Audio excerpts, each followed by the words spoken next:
Hello everyone, welcome to ZaranTech. Welcome to SAP Transportation Management video.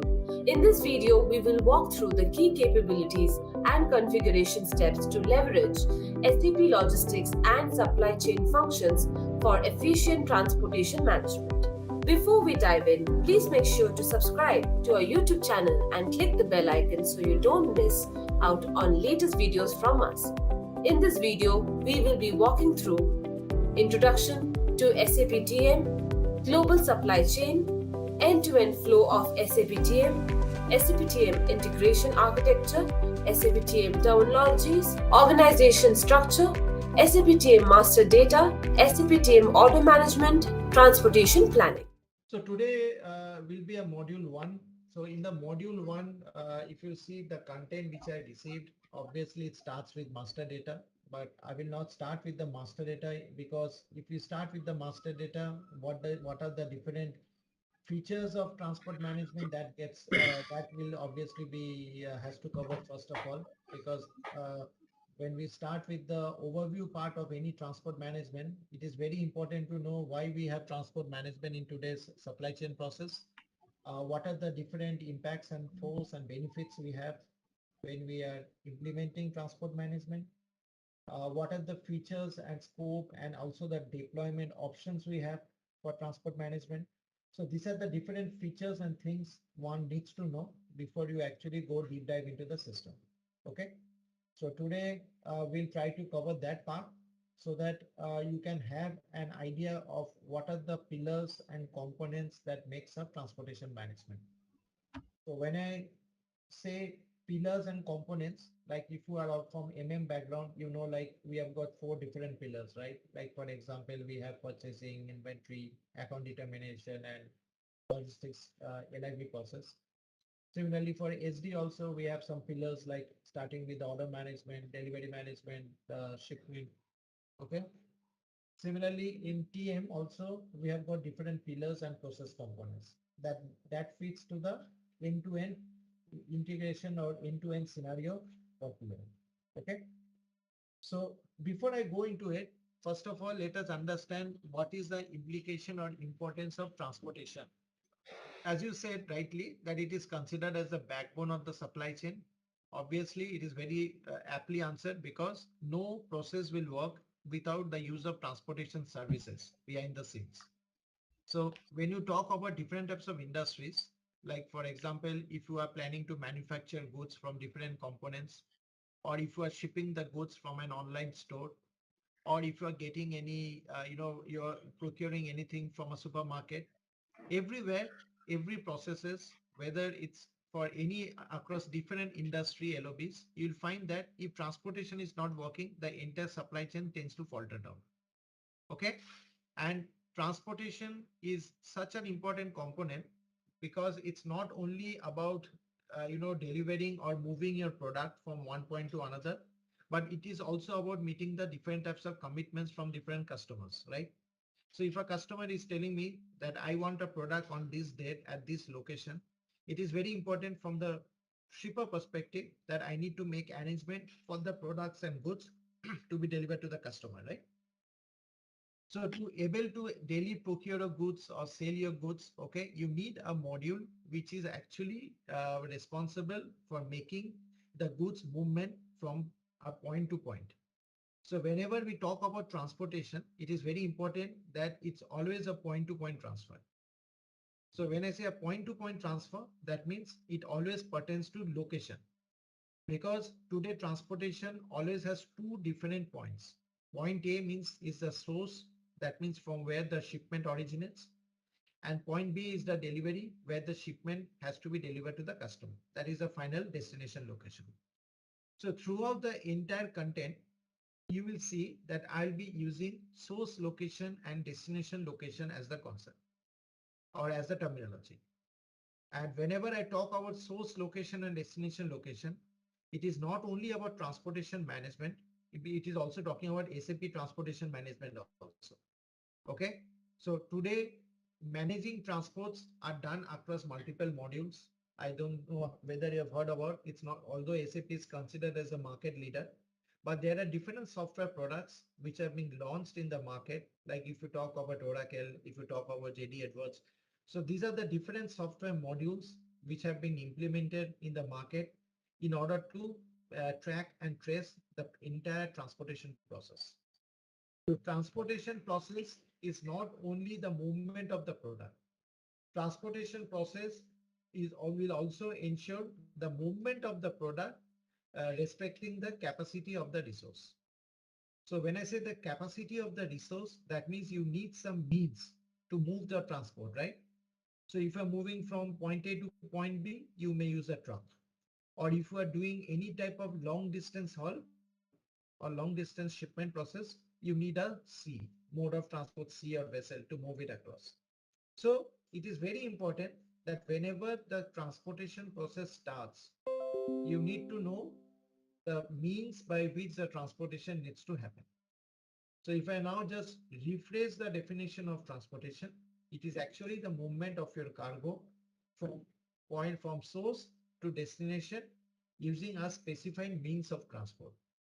So these three things, source location, destination location, cargo, and means of transport.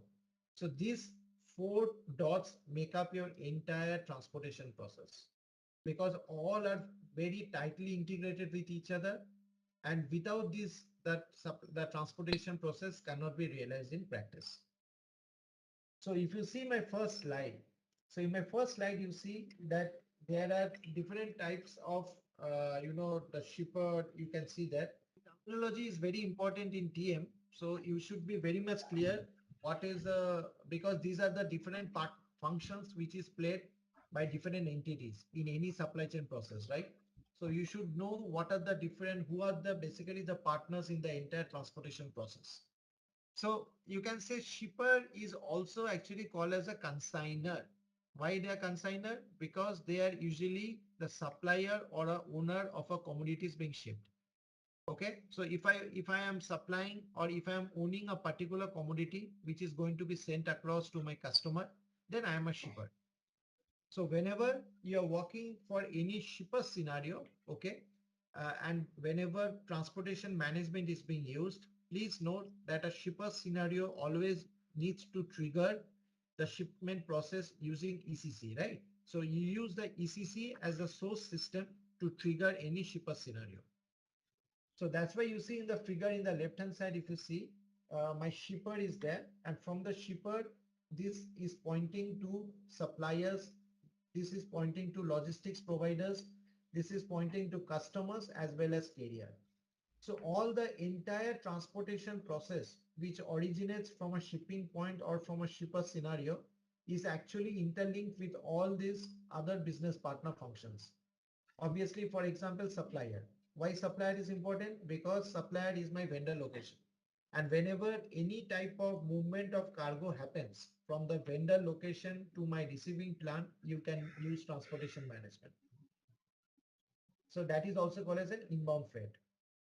Similarly, whenever you are transporting any commodity or goods from my shipping point to my customer location, it is called as an outbound freight or, or rather an outbound scenario. And in order to, perform both the inbound and the outbound transportation process, we need some business partners who are also called as a carrier or LSP, who will actually be used to do the transportation on behalf of the shipper. So that's why you see the connecting link between shipper, carrier, LSP, customer, and supplier. Now, in many projects, you may have come across that you are only implementing transport management for outbound and not for inbound. Because inbound is something which is actually the responsibility of the supplier, but SAP has given the provision and the option also to monitor the freight which is actually leaving the supplier premises and being received into your plant. Okay, and now what are the benefits of SAP TM system? So as I told you before that we have got different pillars of transportation management. Now, before I come into SAP transportation management, you can see like there are different core features which are available within any transportation process. One is the order management. Second is the transportation planning. Third is the transportation execution. And fourth is the charge management and settlement. So I will come into each of these boxes in details. But when I talk about the different pillars of transportation management, I am talking mainly about these four pillars. Okay. And these four pillars are so integrated with each other in TM. That's why, without these pillars, TM will not be able to execute an end to end. And there are many benefits on using these boxes. And that's why SAP Transport Management is actually the future roadmap for any of your transportation process. You know that, in our early R3 days, we used to use the Elytra process, right? Like you must be knowing, like in standard integration of SD or with Elytra, once you create your order and delivery, there was a process to trigger your shipment document, right? Yeah. So that shipment document, yeah. So that shipment document creation along with the shipment cost was an important integral part of your transportation. But there were a lot of loopholes in that process. When I say loophole, you did not have a very extensive planning process. You did not have any extensive tracking and tracing process of your shipment. The charge management, or rather the charge components which you have to pay to the carrier, was somehow mixed with the sales pricing process, and hence you did not have any flavor of a transportation cost component being used. In addition to that, there were a lot of integrations involved. So I'll talk into all these details, where there are a lot of integration you need to connect with different other system, other components of SAP, which we did not have in Elytra. And also, it was not possible in Elytra also to combine your inbound and outbound shipment in one truck. So all these different features and benefits give SAP Transportation Management a big edge as compared to the Elytra model. And that's why, SAP has thought about replacing or rather removing the entire Elytra module with the SAP TM model. Although SAP's roadmap says 2027, that will be the end time maintenance of Elytra module. But what I have heard is that it's being extended till 2030, keeping in mind that huge amount of SAP clients are still in ERP and they have not moved to S4 Hana and the corresponding other, TM landscape. Okay. Now, what are the benefits when you are moving from Elytra to SAP TM? So first of all, first point is saying tracking and tracing all shipment. See, it is a very common feature. Like for example, we are suppose an end user. As an end user or as a consumer, we place lot of orders in the online portals, right? And when we place an order, every order gets saved and they generate a tracking ID, right? And using the tracking ID, you can enter the portal and you want to find out what is the status of your shipment, when it is coming. If it has not come, then you can escalate to the next level. So this is a day-to-day feature as a consumer way to it. Similarly, customers who want that, the transportation should arrive at their premises on time. Even some of the customers pay extra money to have these logon credentials so that they know that when they are going to receive the product. So in order to have a visibility of your shipment, to have a visibility of the different milestones being tracked and traced, to have a visibility of whether your shipment will reach on time, all this information is important for the particular, customer. It's not only about customer, but it's also for the shipper, because shipper also wants to know whether the shipment which is being handed over to the carrier is on time, because if it is not on time, it will suddenly impact the service level between the agreement you have with your customer. And secondly, also, sometimes if you are not delivering the product on time, the customers may charge you some penalty for that, right? So it is very important as a shipper that you know where is your shipment. For a particular shipment, you want to know whether the loading process has started, the loading process has ended, your departure has been done, your arrival has been completed, proof of delivery has been reported. So these are the different milestones of your shipment process. And all these milestones needs to be tracked and traced.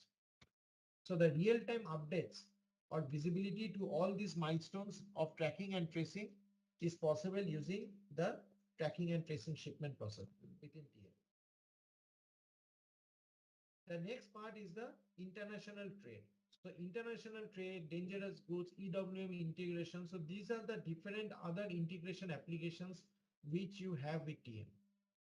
So transportation management, basically, for example, if I talk about dangerous goods, so if you are transporting any type of goods, for example, mainly for chemical industry, pharma industry, mining industry, these goods really play an important role because the transportation of dangerous goods should not be mixed with a normal transport with other products. Okay, because in case somehow if they are transported in the same compartment or in the same truck or trailer, and if the goods are damaged, then obviously it can have a lasting impact on the entire transportation process.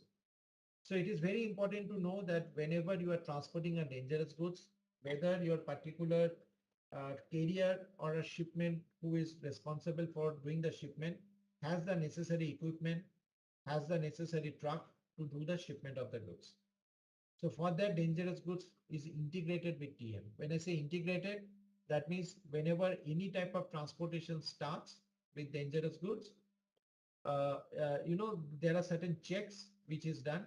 And in case the checks are successful, then only the execution part can begin, or else it will always be in block status. Okay. Similarly, you can also have an integration with your warehousing content. So in warehouse, we do a lot of picking, packing, staging, good issue. All these are core functionalities of warehouse. But in case all the packing, picking processes within warehouse is planned by the transportation planning in TM, in that case, we need to have an integration between TM and EW. Similarly, whenever you are doing any type of cross-border shipment, cross-border means international shipments, which is actually extending beyond the borders of the country. In that case, there are certain declaration you need to do to the customs authorities. You need to declare them what is the value of the goods. You need to declare to them from where to where your shipment is moving. You need to tell them whether you are doing any security filings or transit filings, because filings is also done. So all these are part of the international trade and regulations. Okay. And in case the customs authorities are not allowing you to cross the border because maybe the business partner with whom you are dealing is blacklisted. Okay. So there are certain screening process being done to ensure that the business partners are correct enough to allow you to do the business. So in such cases, the execution can be blocked. So it is very important that when you are crossing the international border, you should have a declaration from the customs, and these customs processes differ from countries to countries. Again, TM comes into the picture there. Okay. Similarly, you have got a very important analytical contents with TM. So analytical content means there are a lot of stakeholders who are not interested into day-to-day operational process, but they want to know how is the shipment going for them, whether the shipment is earning profit for them, whether it's a cost for them. So the profitability part, the different expense reporting part, or you can also have an overview of who are the carriers who are delivering the product on time, the carriers who are delivering always late. So there are certain reports, analytical reports or KPIs, which is required to monitor your entire transportation process. So for that, we have a strong integration between TM and analytics, which will help you to provide all these ad hoc reporting capabilities. And finally, on a day, in a supply chain process, collaboration is the most important component. So when I say collaboration, it is not only collaboration with your customer, that is obviously required, but also you need to collaborate with the carrier. So carrier means they are the person who are actually helping you to move the transport from point A to point B. So a carrier can be an LSP. So LSPs are a bigger umbrella where not only they are responsible for doing the planning and execution, but they also have warehouse facilities, storage facilities. So either the carrier or the LSP, communication or collaboration is very important for any transportation process. And for that, the communication can be done through web service. It can be done through A2A or B2B communication. It can be done through EDI. And the SAP has also provided some standard portal options where the carrier can collaborate with the transportation management part. So these are the different on a higher shell, the benefits which you get when you are implementing transport management. I have one question. Here, LSP, I understand that it manages transport and it also has warehousing facilities to manage the supply chain of the shipper. But what about carriers? Carriers is something independent from logistics service providers, or uh, I think carrier are the vehicle resources we are talking about, or is it something else? No, basically there are there's a subtle difference between the carrier and the LSP. So when we talk about, for example, you are a customer, okay, and suppose, or I am a customer, I am transporting my goods from Germany to US, for example, and I want DHL or FedEx to transport the goods on my behalf, right? So what you will do, you will call up the customer service of DHL and DHL will do the transport on your behalf. So if you see in that way, DHL responsibility is the core business is the transportation because they are selling transportation service. Okay. So they are also, maybe they don't have the assets with them or they may have an asset, but their main purpose is to not only pick up the goods and deliver. Their main purpose is to entire plan the transport, execute the transport.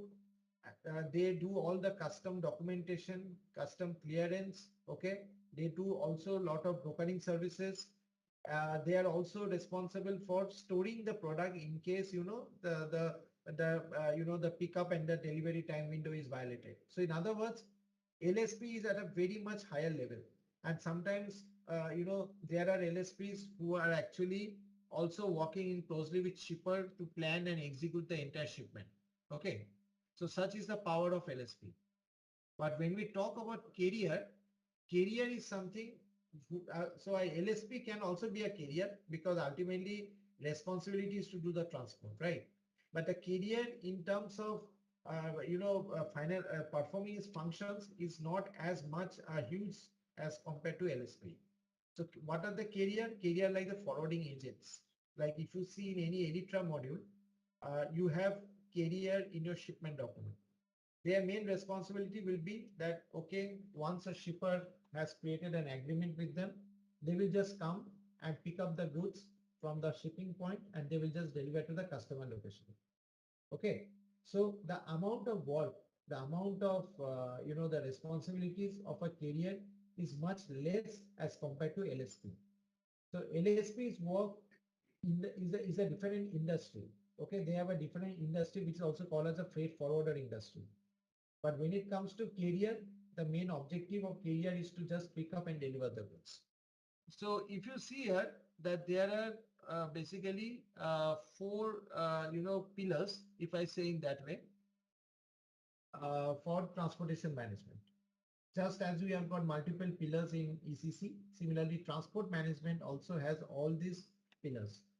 So the first pillar is the order management. The second pillar is the planning. The third pillar is the execution part, and the fourth pillar is the charge management part. And as I told you, all these pillars are dependent and integrated with each other. So you cannot leave one aside. Obviously, execution is something which you can still, do it without it, but the other parts you cannot live without it. So when I will explain to you, you will understand why this is important. So when I see the order management part, so let's not figure out on the right hand side. Let me just explain you first of all the process, and then we'll see what are the different objects which makes up each pillar. Okay. So when I say order management, so in today, for example, when you are planning to move a transport from point A to point B, that means I am moving my transport from a shipper location to my customer location, right? So as a part of this transport, how do my transportation management knows that this transport, this order or this delivery needs to be integrated with my TM? So you need to have some ways, you need to have some activation criteria based on which my transport management system will know that, okay, this order or this delivery needs to be integrated. Okay.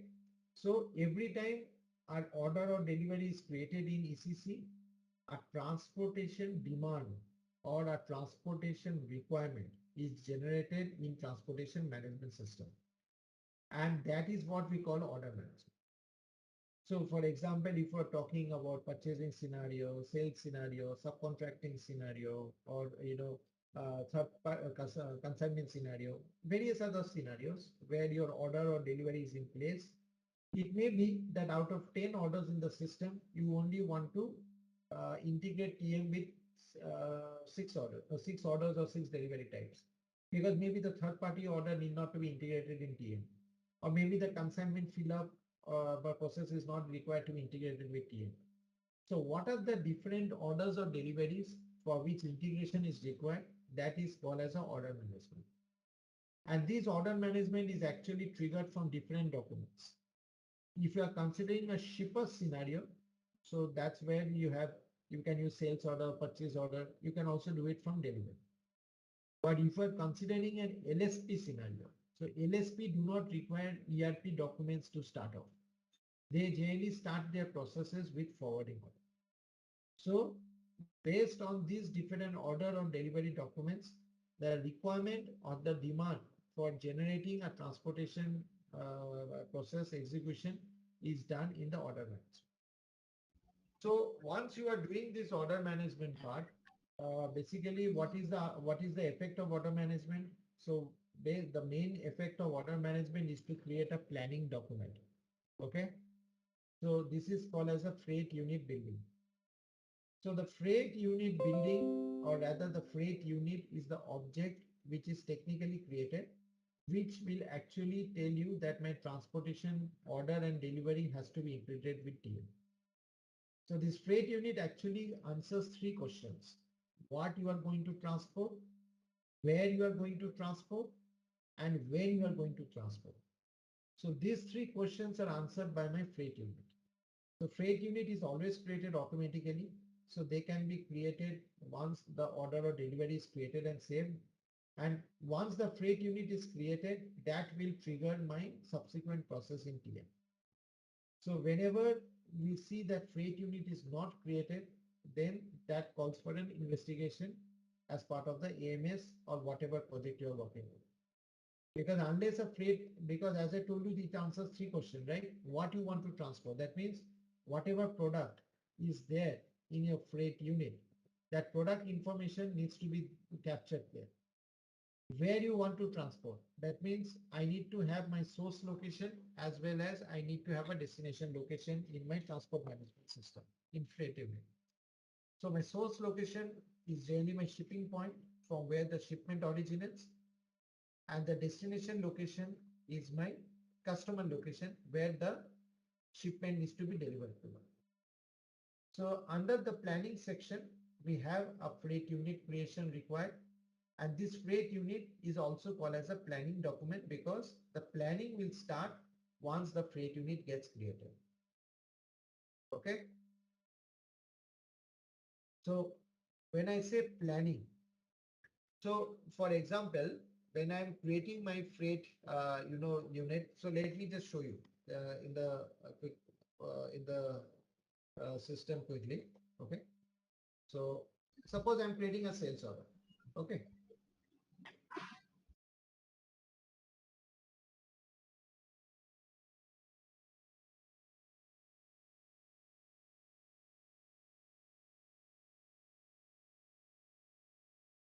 So suppose I'm creating a sales order.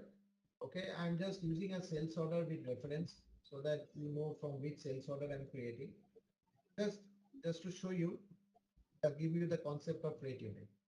So when you see when I'm creating a sales order, I have my ship to party, I have my material, that means what I need to transport, where I need to transport. So where means my ship to party and my shipping point is there. This is my shipping point. Okay. And then when I click on save, okay. So suppose my sales order got created, and now if I click on the delivery,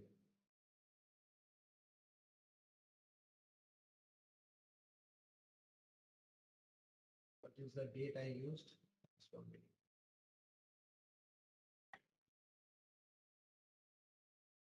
So I just change these dates.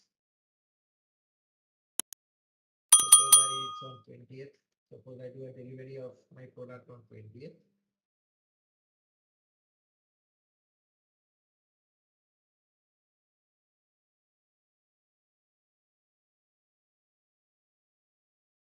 I do a delivery on 20th.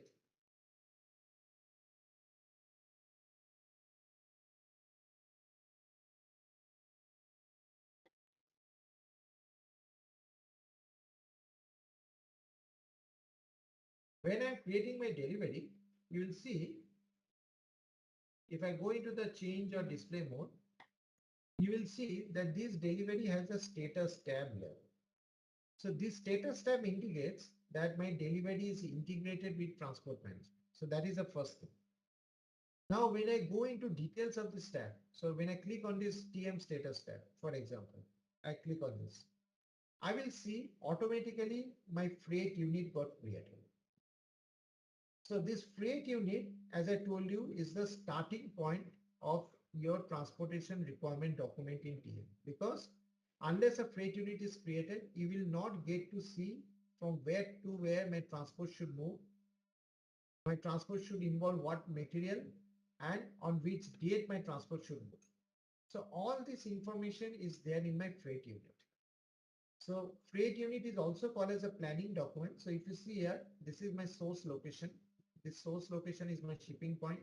This destination location is my ship to party. And this is the, the dates by which the delivery has to be done. And this is the, basically the, the product or package which we need to deliver.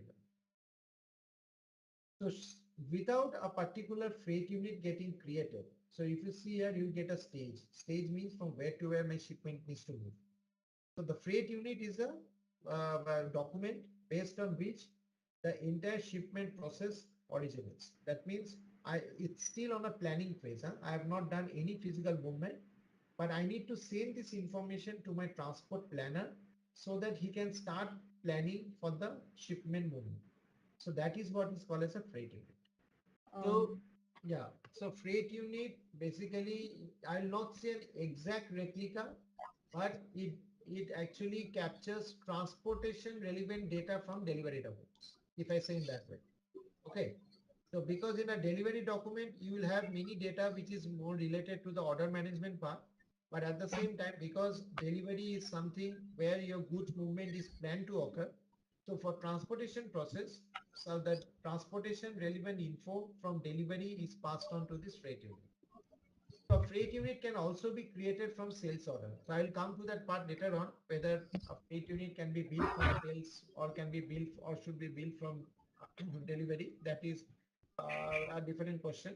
But answering your question, all the transportation relevant info from your delivery is captured in a freight unit. And the freight unit is always created automatically. And this freight unit is the thing based on which your transportation planner does the planning. So he has shipment of the product that is possible only through the freight unit. Okay. So source location should not be changed, because if you are changing the source location, then the business objective of creating delivery and freight unit gets lost. Because when you are creating a sales order or delivery, your shipping point should always be the source location. Okay. Now, if you are doing a picking from any other point apart from your shipping point, okay, then that must be reflected somewhere, right, in the document. SAP has given the option where you can always select the stage. So answering your question, it is possible to change the locations. Okay, you can select the select the stage, and you can always insert additional stage or insert any other stages. That is always possible. Okay, that you can always do it. And there are a lot of other information which you have in freight unit. So once I come into freight unit, I will go field by field level explanation to you so that you can understand why freight unit is so important. Okay. So so this freight unit is actually created based on a freight unit building rule. So there is a rule which will define how many freight units will be created. So that rule can be that whether the freight So suppose in one delivery document, you have got 10 different products. Okay.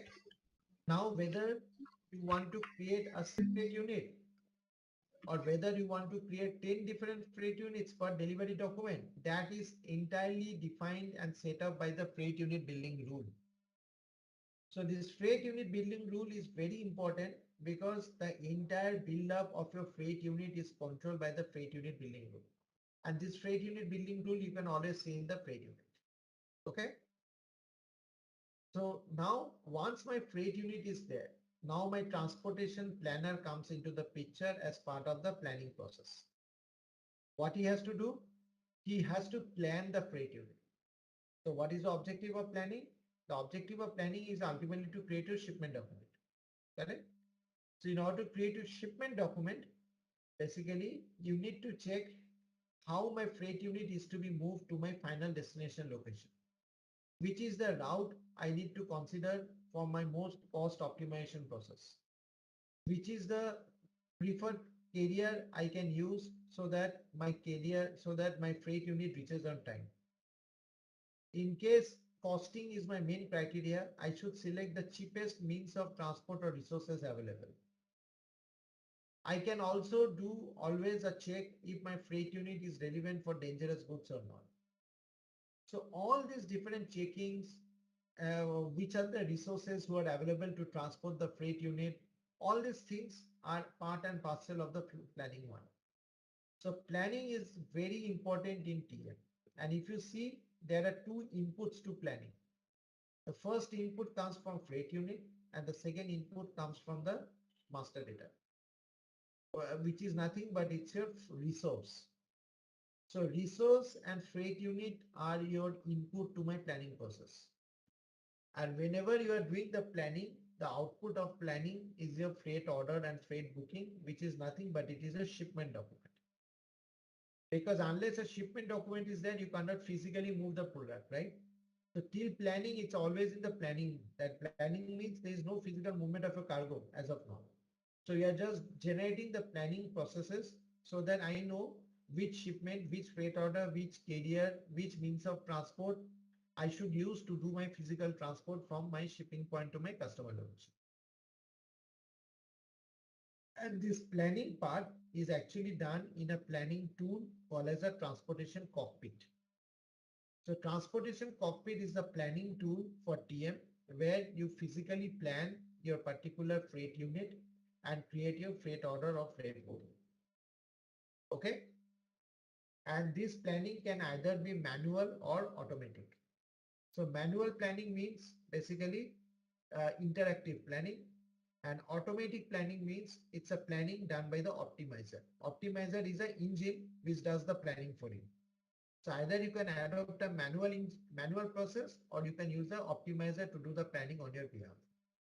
But irrespective of whatever planning you want to do, the ultimate objective of planning is to create your shipment document, which in your Elytra word, it's which in TM we call it as a freight order and freight booking. So before I come into freight order, freight booking, any question on the planning?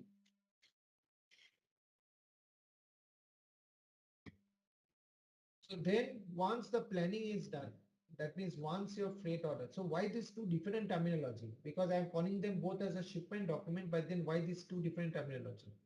The reason is when you are transporting something, you can transport using different means, right? Or different mode of transport. You can transport by road, you can transport via rail, you can transport via sea, you can transport via air, anything. So that's why SAP has come up with this very unique nature of differentiating the mode of transport. One, in case you are transporting by road or rail, we call it as a freight order. In case you are transporting by sea or air, we call it as a freight booking. So both the objects are technically same, but the major difference lies in the mode of transport. So this freight order freight booking is actually the replica of your shipment document. So whenever you'll be implementing TM, you actually don't need to worry about whether your shipment is created or not, because in TM the shipment document is replicated as freight order freight book. And this freight order freight booking is also called as an execution document. Why it is called as an execution document? Because Your actual or physical execution will begin once your freight order and freight booking is created. It is also called as a subcontracting document because this particular freight order freight booking needs to have a carrier assigned. So because you need someone to execute the freight order freight booking, right? Because just creating freight order freight booking will not start your shipment. You need to assign some agent. You need to assign some carrier to them. So that's why it is also called as a subcontracting document because a carrier is assigned to such type of business documents. And whenever a freight order freight booking is created, now your shipment can start off. So now you can say that, okay, my shipment is ready to be executed. And how do you execute the shipment?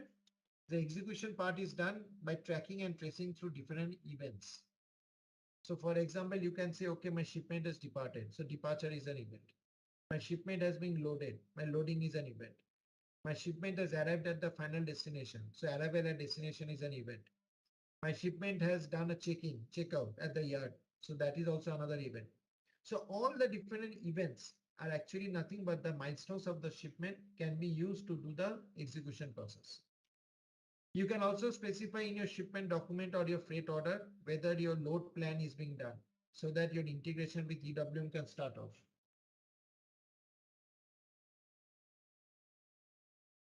Okay, whether your whether loading has been done, unloading has been done. So all these are part of your execution process. Okay. So this execution part can be tracked and traced using event management. Okay. So that was the module we have, as well as in case you're working in S4 Hana. S4 Hana, basically event management is not part of the execution process, but is part of the, is also part of the since EM is not part of the S4 HANA, so there is a cloud-based solution which SAP has launched called as an LBN. So LBN is also called as a logistics business network. So through the LBN also you can actually track and trace the shipment process. Okay. So the execution and and subcontracting is again a very integrated process which starts with your freight order and freight booking. And once the freight order and freight booking is created, another important activity which takes place is that how much my carrier will be paid, right? That is an important part because this freight order freight booking execution will be accepted by the carrier only when they feel that the amount paid to them for doing the transportation service is okay as per their expectation. So there should be a freight agreement created beforehand with that particular carrier so that once my freight order is created, the charge calculation happens automatically. So that's where we come into the fourth pillar, which is the charge management and settlement pillar. So every freight order freight booking with a carrier assigned must have the charge calculation done automatically based on the agreement. And within an agreement, there are certain other components which basically helps you to decide the total charges. So call as a calculation sheet, rate table, scale. So we'll come into these terminologies later on. But you can say this is the pricing procedure. And the pricing procedure actually helps you to determine how much prices you have to pay to the carrier for their transportation service. So once my charge calculation happens in my freight order and freight booking, then the final the final step is to create a settlement document. So settlement document is like your shipment cost document. So shipment cost document, as you know, captures all the charges from the shipment document and then it goes to an accrual, right? The same process is done by the settlement document. So you see here, there is a settlement document called as a freight settlement. Don't be confused with the word forwarding settlement. This forwarding settlement is for an LSP scenario. For the carrier, we need to create a freight settlement document from the freight order. And once the freight settlement document is posted, it will create a service purchase order and service entry sheet so that you can do a three-way match using the invoice verification process. So all the charges that needs to be paid to the carrier flows into the service PO. Then in the service entry sheet, you can see the cost accounting document, the material document. And once that is done, then you can perform the invoice verification process in ECC. So the only thing what you need to understand here, that freight settlement does not do any account determination. There is no GL account postings which is done in TM. All the different accrual postings, your GL account postings, your OBYC setup, all still follows the same process to be done in ERP. So ERP, all the account payable process is triggered. But the triggering point of accounts payable is the settlement which is done in TM. So with this, the entire flow comes to an end. So if you see, you have order, that means you have placed the requirement for TM, you have done the planning, you have done the execution, and now you pay the carrier and you settle up the books of accounts with. So if you are working in S4 Hana, okay, we don't need any shipment document, because shipment document will be obsolete very soon with the ultimately once the maintenance of Elytra is done, you'll not be able to see any shipment document in the SAP landscape as well. That is the main reason why SAP is replacing Elytra with SAP TM. So you don't need to have two different shipment documents for the same processes. So it will be a freight order and freight booking, which will ultimately be used to replicate to shipment, because shipment has very limited information. When I'll open a freight order for you, you will see that there are a lot of information which is there in freight order, which typically represents a transportation process. And if you basically see the roadmap of SAP TM, and I'm quite sure all of you follow different journals and supply chain magazines. So as per the Gartner report, SAP's transportation management is a leading software solution. The reason for that is because of its integration capabilities. Because ultimately, for a transportation guy, the shipment is the most important part for him. And this freight order is integrated across multiple applications within TM. Okay, so that's why if you are using TM, you don't need to bother too much about shipment document. Now before I go into this, I think some of you have asked a question, what is the difference between 2PL and 3PL, right? 2PL is also called as a second party logistics provider. 3PL is called as a third party logistics provider, and 4PL is called as a fourth party logistic providers. Okay, so there are different bifurcation based on different functionalities which they perform. So as I told you, when you are talking about LSP, now this whatever I have spoken to you as of now is all shipper. Okay, I have not spoken anything for LSP, because for shipper, transportation is not the core business. But when you come into the LSP scenario, if you see, the main difference lies in the order management. Rest all are same. So LSP stands for Logistics Service Provider. So they basically provide management and execution capabilities to shipper and other LSP. So besides the shipping functionality, this provider will also handle inventory, warehousing, packaging, and security functions for shipment. Now, the differentiation into different groups, that is your 2PL, 3PL, is completely dependent on what type of functions they are performing. So when I say 2PL, so 2PL means the LSP companies will directly execute transportation and logistics process for others using their own capacities and capabilities. That is, they will use their own fleet and storage capacity to directly execute the transport and the logistics process. So that's why sometimes the 2PL is also called as a carrier. Okay, clear? Now, when I come across 3PL, so the 3PL and 4PL basically don't usually operate on their own fleet, because they are much less asset focused than carrier. So carriers are always bringing their own assets, like their drivers, their carrier, their trucks and all. But when we talk about 3PL, 4PL, they don't operate mainly with their own fleet. That is what I have seen in majority of the industry. So the main objective of this 3PL is to organize end-to-end shipment for shippers by basically, subcontracting its operation to a third-party carrier and all. So basically the carriers perform on behalf of the LSPs to do the transportation. So those are called 3PL. Okay. Carrier is just like a guy who will just come, you call them. For example, I want to pick up our goods. You just call them and book a trucker. So you have to prepare the shipment for yourself. They are not, so in case, when they are delivering the product, in case the customer is not there, they will just keep it there and go away, because they don't have any place to store, right? They don't have any packaging mechanism. They don't have any way to get a clearance from the customs. They don't know the process to execute and plan the shipment of their own. Okay.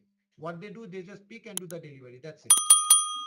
So in other way, so that's the difference where this 3PL will come into the picture along with 4PL. So in 4PL, they not only provide transportation service, but also they execute the entire shipment, and they also do a redesigning and consulting for a lot of shippers.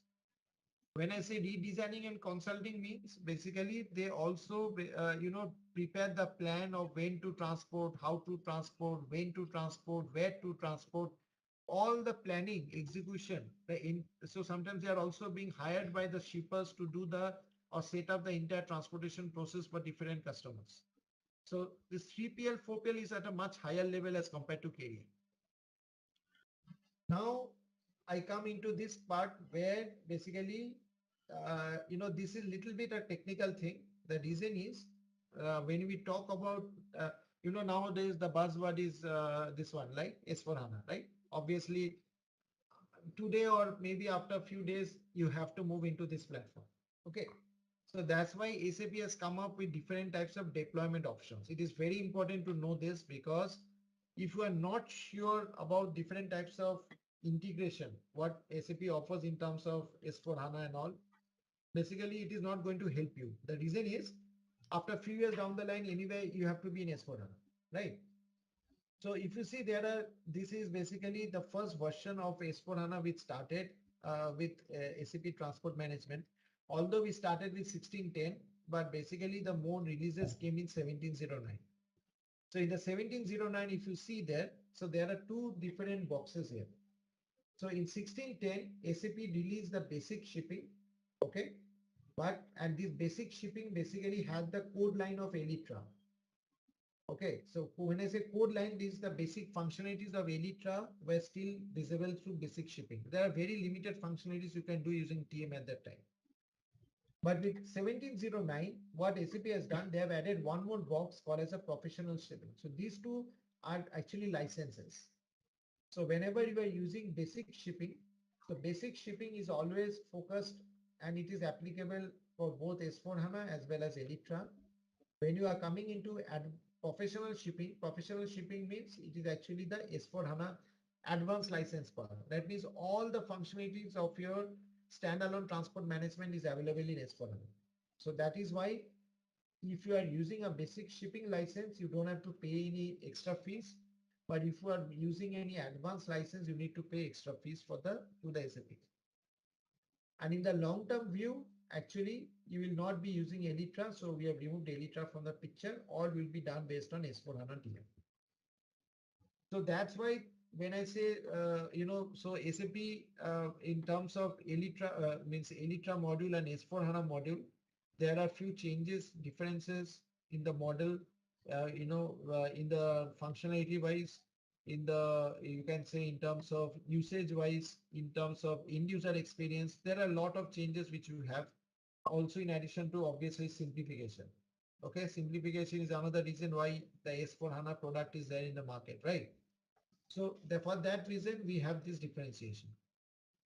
Okay. So that's what I have specified here, that there are two licenses. One is a basic shipping license and another is the advanced shipping license. So in the basic shipping license, you have the basic Elytra module still available, which is to be used by the customers. But when you are moving for the advanced license, every business user or company has to pay an extra amount for using this functionality. So they require a specific license, okay? And for that, per license wise, SAP charges you some licensing fees amount for that. So basically what happens when you are planning to install S4 HANA. So okay, by default, nowadays you will have SAP TM as well as SAP EWM in the same box as S4 HANA. Okay, that is one thing. So in the same server, you can access both TM as well as ECC. Now, which functionalities you can access without user license, that is defined by basic shipping and advanced license. So with basic shipping, you can perform very, very limited functionalities. Like for example, you cannot perform advanced planning. You cannot perform advanced charge calculation. You cannot perform any TM to EWM integration. You cannot perform any load planning features. So there are a lot of constraints you have when you are going with the basic license, because basic means it is just creating your particular freight unit. It will just create a freight order and a very standalone settlement process, and then it will create your service for service entry sheet. That's it. Okay, that is a basic license. But if you want to do a planning, if you want to do an automatic planning using optimizer, if you want to do certain type of map-based planning, load planning, if you want to do certain type of features such as integration features, okay, in that case, it will not be support.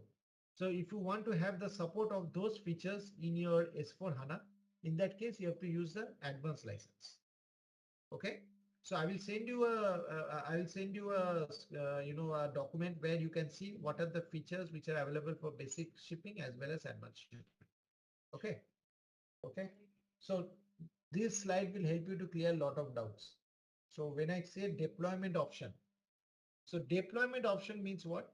So see, first of all, when you are going for any client project, maybe right now you are going into AMS, so you know the landscape quite well. But you know, when you are going for any architecting work, if you are going for any RFP work, any type of POCs you do, any type of implementation you do, okay, it is very important to know where, like what type of instances you are going to use for TM, right? So if someone says I'm going to use S4 HANA, so that is actually, I would like to say a little bit in a vague way, because S4 HANA can be anything, right? Means you need to specify, okay, I want S4 HANA embedded or S4 HANA decentralized. That will be a more better way to articulate your stance on the deployment. So deployment means how you are going to deploy transport management in your current landscape. So if you see, there are 5 deployment options. The first deployment option is generally the normal S4 HANA embedded feature, where you see your entire ECC is on S4 HANA application, your transport management also is on S4 HANA. So when we have both the applications on S4 HANA embedded, so this is also called as an embedded feature. So when I say embedded, see, the word itself is quite clear. Embedded means you don't need to have any separate server instances. It's a single server, single sign-on, single login credentials required. And when you just log into the system, you will find or you can enjoy the benefits of all ECC application as well as transportation management application. That is the meaning of embedded. Okay, so embedded means you don't need any separate SODs for that. No separate segregation of duties are required to set up by the security team. It's only a single instance. Now, when I say single instance, obviously you can have multiple clients within the single instance. Okay, you can have the 3-tier landscape as well. But even though if you're having a 3-tier landscape, still both ECC and S4 HANA is in the same server box. So please make this clear, the concept of embedded. Embedded means single sign-on, single server. You don't need to log on into 2 separate credentials. Okay. Now, the second deployment option is about your sidecar. This is also, see, another word of sidecar is decentralized.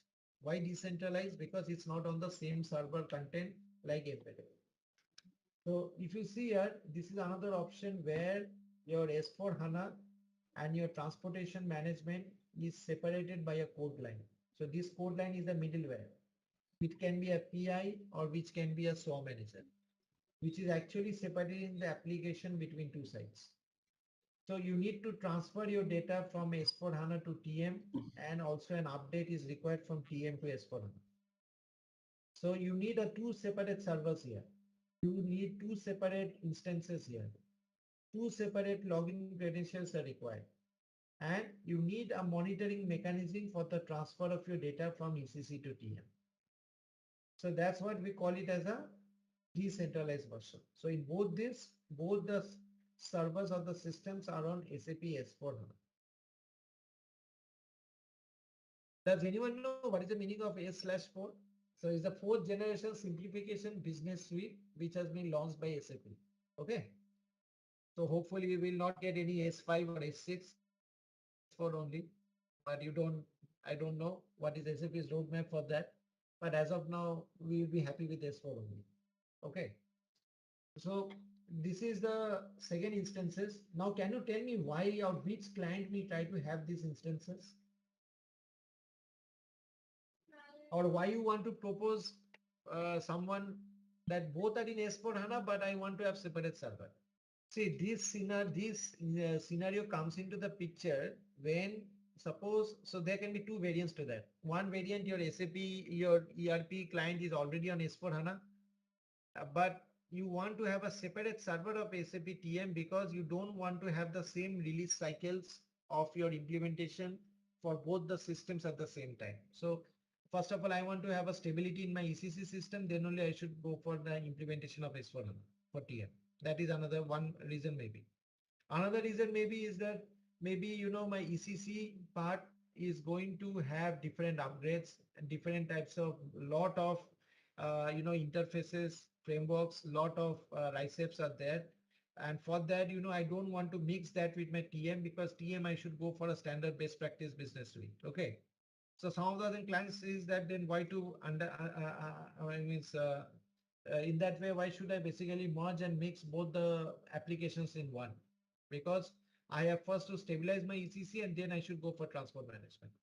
Or I don't want to mix my TM and my ERP application developments in one server so that to put extra load on the server. So that's why they do a segregation. So this segregation has to be understood from client's perspective. You can put your viewpoint, okay, because you see a lot of benefits are there when you are into S4 HANA. That I'll come into the end of the part. What are the benefits? But the thing is that you need to understand and make them feel that, okay, if you are using S4 HANA embedded, this is the benefit. If you are not using, then what is the rationale behind not using it? So you have to do a little bit of, your as is scope study as well. And you see that what are the things which is there in embedded, which is not there in S4 HANA sidecar. All these things will actually help you to make up the decision. Okay. Then comes the third instance. In third instance, we keep the right hand side instance same, but the ECC part is still in the old business suite, R3 ECC 6.0. So it can be of any HANA or it can be of any database. So in that case, what will happen? Sometimes what this is the major scenario we see where currently the current client has too much of developments or enhancement done in your current ECC processes, and you don't need to migrate to S4 HANA as of now because you are doing some due diligence studies. You need at least a 1 year or 2 years stability to do all that. But when you go into the right hand side, in the right hand side, you can see the transportation management server and system. So there you can actually see, okay, my ECC is going to take time, but I need to implement my TM. So what I will do with my TM? So let's take TM on the latest technology only, which is a S4. Okay. So that is the third option you have. Now the fourth option you have is just the reversal of three.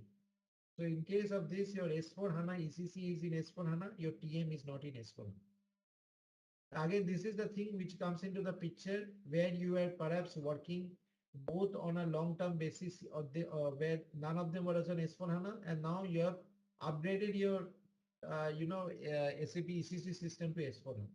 So the 3 and 5 are actually reverse of each other. And before SAP S4 HANA came into the picture, we used to have this. So this transport management is again a part of a sidecar. So if you see second, 3, 2, 3, 4, 5 are all sidecar scenarios. So the major difference between 2, 3 and 5 with 4 is in all of these 2, 3, 5, you have some server on S4 HANA.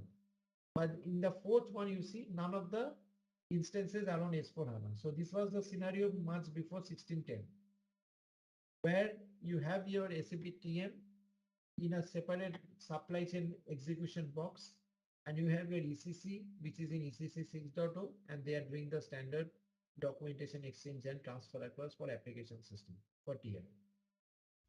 So so now my question to all of you, what should be your selection criteria based on which you should decide whether it's sidecar or embedded? So when you are working on any type of proposals or solutioning work, obviously it is not possible to understand the requirement, all the requirements, right? So what you have to do, you have to first of all understand that, okay, whether I'm going to use the sidecar or embedded. So if you see, when we are doing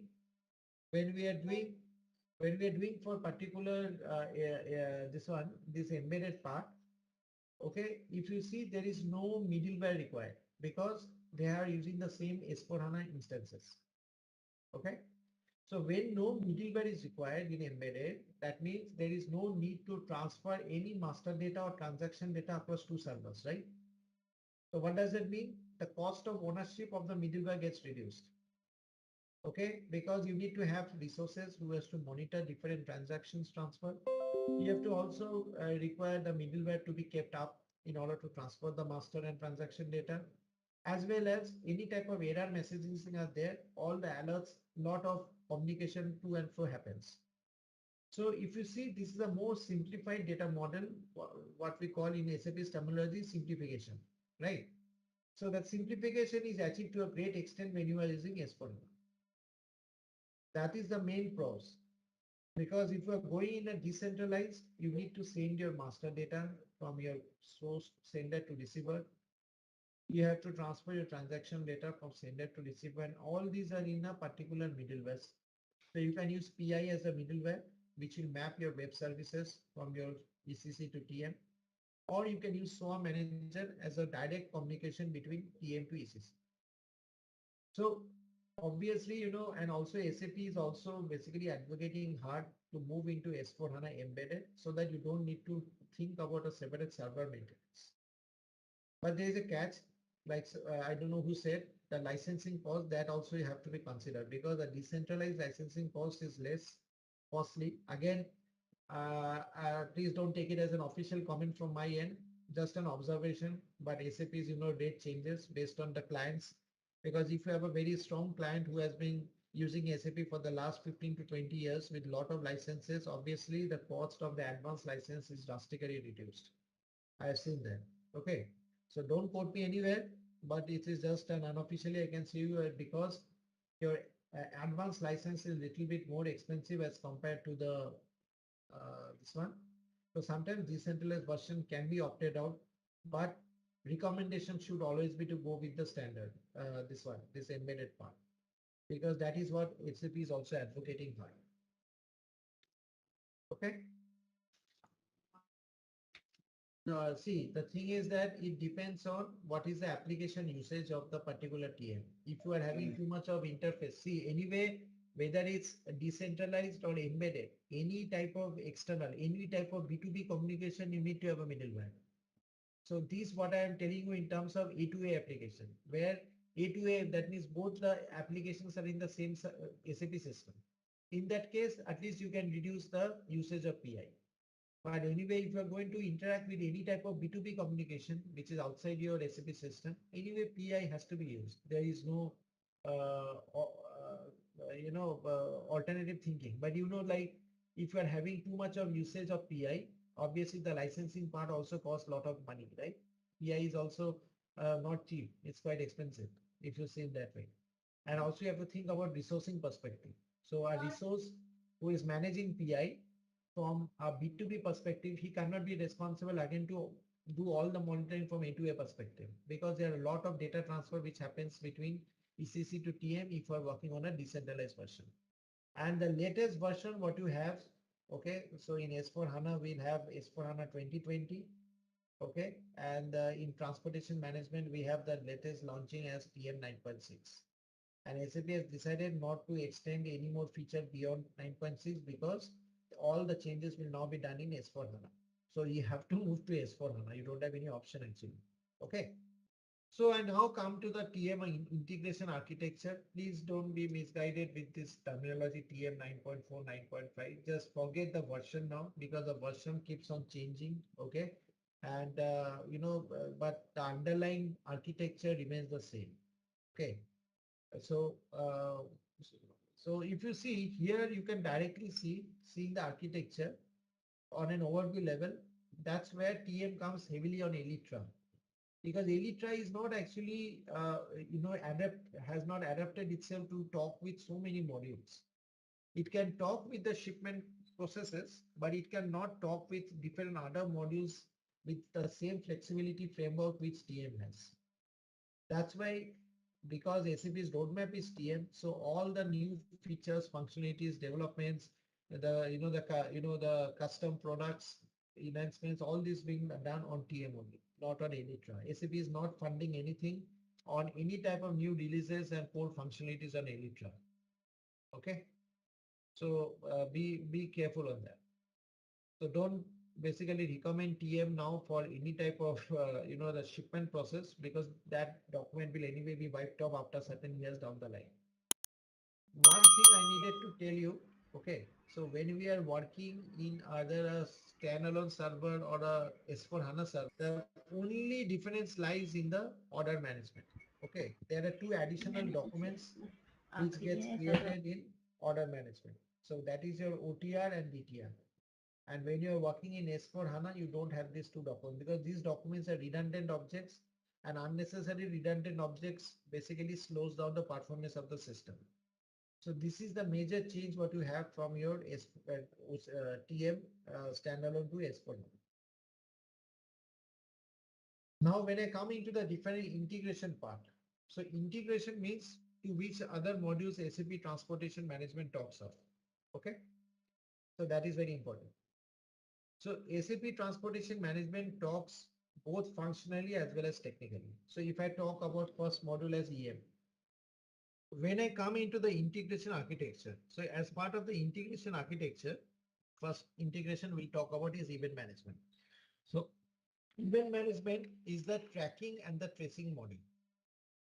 So in any transportation management processes, I have, in fact, later on, I have some structure of flows on event management. So let me show you. Yes. Okay. So whenever you are going to monitor any type of business events means, for example, you want to monitor departure, you want to monitor loading process, unloading process, proof of delivery, arrival, check-in, check-out. So these are different milestones of any processes in transportation management. Okay. So in order to do that, okay, you need event management as a module in order to integrate with TM.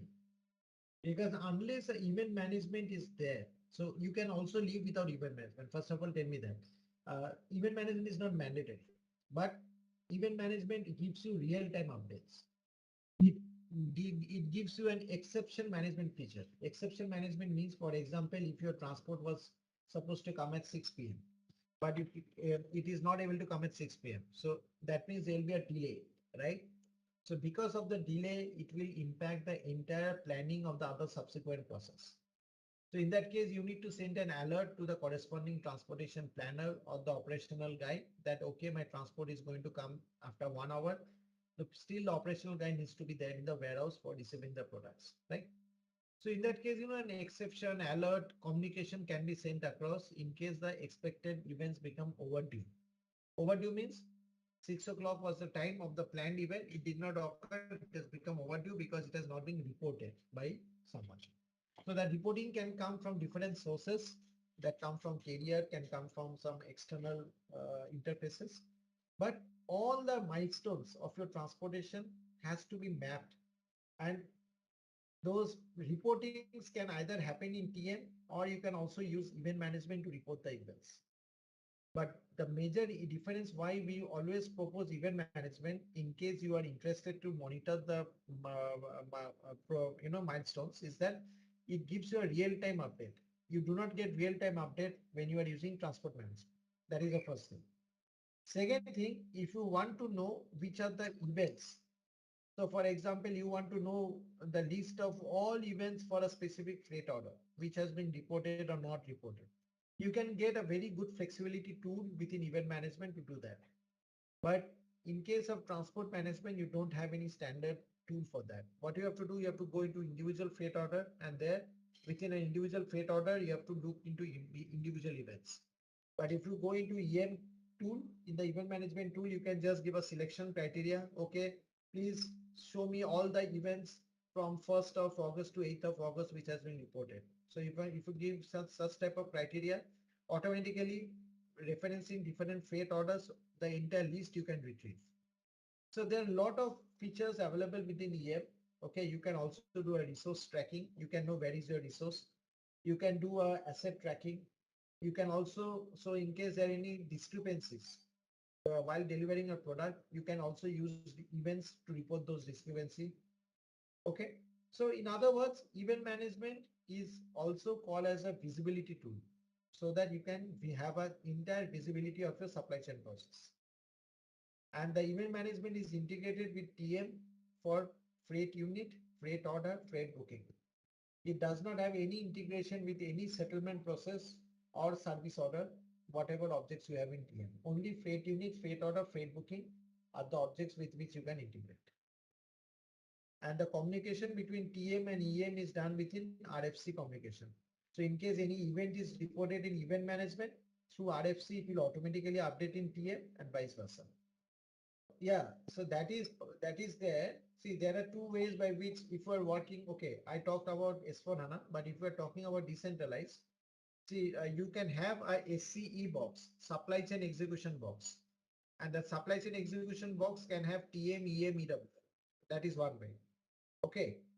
Another way, if you're also working in S4 HANA, you will see still the configuration, but because we don't have the event management within your S4 HANA, okay, that's why even though the configuration exists, but it does not work.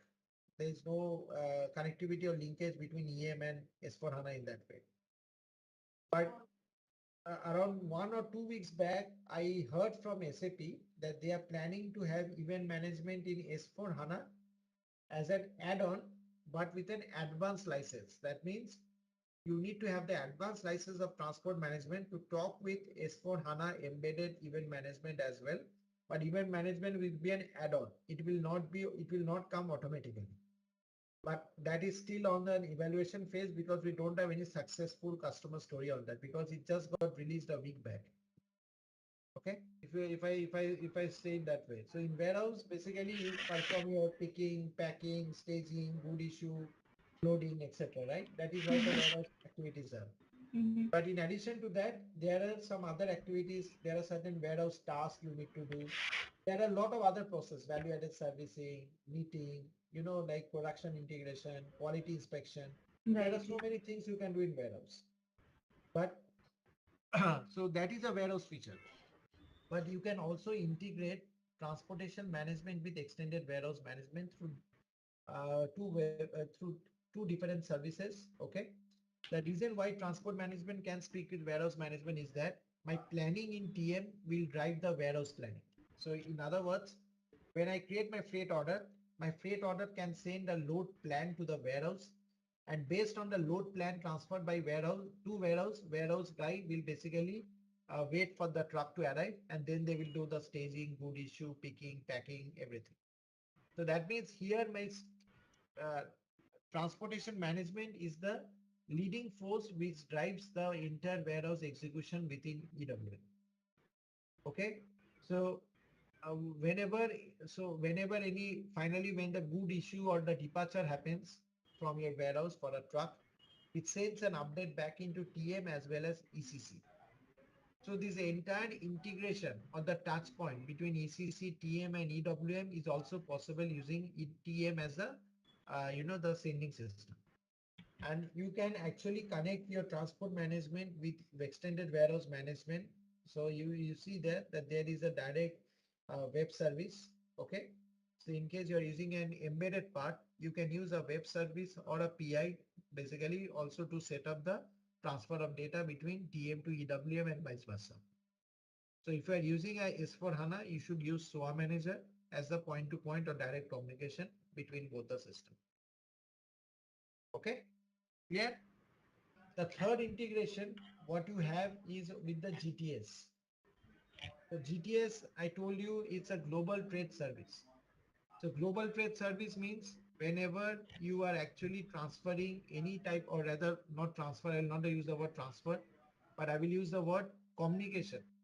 That means whenever you are actually doing any type of international shipment, you need to communicate the shipment information to your customs authorities. For that, there has to be an integration between TM and customs authorities. And for that, we use GTS. So TM and GTS talk to each other, and GTS through IDOC talk to your customs server. Because customs system is not in SAP. They are in non-SAP or legacy system. So GTS needs to receive the confirmation from my customs authority that, okay, this shipment can be moved from one source to another. And once that information is sent back by GTS to TM, then only the execution block gets removed. What does that mean? This means that unless I receive a confirmation from the customs authority, the execution block will remain and you cannot do any type of execution using TM. Okay.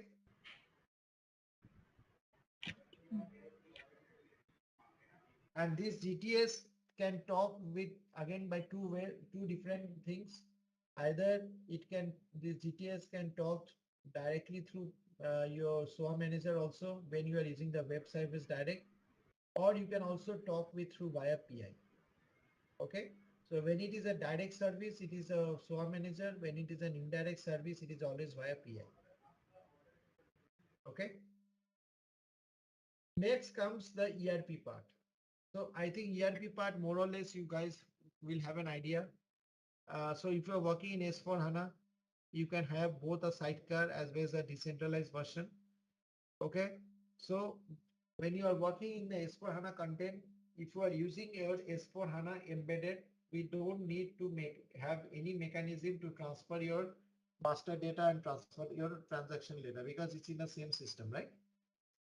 But whenever you are using any type of decentralized or sidecar scenario, then you need to think about how to transfer your data from ERP to TM. So that's where you see there are two websites. There are two options. Option is one is direct, where you can use your SOA manager to transfer your data from ERP to your TM, and second is your indirect method where you can use PI. So PI has lot of services. So using that services, the source and the receiver can communicate. So every service carries a data segment. They have a data content. It's type of a package, you can say, which transfers the data from your source to receiver. So that's why whenever you are using ERP, in case you are using your S4 HANA, you don't need any type of this because the communication between S4 HANA, TM and ECC is done through RFC. So if you are doing a BGRFC setup, BGRFC means background RFC call. The background RFC call is the mechanism by which ECC and TM talk to each other in S4 HANA. But if you are using a decentralized version or a sidecar version, then either you can use web service through PI or you can use also through SWAMX. And if you see there is another button which is going up called as a SIP. SIP means if you want to transfer your master data from your ECC to TM, in that case, you need to use the SIP technology or framework to basically transfer that information from sender to receiver. Any question? So the SIF technology is through the web service, right? No, SIP technology is through queues. SMQ1, SMQ2. So when you are using SIF, that means the master data transfer is happening and that master data transfer is through SIF, through queues. But when you are transferring your transaction data, the transaction data transfer is always done using PI web service. And if you are using your S4 HANA system, so in S4 HANA, we always transfer the data from source to from TM to ECC using RFC. Because you're using RFC, you don't need any middleware between them. You have got another few integrations, like for example, GIS. So GIS stands for Geographical Information System. The Geographical Information System is what? So for example, if you want to send the latitude, longitude, altitude for a specific location and to be provided by a specific service provider, then you can integrate that geographical information system to TM. Because based on the geographical information system, the latitude, longitude, altitude can be determined for a particular location, and then it will help you to maintain the actual distance and duration taken to cover a particular transportation process. So that's the usage of GIS. But if you are using a GIS, basically like Nokia or other service provider, you need to buy a server or license for them to interact with them. So in case you are using a GIS, again, the integration of GIS can be done through web services direct, or if you are using an indirect if you want to do indirect communication, you have to do it via IGS. And that IGS talks with TM using RFC. Okay. IGS would be? Is an integrated geographical system or indirect geographical system. Okay. And the most important part here is this optimizer. So as I told you in the 4 pillars of TM, that you can do the planning part either manually or automatically, right? If you remember this. So when you will be doing the planning part can be done either manually, that is your interactive planning, or automatically. And as part of the automatic planning, so in that case, you need to have the optimizer in the system. So this optimizer is the engine. You can say it's an engine which runs in C++ language, and that engine actually does the planning for TM. So you have to install an optimizer if you want to do all automatic planning. And automatic planning is lot of functionality is there, but many clients don't use optimizer. I'll tell you what are the different constants we have later on. But many clients is still especially for transportation business, because you already have a predefined carrier, predefined charges to be paid. So why to invite an engine which will do the planning based on the data? So in case some data changes, then your entire output gets changed. So that's why many clients still wants to go with the manual planning rather than automatic planning. But if you want to do automatic planning, you have to use optimizer, and the version is 13.0. Rather the latest one is 14.0. Okay. So see, whether it's standalone, whether it's this one, you have to always install optimizer. Okay. Optimizer is a component. Okay, so that component installation has to be done irrespective of what version you are using.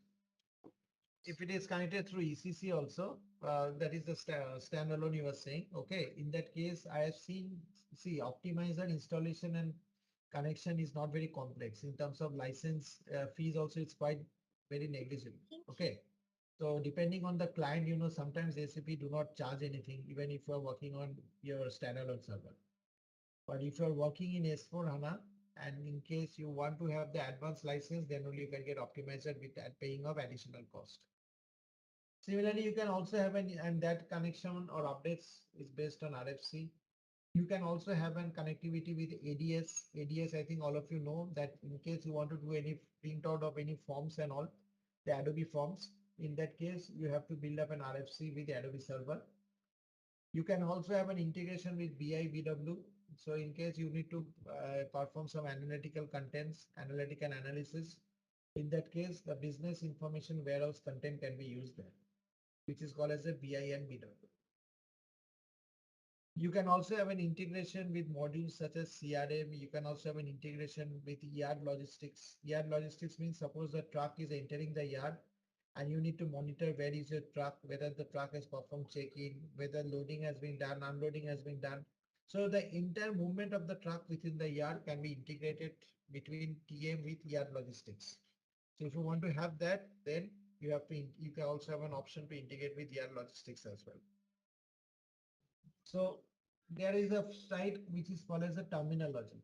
Why I have included this slide? Because sometimes, you know, because we are all from ECC background, so sometimes it's very important that it should stuck in our mind what those particular business objects does. So when I say business object means where the different transactions are taking place, those are called business objects. So there are a lot of business objects in TM. So if I talk about, you know, if you remember, I told you about OTR. So all of you know about this sales order, purchase order, stock transfer order, right? So these are also called as this generates the transportation demand. So all these objects are actually representing sales, procurement or transfer, right? And so the demand in your TM is actually on these objects. Okay. Then you have got other objects called as an OTR or DTR. So in case of sidecar, what happens? This is only applicable for sidecar because in S4 HANA, you don't have these objects because these are again redundant objects. So whenever you want to transfer or link your sales order with your transportation management process, we have a document called as a OTR. OTR means order based requirement. So order means all the orders which is created in ECC will be linked to your TM through your OTR. Similarly, when you are creating an outbound or inbound delivery, that can also create a DTR. So OTR is not mandatory. DTR is mandatory because you can still live without having the transportation demand not generated from order but from delivery. Okay. Then we have an object called as a forwarding order. So forwarding order is the starting point for any type of LSP scenario. So if you go into this, I told you that for shipper it ends here. But if you're working for an LSP, you need to start on with the process called as forwarding order, and that forwarding order will create a freight unit automatically. So instead of using these documents, you use this document for forwarding order. The forwarding order is actually the object for LSP scenario. Okay. So here the shipper and the customer needs to agree with the definite terms and conditions, and based on that the forwarding order will create a freight unit automatically. The next object we'll see is freight unit. So freight unit is the smallest unit of transportation. When I say smallest unit of transportation means it can be a cargo, it can be product, it can be a package, it can be a container, it can be any type of handling unit equipment. So whatever you want to transport, that is a freight unit. So whenever you are transporting something, you always need to know what are you transporting, where you are transporting, when you are transporting. And always know that this freight unit is always linked to your shipment document. So freight order, freight booking always will have a linkage with your freight unit. Any question till now on the left hand side? Then we come to the right hand side where you have some terminologies called as a freight order, freight booking. I think this is quite clear to everyone. So these are my shipment documents. This is also called my execution document, or this is also called as my subcontracting document. So in case you are planning to move your transport using sea or air, we call it as freight booking. And whenever you want to transport using road and rail, we call it as a freight order. In addition to that, we have got some other master data. First of all is a resource. Why resource is important? Because if you are moving your transport from point A to point B, for example, you need some resource to move them, right? Without involving resources, the transportation cannot happen. Similarly, if you are planning to move from port to port, you need a vessel. If you are moving from airport to airport, you need a flight. So all these are resources. So every resource has a capacity, and you need to make sure that the capacity of the cargo which you are transporting should not exceed the capacity of the resources.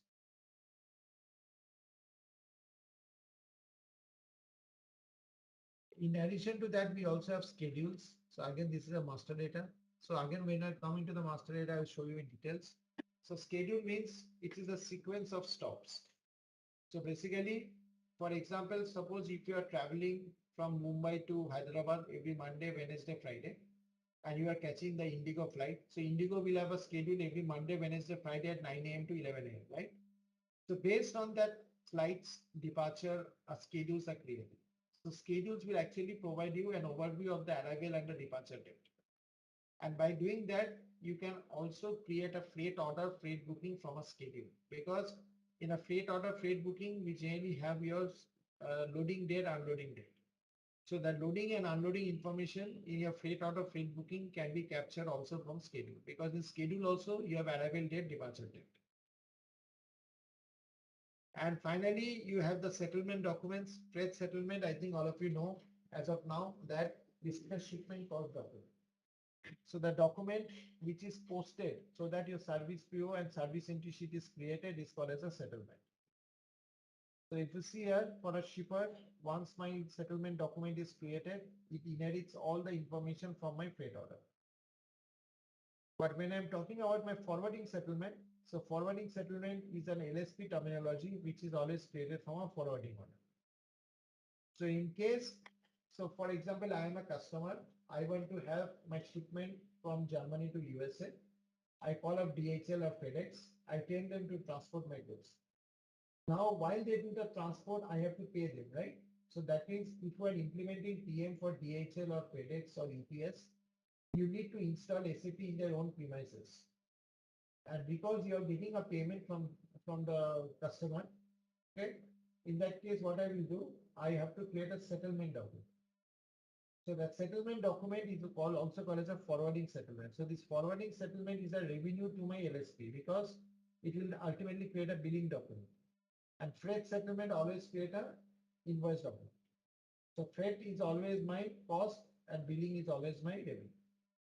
And this forwarding settlement document will always be created with a forwarding order. That means once a forwarding order is created, now I as a DHL or FedEx know how much I will be paid by the customer. So I can do an automatic charge calculation and then I can trigger my settlement process to do my billing document.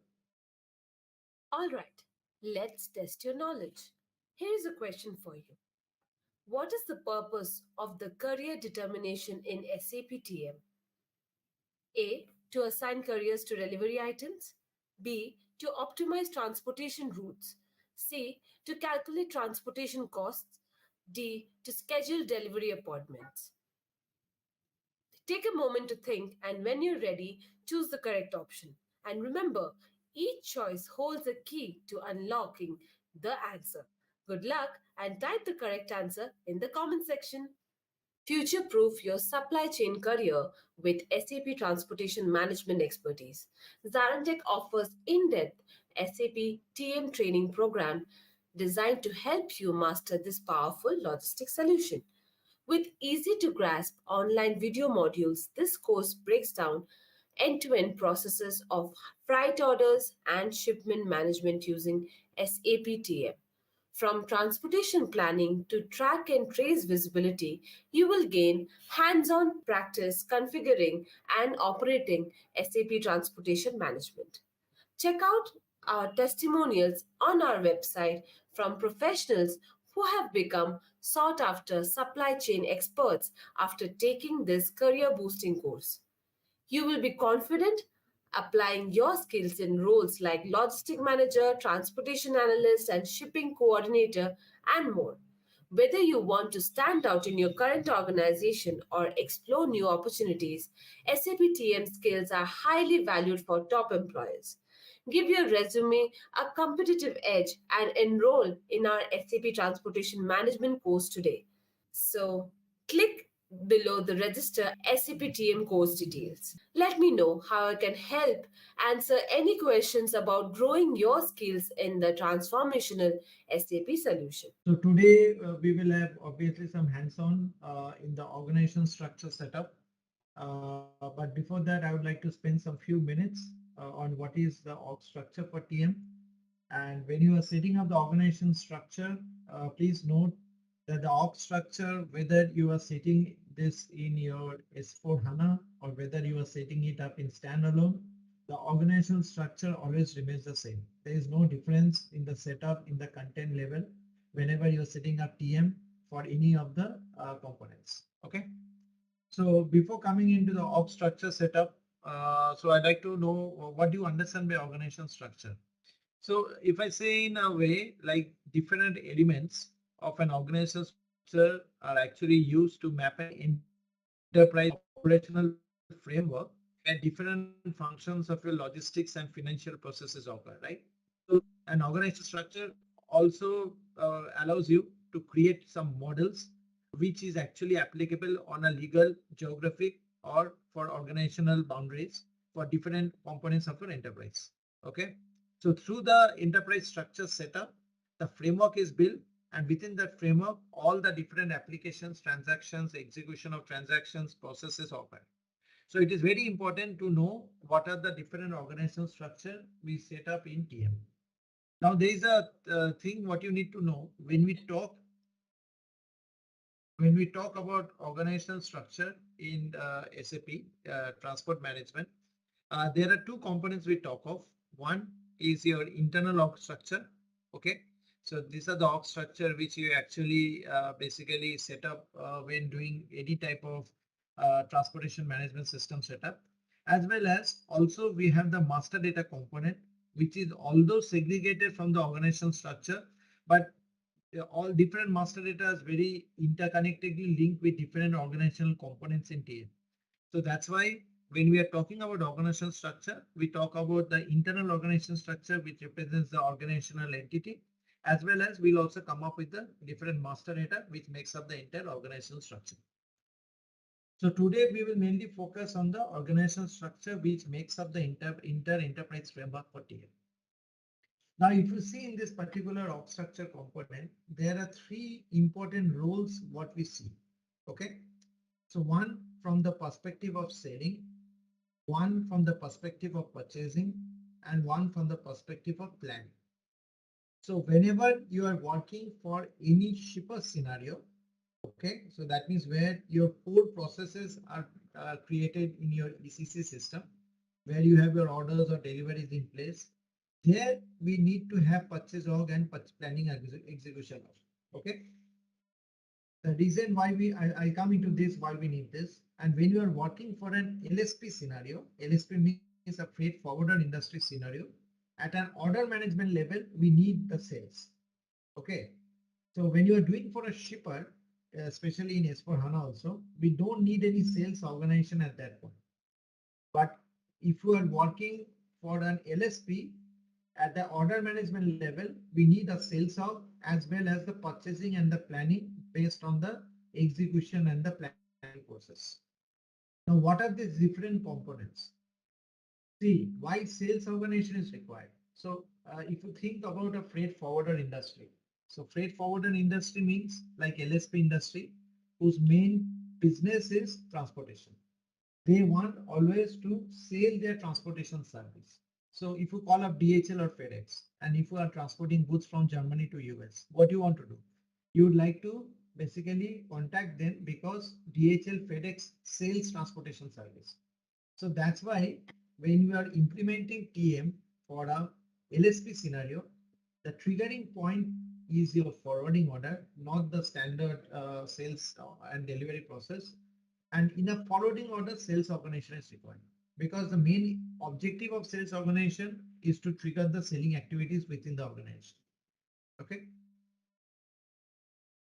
When you are coming to a shipper scenario, in a shipper scenario, basically as a shipper, we are not selling anything. Okay, so leave aside the commodity part because commodity procurement or selling is not part of transportation business, right? So when I'm implementing TM for a shipper, I am actually procuring or purchasing the service from the carrier. So because we are purchasing the service from the carrier and we are not selling anything, that's why in shipper we need purchase org and purchasing group, that is another entity which is actually being used to support our procurement of the services. Okay. Similarly, when you want to plan anything, when I say plan, that means my shipper is planning the transport. So even if it is internal fleet, they would like to plan that. And if it is external fleet, it will be the carrier or the third party will be doing the planning. But in case you are also doing your planning within the particular enterprise, you may use planning and execution organization. This is not a mandatory thing. It is not a mandatory that you need to have planning execution organization. You may still skip the creation of it. But sometimes many of the companies want to have this organization because the main objective is to, have a body which will perform the transportation planning on behalf of the shipper. So that's why the planning and the execution organization is there. So there are two components to that. I just make it in a notepad, for example. So when we create any organization structure, okay. So first of all, from the sales perspective, we have sales org, and you can also create sales office and sales group. Okay. From the purchasing perspective, because you are procuring the services from a carrier who will be responsible for doing the transport, you have purchasing org and purchasing group. Okay. And when you are having the planning, because as I told you yesterday, the transportation planning is a very important component of your planning process. So when you will be doing a planning, so you will doing a planning execution org and planning execution. Okay. So why this organ group is there? Organization is actually that particular entity which does the planning, and group means mainly for reporting purpose. They really monitor whether the organization is doing the planning properly, and accordingly for the reporting capabilities and all, the purchasing group is there. Similarly, purchasing organization. Purchasing organization has a direct relation to the carrier because a purchase org negotiates with the carrier how much they have to be paid for the transportation prices, right? Because when a carrier is picking up the goods and delivering it to the customer location, he will charge certain amount to pick up the goods and deliver. So for that, purchasing org is that entity who will negotiate with the carrier. So a freight agreement has to be there. So when a freight agreement is there, based on that agreement, the carrier will charge you. And in order to build up the freight agreement, it is a purchasing org who actually negotiates with the carrier on the rates and the validity. And purchasing group is the group of people or group of buyers who are responsible for monitoring the entire purchasing process. Similarly, I think all of you are mainly from SD background, so you must be knowing what is the functionality of sales office sales. Okay. So any question on the definition of the org structure? No, it's not a PO to a carrier, it's a FO to the carrier, freight order. Okay, because freight order is a shipment document. So when we are creating this purchase of purchasing group, basically we need to have a reference of your ECC. Why I tell you? The reason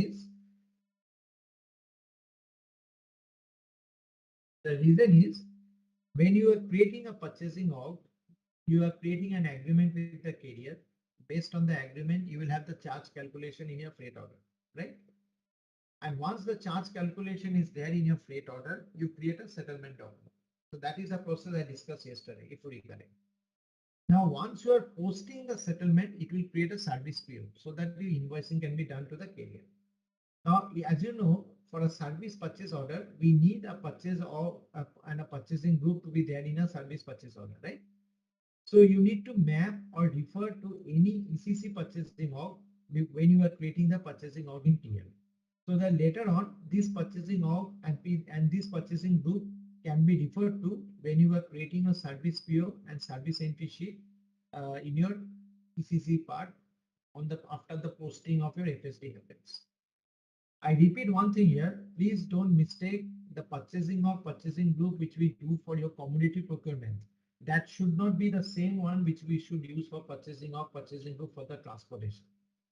So during any type of blueprinting phase or when you are doing any requirement gathering, it's a recommendation or suggestion that please segregate the purchasing of for transport companies separate to that of the commodity purchase.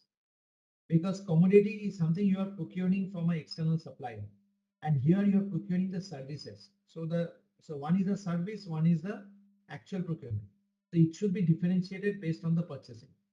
Okay, so that's why suppose in your particular project, if you are working with 10 different purchase of, try to create an 11th purchase of which will primarily be used only for transportation process and not for commodity procurement. Is it clear? Okay. Clear to everyone? Yes. Okay. Now,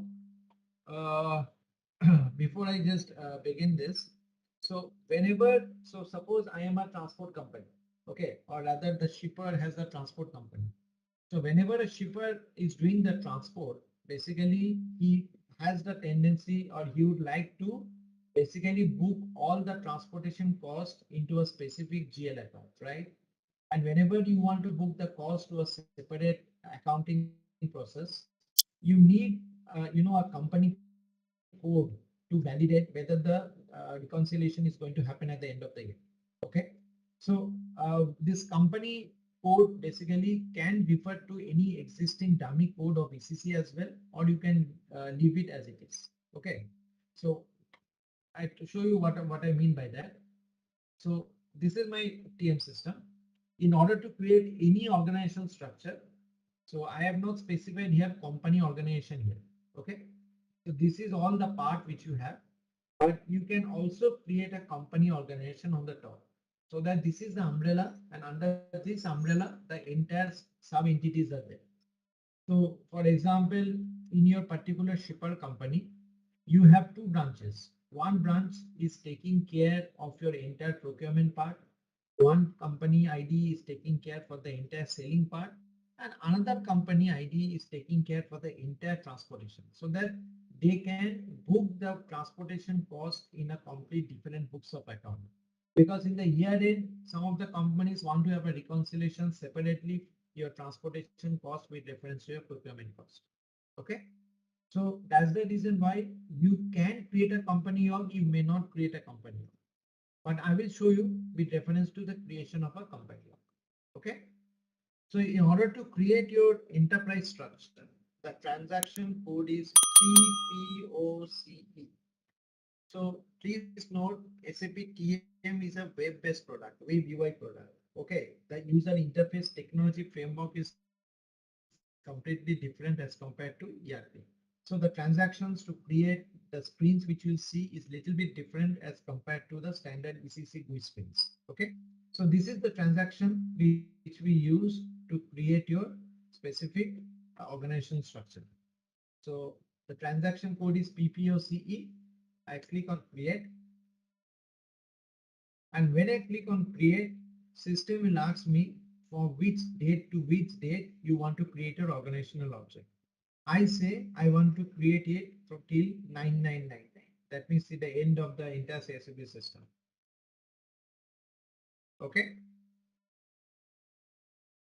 So my scenario is, so this is the scenario I am talking about, where my objective is that my transportation should start from Germany and it should end in US.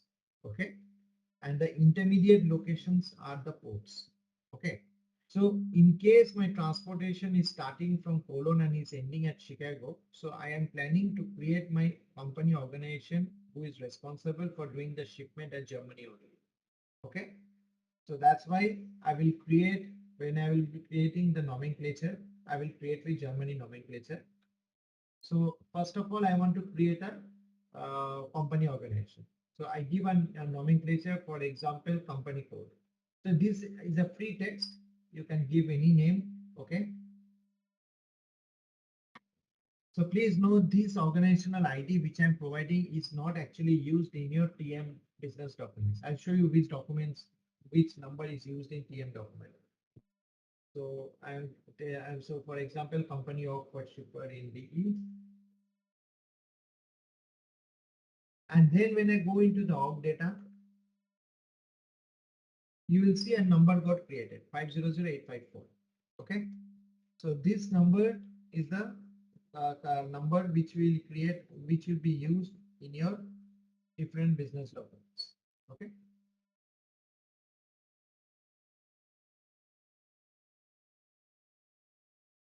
And when you will be creating or using this organizational ID, see right now we have not specified whether it's a company org or whether it's a purchasing org or something.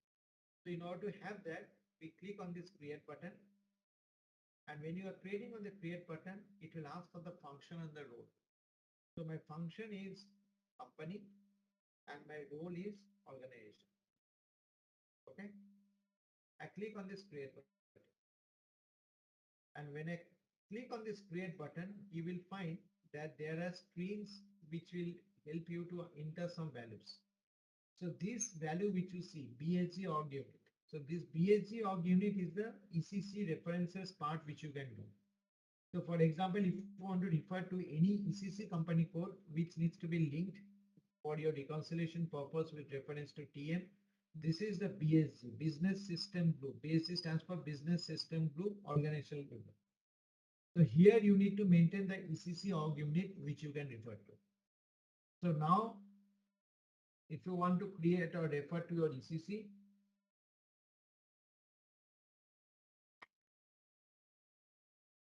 you can always go to the enterprise structure.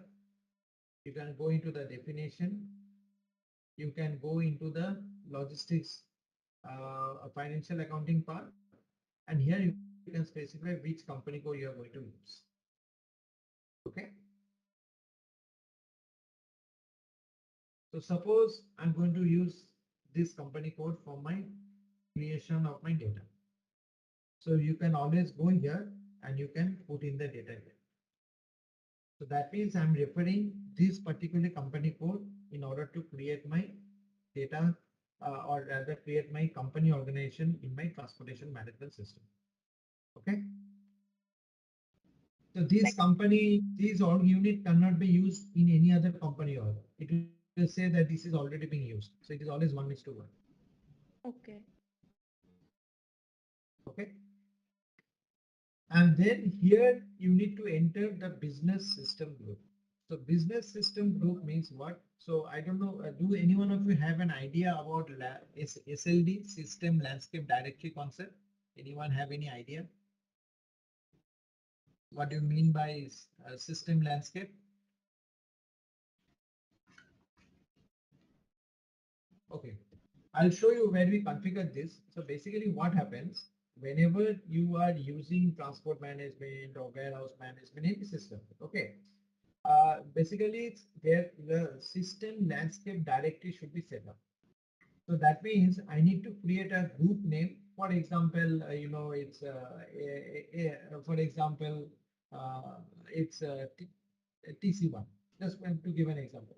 So the business system group will be TC1, but within that business system group, which are the logical systems you are connecting to that business system? That's what we need to mention. Okay. So I can, that means the entire landscape, that means which is the sender, which is the receiver, all the, the system which are clubbed together and do the data exchange between two systems is covered under the business system group. So business system group data is actually created by the basis. So this will actually help you to link the source and the receiver, and also the entire team will know which systems are actually considered in your particular landscape. So under one business system group, you have to connect, you can connect multiple logical systems. So I'll show you that in the configuration after I configure this. So that is a basis activity, and that is always part of the system landscape preparation, which you need to do. So I've created one business system group. In the drop down, you can actually see it. Okay. And apart from the function and the role, you can also use a currency. So why currency is required? Currency is required because you need to know that whenever in the year end, whenever you want to do any reconciliation, in which currency my company organization should reconcile. So there should be a group currency, right? So that currency will be used as the basis for doing a reconciliation.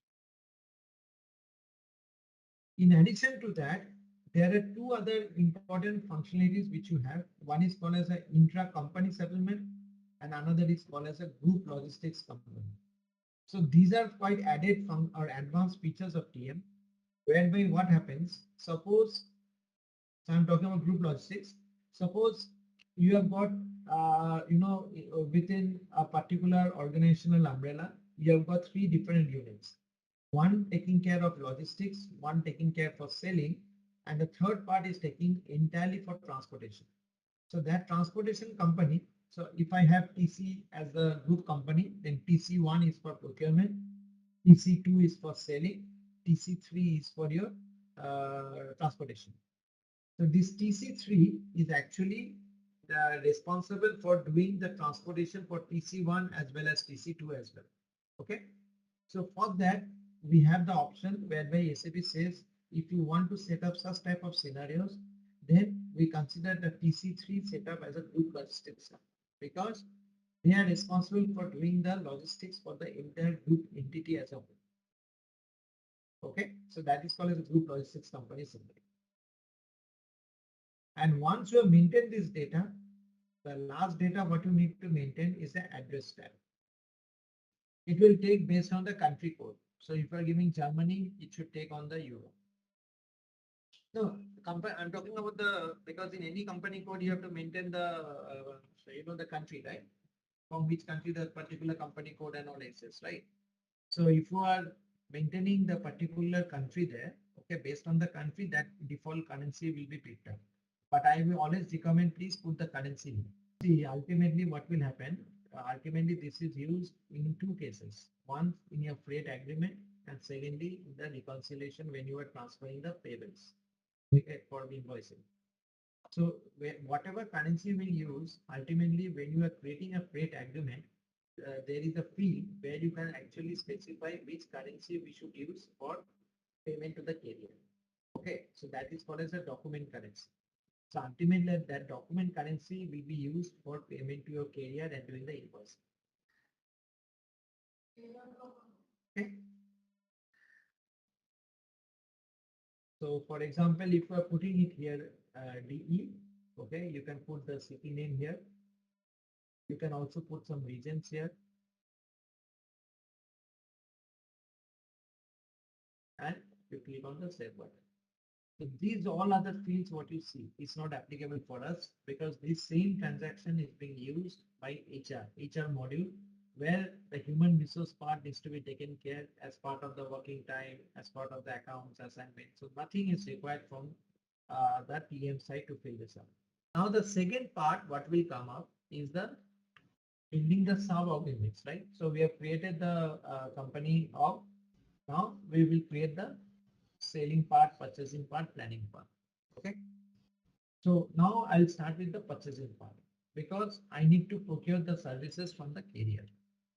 So when I have to use the purchasing part, I will create one purchase org, one purchasing group. Okay. So in order to create the purchase org and purchasing group, I again need to make sure that there are some reference units in my ECC logistics structure. So as you know, if you go into the the enterprise structure under the definition, the purchasing org is covered under logistic material management, right? Where you can see the purchasing org. So here you need to actually specify which purchasing org you want to create for your particular transportation process. Okay. So if I now go into this, now what happens here? You can link your purchasing org to your company org. Because ultimately under one company org, so this is the case where you want to set up a centralized purchasing.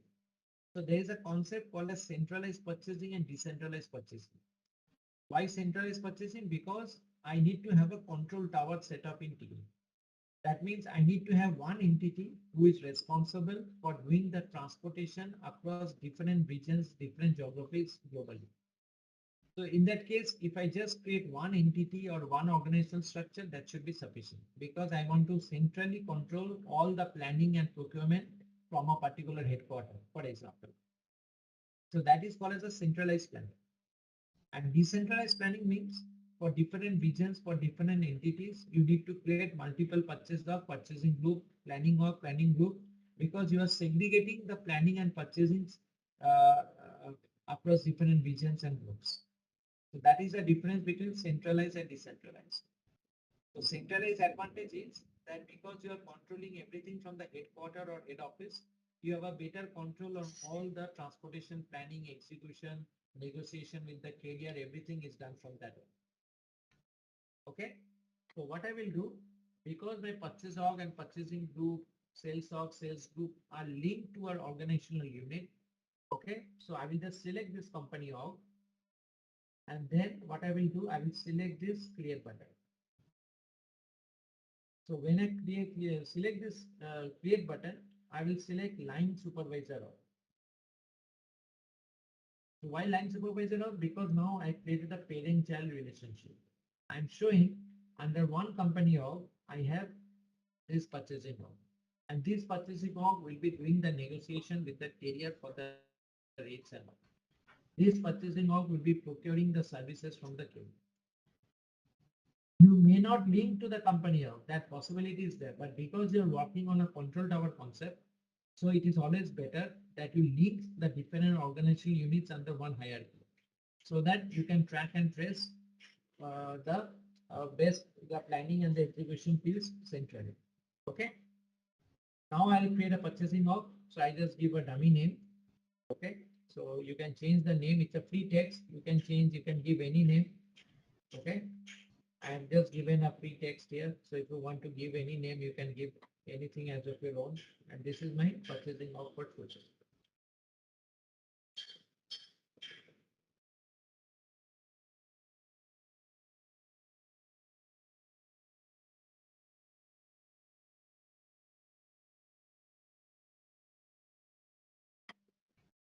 Okay. And then if I go to the org data, you will see automatically an org ID is created. So this is an internal number which SAP proposes. which you can use it, or if you want to change it with an external ID, you can over there overwrite it as well. Okay, you can overwrite it and that will become the external ID. Now because it is a purchasing org, so my function will be purchasing and my role will be organized. Okay, so I just make a note of this purchasing org number.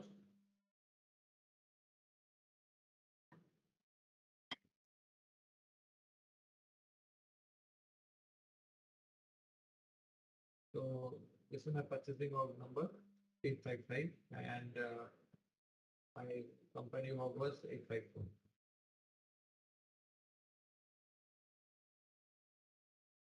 Okay.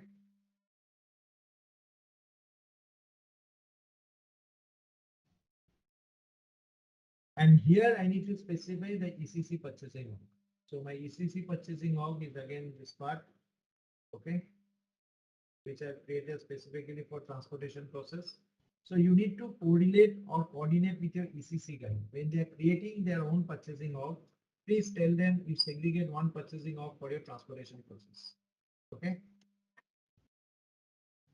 And here you'll see a new field called as a charge profile. So this charge profile is actually used later on when we do the charge calculation with a carrier. In order to have the charge calculation in my freight order automatically, I need to have some creation of a profile called as a charge profile. Okay, so I'll come into this profiling part later on when I come into the charge management framework. But this profile, as of now, you can keep it blank. Later on, you can always change it. And this is the city. Okay, and this is the country.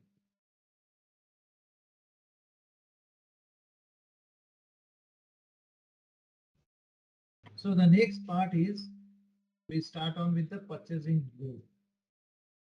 So what is the purchasing group? Again, you can have multiple purchase org. So in case you are doing a decentralized procurement, you can have multiple purchase org. Okay, now under purchasing org, I will create a purchasing group because I want that my purchasing group should only be linked with my purchasing org. Okay, you can again create multiple purchasing group also under one purchasing org. So in case you have one purchasing group for North Zone, South Zone, East Zone, West Zone, you can create multiple purchasing group. But again, because I'm following the concept of a centralized purchasing, so you should link one purchase org and one purchasing group directly to the company. So how do I create my purchasing group? In order to create a purchasing group, again, you need to coordinate with your ECC team. You need to tell them that, hey, please create one purchasing group for me. In order to create the purchasing group, I guess it is under material management. Okay. And under material management, if you go here, if you go to purchasing, under purchasing, you will create a purchasing group. Okay.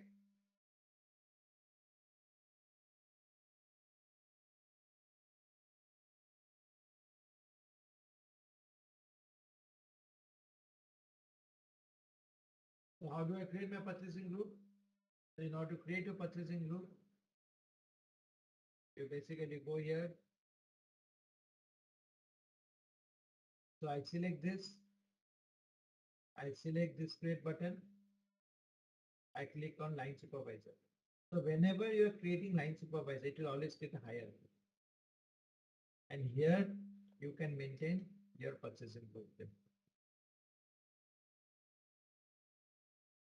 And here you can actually maintain your particular description there. And if I go into the org data, here you can see this is my organizational ID for my purchasing group. And you can put this organizational ID again here.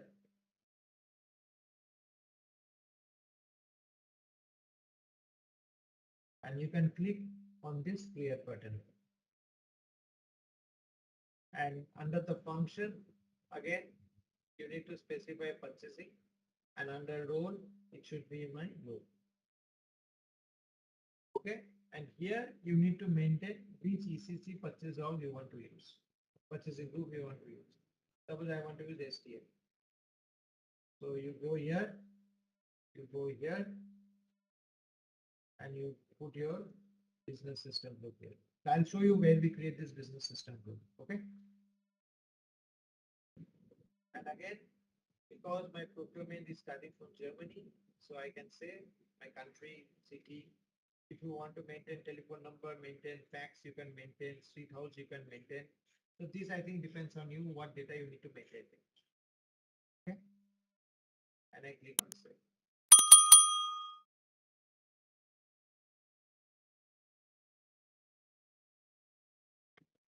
So with this my purchasing part is done. Any question from anyone?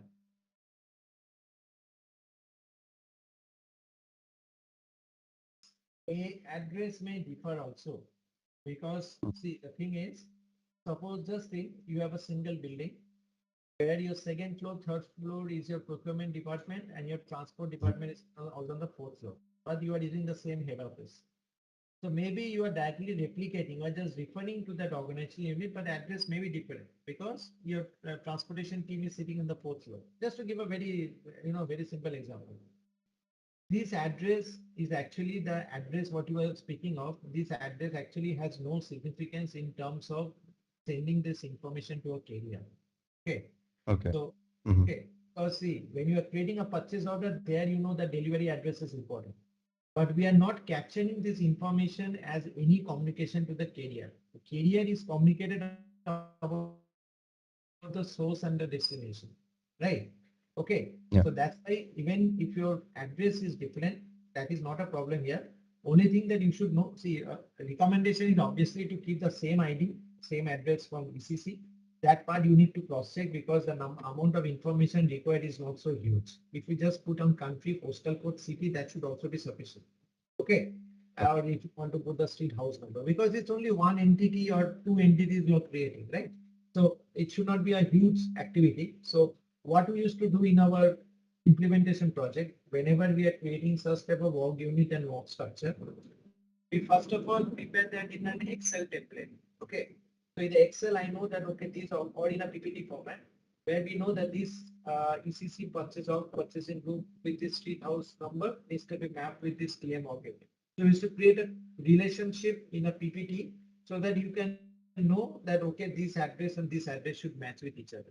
Even if it is not matching 100%, that's still okay. Because it is not something which you are actually transporting or transmitting this to your carrier. It is just for your information or FAQ sake. Even if you don't maintain the address, still SAP will allow you to save this. Okay. But if you transport, the problem is the number range may be put up. Okay. Because if you are not having the same number ranges across all clients, then when you are planning to transport, it will give an RCC error code 4. So that means you will not, that is not. So that's the reason why many people always do this on as a cutover activity once all the data migration and the data content is there. Then we come to the next part, which is the selling part. So again, as I told you, selling part is mainly required if you are working as an LSP scenario. Okay, because in a typical shipper scenario, if you are working with S4 Hana, you don't need to, you're not selling any service, right? You are actually procuring the service. So that's why you need to really understand for whom you're implementing TM. That is very important. Okay. Because when, when I started my first project, initially, SAP, if you see everywhere, they always tell sales of purchase of planning and all. But actually, there is a little bit subtle difference. If you are working in a ship, LSP scenario as compared to the shipper. I will focus both on the scenarios. But just to tell you, like when you are working for an LSP as a freight forwarder, your main core business is transportation. That's why you need to create your sales as part of that particular LSP scenario. Okay. So in case you are actually also acting as an LSP for some other entity. Okay. In that case, you can also create the sales office for the same company code. Again, that depends on the LOB, the line of business. If you are not doing a transportation for some other company code, then no need to actually create a sales of. But because I wanted to make you feel that yeah, we have a sales of created for the LSP scenario. That's why I'm just creating the organization unit for sales also. Or as for a shipper process, you don't need to create any sales of like that. Okay.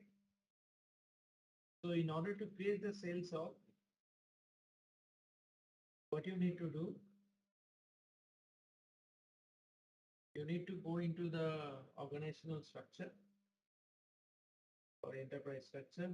And if you go into the sales and distribution, so within sales and distribution, you will see this is the sales of distribution channel. So out of that, you need to earmark which sales hub I can use for my transportation cell.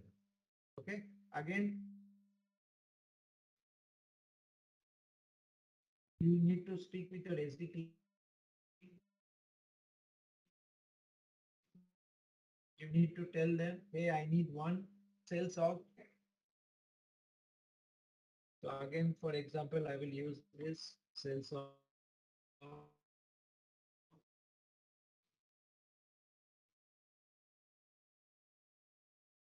So when, okay, so here, if I go into to create my sale log under the same company headquarters, right?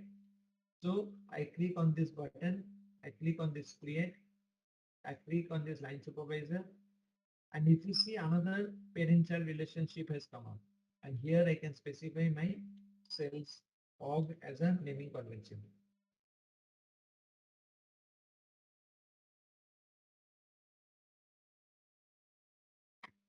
So this is my sales org, okay, and this is my org data.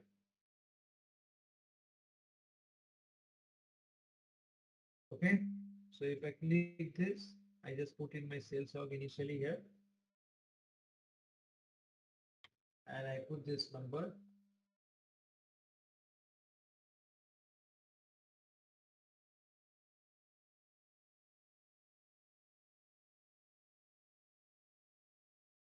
And I put in this function.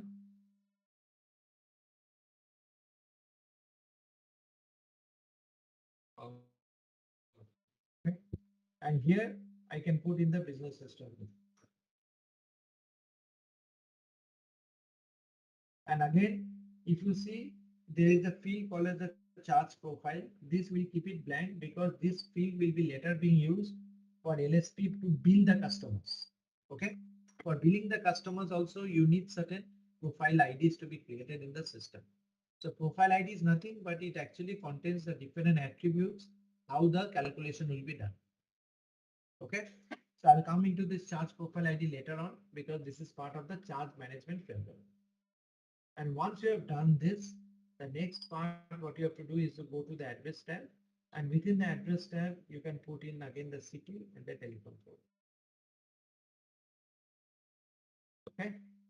Using your ECC knowledge, that sales office, sales group, these are never mandatory actually. But if you want to find the sales office, so again, before I create a sales office, I need to know the references of my ECC. So I go back, and here is my sales office. So what I will do here, I will again go here. So under sales of, I will click on this button, create button. I will click on this line supervisor. And here I will basically sales office. Okay. You can change the name, nomenclature, text, anything here. I'm just selecting sales office. So sales office for LSP scenario. In PP. Okay.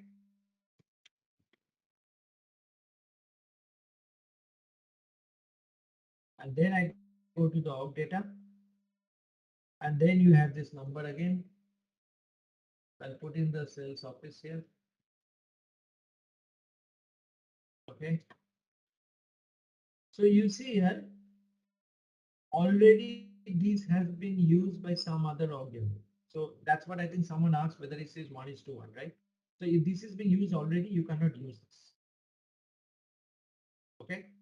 So what you can do, you can use maybe the other one which I created is some.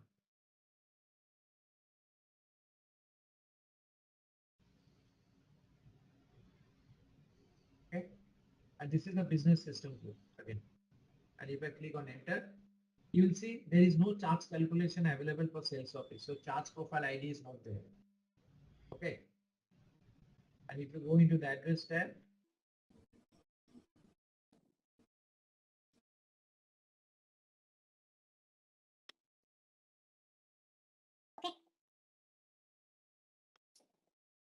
any question? Sales of sales office, sales group.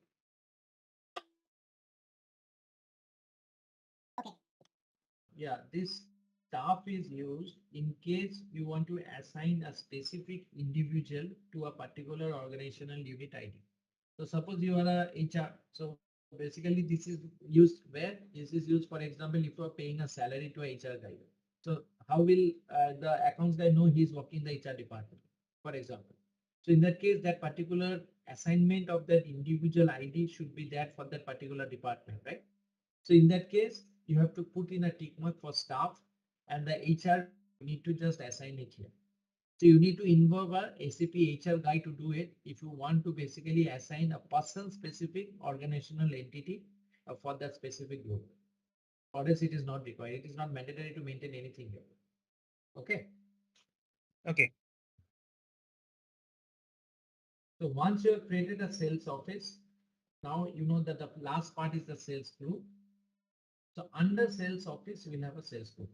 So again, click on this. I click on line supervisor. And within the line supervisor, you see the line item came. So you can put in the sales group. Okay, and you can put in the description of the sales group. Okay, so I can click on this org data, and again, this is the ID.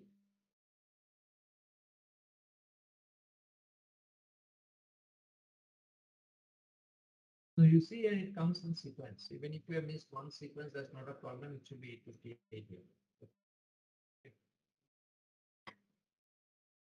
And once you have maintained this, basically you need to create your function and role. So in order to create a function and a role, you need to create on sales and you need to create on a role, which is your sales group. Okay. And when you are doing it, you can maintain the business org unit here. So for that, I need to find out the sales group. So if I go back, I need to find the sales group.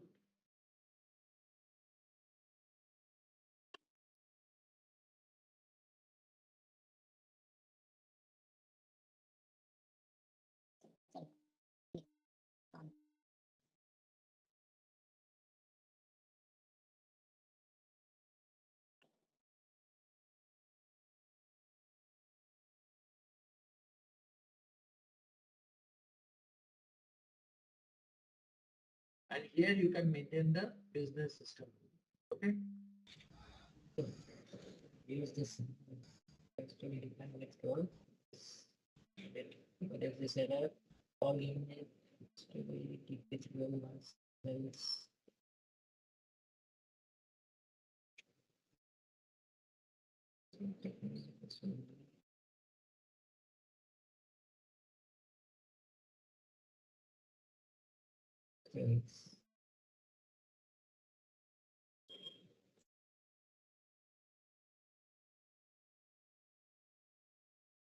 It has to be defined with one organization.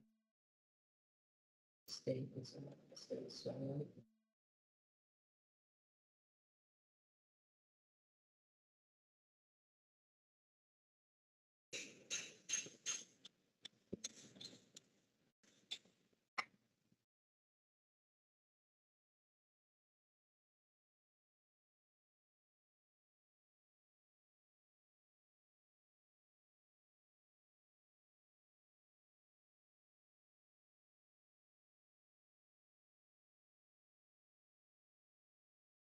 So this is my sales org, which is of the sales and organization. Under this, I have sales office. Okay, why did it appear? Sales office. Okay.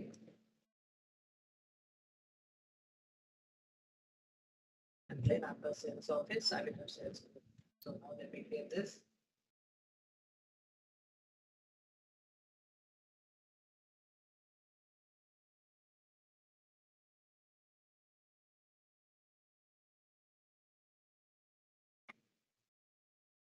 I go to all data.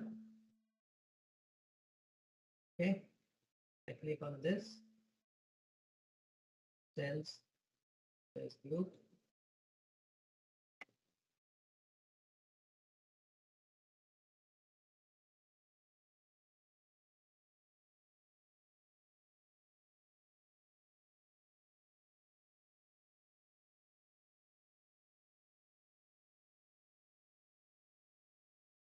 Okay, so someone has used this one, now it's coming a different ID. Sorry.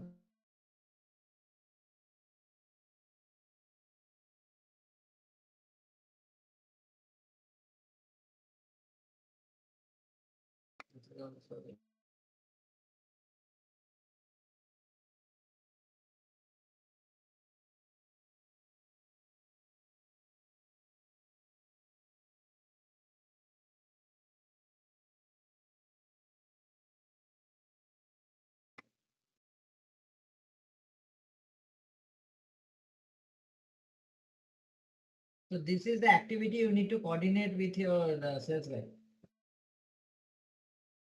Okay.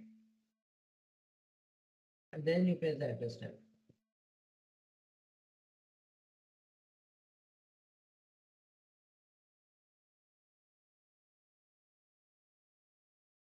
Okay.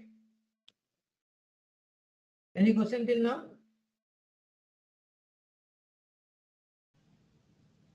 So if you see now the sales part, the purchasing part is done. So the last part which is remaining is your planning org and planning group. So as you know, planning org and planning group is something which we don't have anything in ERP, right? In ECC, we don't need to get this because in ECC, there is no planning organizational unit and planning execution group. So we don't need to link anything with reference to ECC. So if I now go to my original structure, my company org. So if you want to search any data, just click on search term and put in that ID. Okay. When you go into this ID, you'll find the company organization. So you see that in with the company organization, you have purchasing org, sales org. So within the purchasing org, you have purchasing group, and within the sales org, you have the sales office, sales group. Okay. Now the last part is the planning and execution org. So again, I need to have this planning execution org with my company structure. So what I do, I click here and I click on this create button. And I click here line supervisor org. So here there are two entities, planning execution org and planning execution group, right? Planning org and planning group. So first of all, I create a planning org. So if I create a planning org, so it's a planning execution org. I click on org data. So this is the number.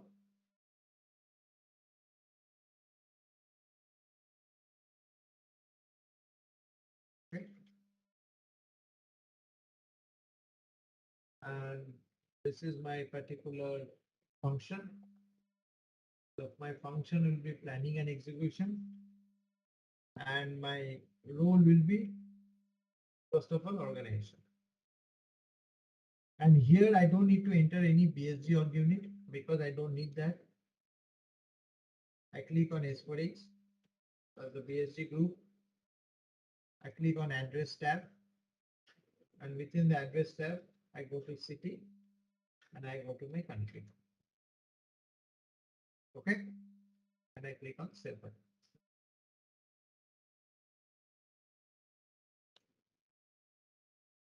So your planning execution org and planning execution group is also ready.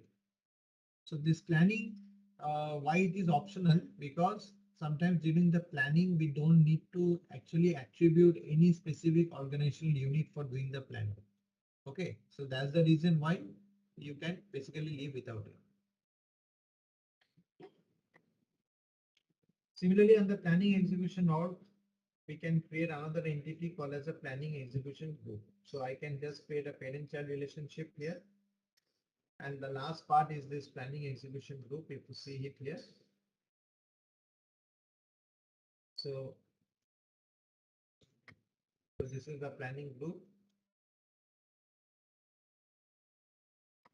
So this is the planning organization group, planning execution group. This is the org data. And this is the organizational ID.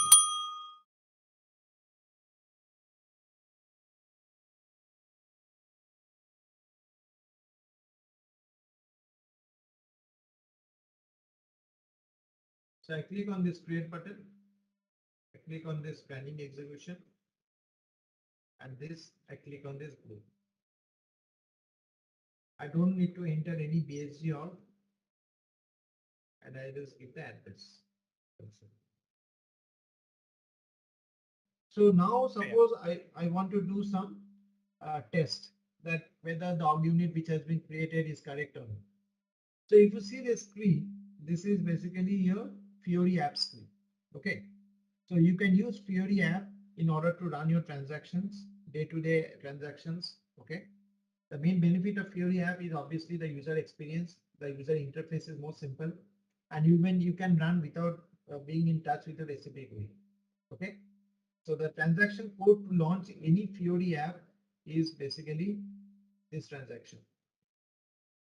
You can use this transaction to launch your Fiori app. UI2/FLP. So FLP is your Fiori launchpad and UI2 is the underlying framework technology which is used to launch the Fiori pads. Okay. So my main objective is to see if my organizational unit is created correctly. So suppose if I create a freight order. Okay. So if I click on this, create road freight order.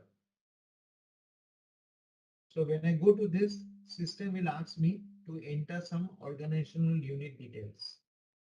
And within that, I can actually find out if it is created correctly or not. So I enter my freight order type. So freight order type is your document type, like it's your shipment document type. And if you go into the general data tab, in the general data tab, you see there is a section within a freight order where you need to enter the organizational data. So you can have this organizational data pre-filled based on the configuration. I will not go into details right now, but if you want to see whatever you created is correct or not, suppose I want to start with my purchase order. So I go here, I can click on this purchase order, and here there are a lot of purchasing orders. Under organizational unit ID, I put in Ctrl V. I click in the go button, and within the go button, I can see the organizational ID. Similarly, if I want to see my purchasing group, see I have only one entry because that was a parent to child relationship, right? Similarly, if I want to see my execution organizational unit, so I want to see my execution organizational group, I go here, I see here, I see here.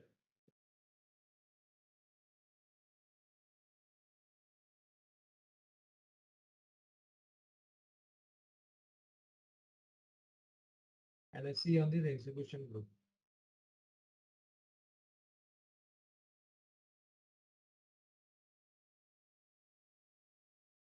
And similarly, the last is the procuring company code.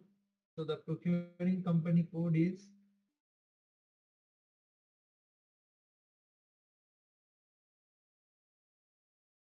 okay. And I'm saying this. So you see here, all the data which I've created is correct because system was able to find out the data in the internal database table as well. Okay. So that is how you can perform some type of testing when you are creating any new organizational units. So this is mainly related to purchasing and your planning. Similarly, if you want to check your selling part, So for that, I told you for sales, we need an LSP scenario. And for LSP scenario, we need to basically go and check the forwarding order, right? So in order to check the forwarding order, what I can do, I can go into the order management. And here I can create a forwarding order. And I can check if my organizational unit is correctly populated here. See, this is the section for organizational unit. So what is the organizational unit from a sales org? So for sales org, it's 857. So this is from my 857. I can put in my organizational unit ID here. And accordingly, because you have one entity for sales org and sales office, sales group, so automatically this data came here. And you can use this to proceed with your forwarding.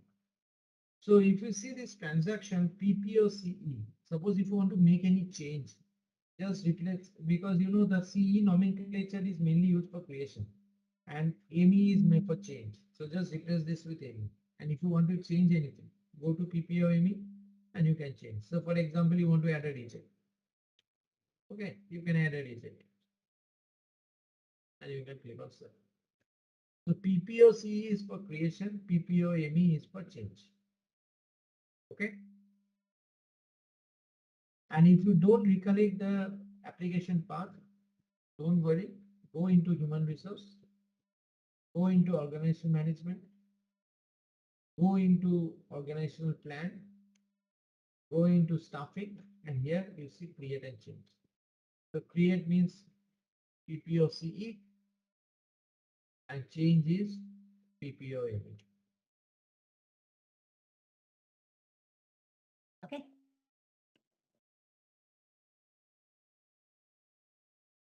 And if you want to see whether this data exists in the database, so you go to a database table.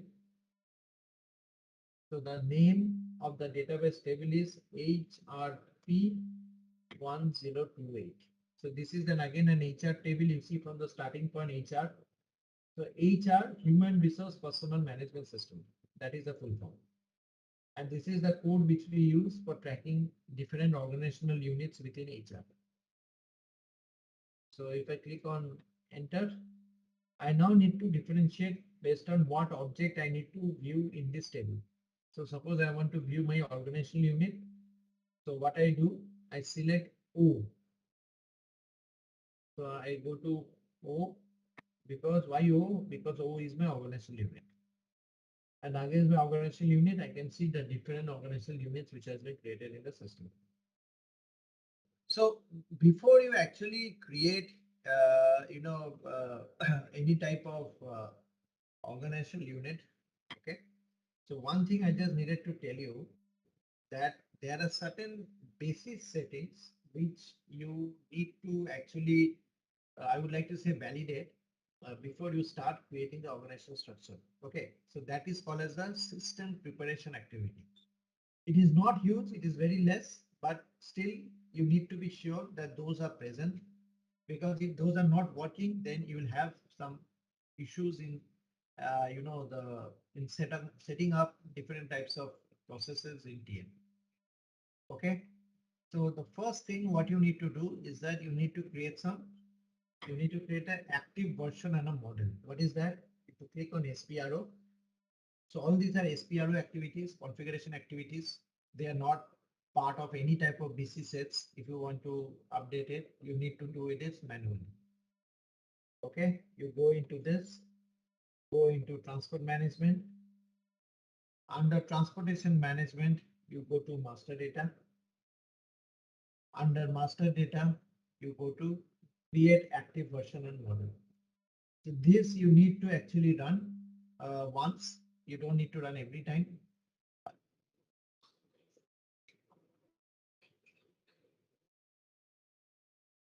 So you need to create your active version. Come by 6 o'clock. Yep. You need to create your active version and model. And for that, you need to click on this create button. And is APO used? You should click on no. Okay. and you should, if you click on no, system will tell you the version model is created. So this is one-time activity. You don't need to do anything. Okay. I'll not run this because it's already being executed before. Okay. So the second thing is that you need to do the basic settings for creating the system landscape. So what does that mean? This means there is a node under this EWM, and here you need to go to HCM basis. Under HCM basis, you have integration. Under integration, you need to create the settings for your system landscape. And under the system landscape, these are different types of settings you need to do. So first of all, you need to set up the logical system. So again, this is your basis activity where you need to set up the different logical system in which you are working. Okay, so basically the nomenclature should be system client, something like that, so that it can give you an overall idea of what is the system ID and the name where you are working. So I will not create any logical system because these are all basis activities, but I just showing you because you can just later on validate if these entries exist or not. Secondly, you need to assign the logical system to the client. So whatever will be the client where you will be working, okay, suppose I'm working in client 300 or 400 or 800, wherever, okay, you need to specify the logical system, which you have created in the previous step. The third part is you need to assign or you need to define the business system group. So this is the place. So if you remember, I was specifying S4H everywhere because this is the place where you need to assign or create your business system group. So this business system group is something like an umbrella, and within this umbrella, there are multiple logical systems you can create and you need to assign to this business system group. So this assignment to this business system group is actually done in a different area. I'll show you where we do it, but you need to create system where you're working on. Okay, and this is the sorry, and this is the next one where you need to assign the logical system and queue type. Here you need to assign logical. So in case you have got multiple logical system, or else SAP will not be able to create the different process documents. And here the indicator needs to be X. Okay, so in that case, you need to specify the indicator X, and the release version is 700, and the queue is inbound because the sender and the receiver for transport management is coming inside. So you are the receiver recipient. So the queue type is inbound. Okay. So once you have maintained this, there is again one more configuration you need to do. So that is under your transportation management. So when you go to transport management, so under transportation management, you need to have basic functions. So if you go to this, sorry, where did you go? Yeah, you go to basic functions. Under basic functions, you will have your user interface. And under user interface, you see there is another call as message settings. Please specifically for each of the ID, please maintain the message types as both, because you want to view all the different types of errors, whether it's an application log error or whether, so there are two types of errors. One is called as an application log. Application log means basically whenever you are running any type of transactions, there can be some logs which is there in the database which you want to visualize it. And when you are clicking on S, which is a user interface, that means on a day-to-day level, when you are running any transaction data on the screen, if you want to have that log being captured, then you can click on user interface. So I want to do for both. So I click on both. And here I need to specify the severity. The severity should always be both error and warning message. That is all message. And the detail level is 9. So 9 is the highest level of data logging. That means all the messages which you want to have, which the system displays in the UI, you need to capture that. So that is called as a level 9. And you need to write all the logs to your DB so that in the database also these logs are getting captured. So this is one setup which you need to do.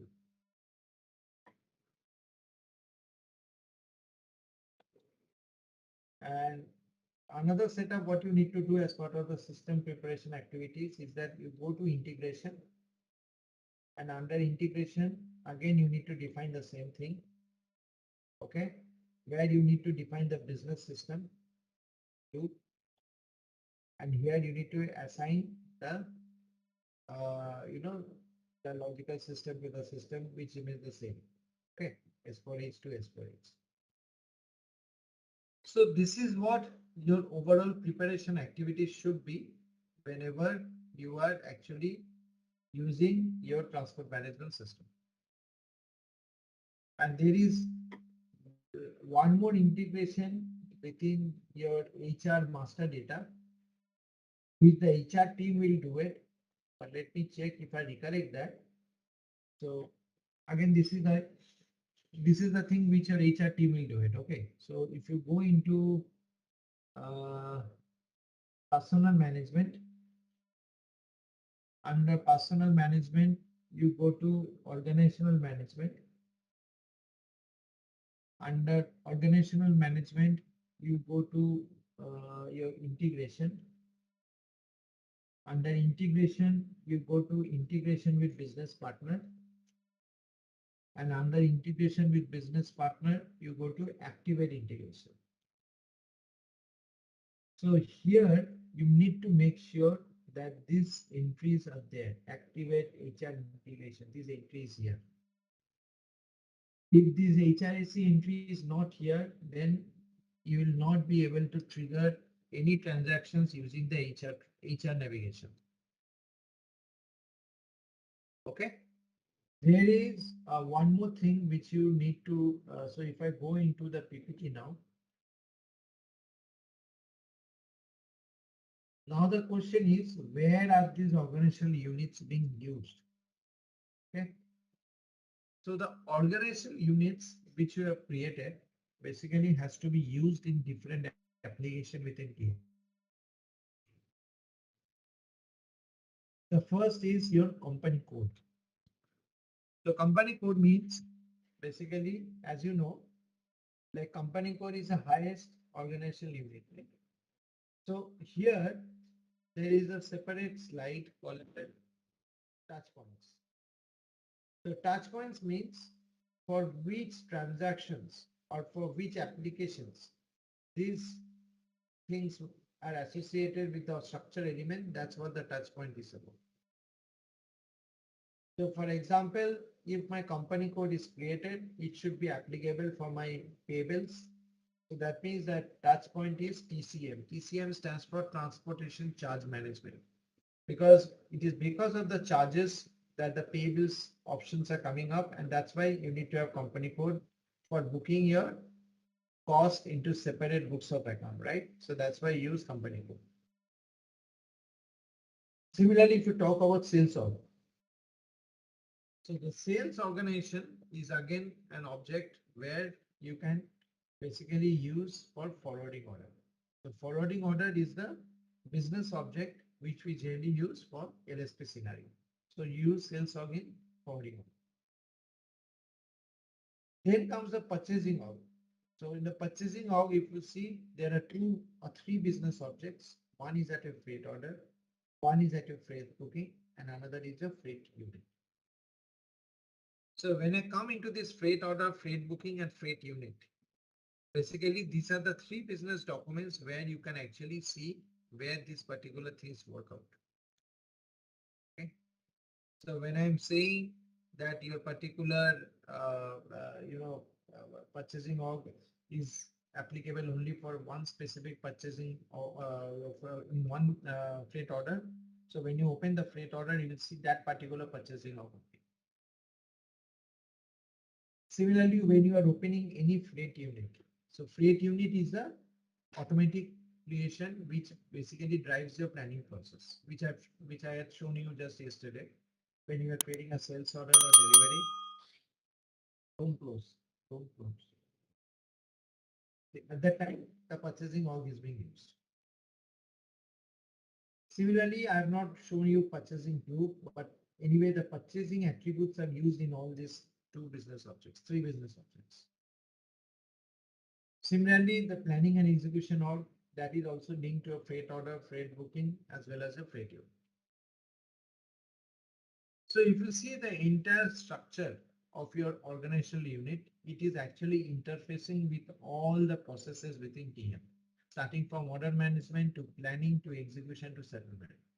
So that's why I tell you it's a part of the internal organization structure, because all the internal processing which happens through your transactions are linked with the organization structure.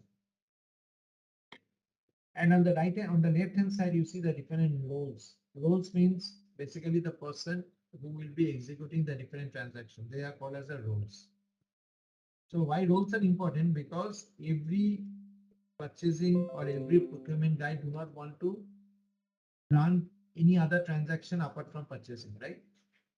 Same concept holds here. So if you are using a booking or a billing agent, you need to associate yourself for your TCM or your company code content or sales order. If you want to only perform purchasing work, that means you are a purchasing agent or you want to do an invoice verification, then the purchase org and freight order, freight booking component comes into the picture. Similarly, when you are either a planner or you are a clerk or whether you are a driver, so again, your main job is to do the planning. So that's why the linkage has to get there. So these are the different roles which you can perform. Okay, and you can restrict based on roles whether you can work across multiple entities or not. So with this, organizational structure comes to an end. See, the thing is, in the S4 Hana, they have done, so I'll show you one thing here so that see, basically, when I go to my freight order, this is a very new field they have brought up.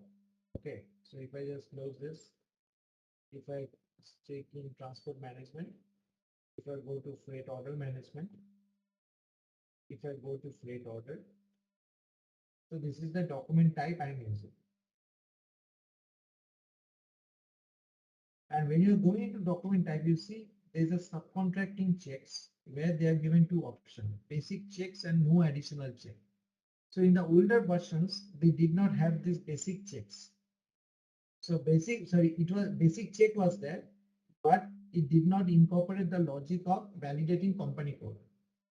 But now what SAP has done, they wanted to check if any company wants to check for which company code also the transportation process is going around. For that, they have just changed the code a little bit and they have added the code of checking or validating company code if you are selecting basic checks.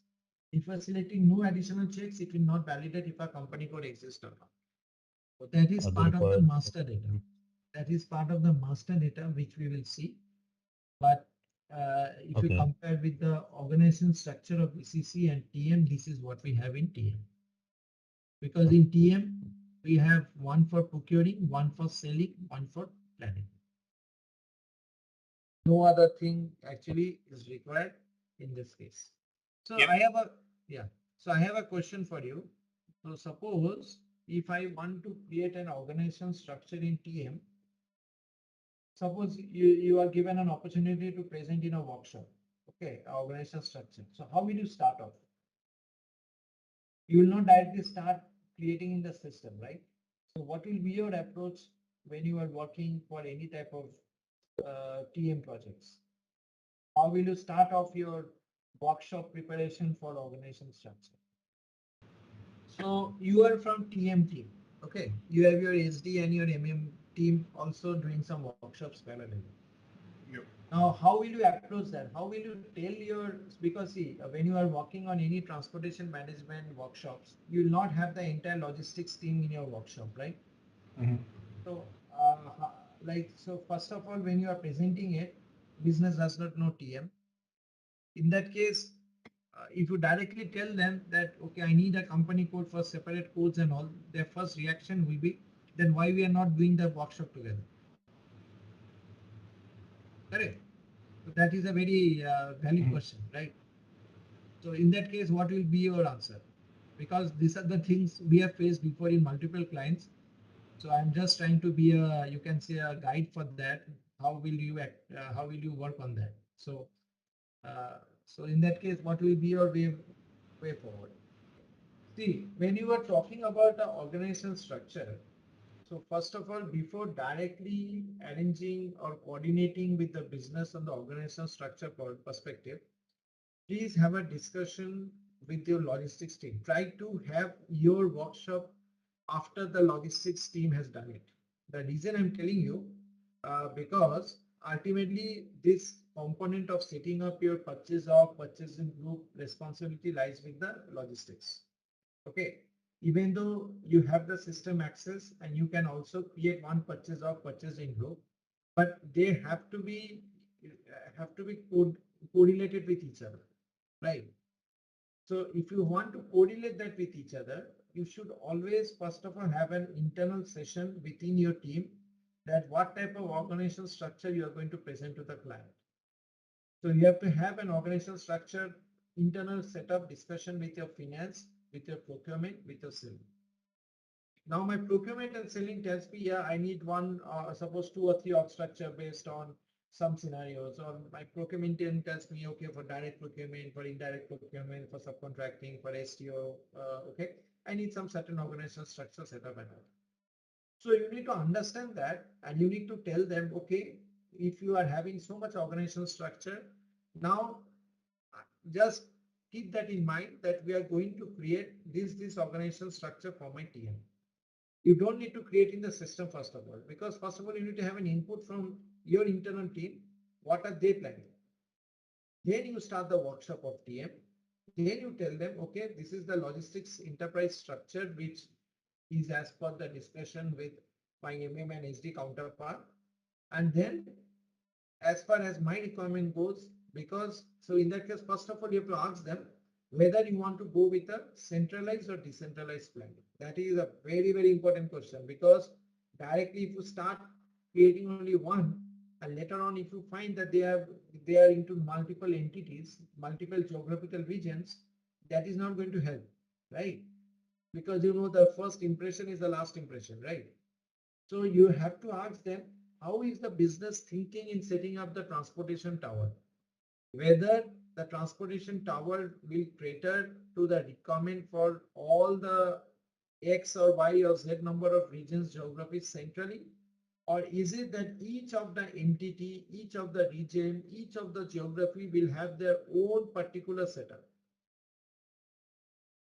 So this means, like for example, if you are implementing TM, for example, for a big CPG industry where they are currently rolling out the SAP solution to about 50 countries. So but the headquarters is in US. So whether they want to have different planning for all those 50 geographical regions separately, or whether the planning should be controlled and coordinated centrally from US, that is the first question you should ask them before even proposing anything. Because if they say, no, my tower, I need a centralized planning, which we all sometimes call as a control tower concept. So control tower means the centralized guy is responsible and is monitoring all the transportation which is happening throughout globally. So if you are using the control tower concept of centralized planning, then half of your job is done. Then you just need to create one organizational unit which can be of any nomenclature, and that you can propose it to your client. But if they say no, I need to have separate planning entities, separate purchasing entity. In that case, you need to group the entities, because if you are having 50 entities, it does not make sense to have 50 purchase of 50 purchasing group.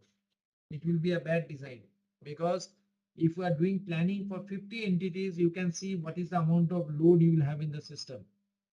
Okay, I have seen a client who are quite immature in their design. Irrespective of a suggestion, they did not follow, and now they are all struggling because they now decided to group them into regions and entities. All right, let's test your knowledge. Here is a question for you.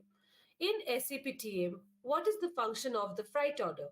Option A, to generate transportation documents. Option B, to track status of shipment. Option C, to create invoices for transportation services. Option D, to manage transportation resources. Take your moment to think, and when you're ready, choose the correct option. And remember, each choice holds a key to unlocking the answer.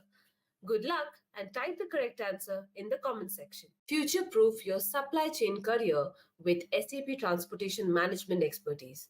ZaranTech offers in depth SAP TM training program designed to help you master this powerful logistics solution. With easy to grasp online video modules, this course breaks down end to end processes of freight orders and shipment management using SAP TM. From transportation planning to track and trace visibility, you will gain hands on practice configuring and operating SAP Transportation Management. Check out our testimonials on our website from professionals who have become sought after supply chain experts after taking this career boosting course. You will be confident applying your skills in roles like logistic manager, transportation analyst, and shipping coordinator, and more. Whether you want to stand out in your current organization or explore new opportunities, SAP TM skills are highly valued for top employers. Give your resume a competitive edge and enroll in our SAP Transportation Management course today. So, click below the register SAP TM course details. Let me know how I can help answer any questions about growing your skills in the transformational SAP solution. So now, before we actually deep dive into the TM master data, so we need to basically check why master data is required. Okay. So before I basically show you the master data, I just wanted to show you something here. So if you see, let me just create a sales order. Okay.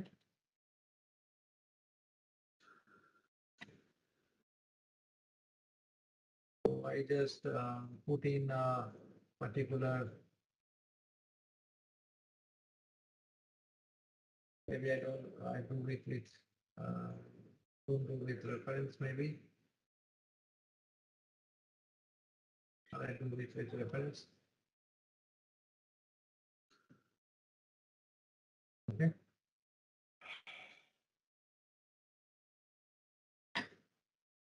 So I just put in some dates. Suppose my delivery date is 20th of this month. Okay. And I put in my pricing date also. I put in some material here. I put in some quantity here. Okay.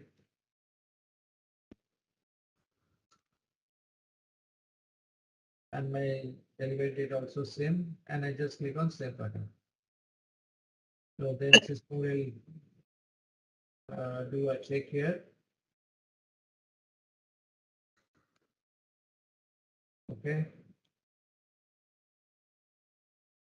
I just put a condition type. Okay. And just for my purpose, I also put in some route here. Okay.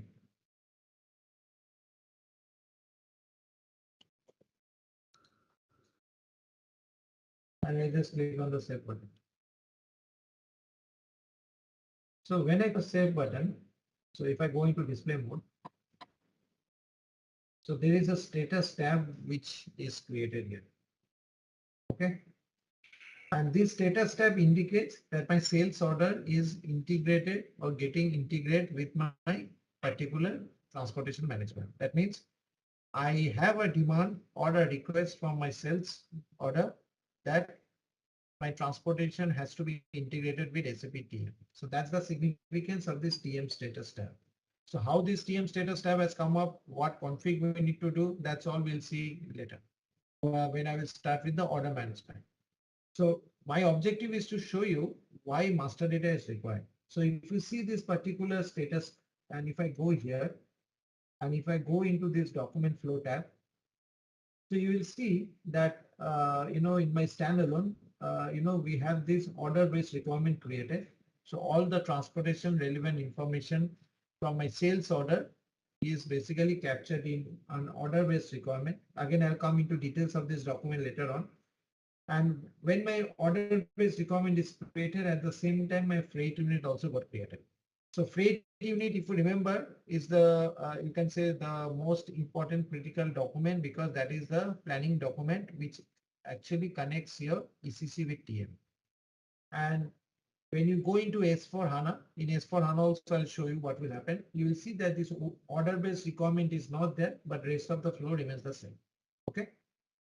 So when I go into freight unit, okay, so either you can go into the link here, or what I will do, I will open the freight unit directly in my transportation system. So this is my TM 9.5 system. Okay. And I just opened the pillar. This is called as a cockpit. I'll explain you all of this later on, how to access to these cockpits and all. But what I just wanted to show you is when I check this particular cockpit, I see this is the freight unit which is created. Okay, this is the freight unit number 1602 and 1603. Okay, so this is the 1603. And when I open my freight unit, you will see that the three important information, that is the source location, the destination location, and the material code is actually inherited from my sales process. So if I go into this freight unit, so as I told you, freight unit has three important information, like where to transport, when to transport, and what to transport, right? So where to transport means basically I need the stage information. So if I go into a tab called as the stages, and in the stage tab, you will see here that my source location as well as my destination location is being seen. So my source location is TSPD and my destination location is the customer location. So both this information is actually coming from my sales order. Okay. So what I mean to say that, and finally also another thing is the material information. So if you go into the general data tab, you will see the material information as well, which is the material or product MM01, which you create in our material master. So TM01, product is TM Prod 01, which you see there. Okay. Just close this. So the most important info, what you find out from the sales order is that unless my master data is available in TM, neither my freight unit nor my OTR and all will be created. Okay.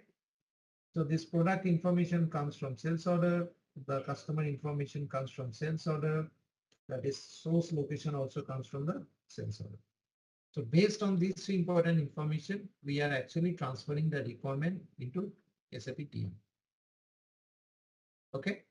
Now that is the reason why master data is very critical, because if you are not creating your master data correctly, your entire process will not be working as designed. Okay. Any question before I move to the proper part? So this freight unit that you're talking about is going to be only one line item, or it's going to be as much of line item as there in sales? Yeah. So because it is based on delivery. So in case in delivery you are maintaining 10 products, all the information will come in a freight unit. Now, whether you want to create a one freight unit or 10 different freight units, that depends on a specific rule in TM called as a freight unit building rule.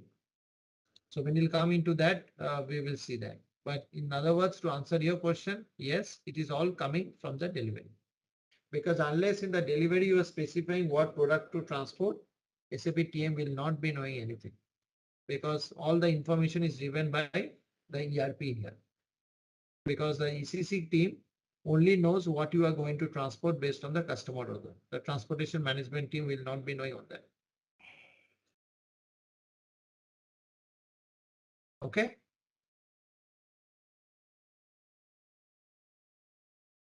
Any other question? Thing? Any specific information?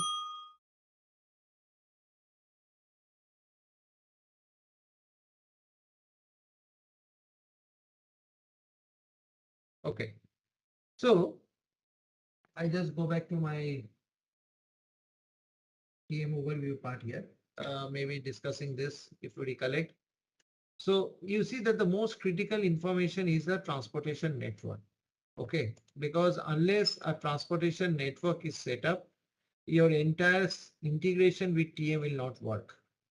The reason is why we call transportation network, because network is not only identified by a location.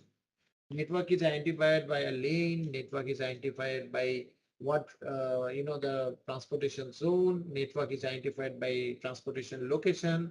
So all these elements actually make up your transportation network. So if you see in the right hand side, I have clearly shown here that your locations, your zones and your lanes makes up your entire transportation network. Because you need, why it's important that you should set up your transportation network, because unless the network is set up, you will not be actually knowing from where to where your transportation should go, right? That is a very critical thing. So if I ask you what is a transportation network? So transportation network basically defines the reachability between the locations and the transshipment points where freight needs to be transported from one point to another point. So when I'm moving any transport freight from point A to point B or from point B to point C, in that case, it is very important to know which are the locations involved in the transportation point or the transportation process and how the transport is to happen. So the combination of the locations along with the means of transport basically defines the transportation network.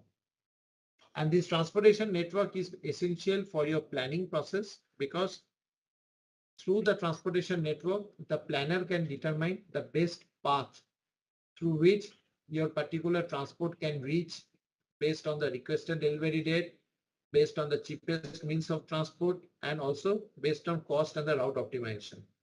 So all these things is the ultimate objective of determining and setting up a proper transportation network. So when you are setting up the transportation network, the most important component is the location. Can anyone tell me what is the location? Anyone?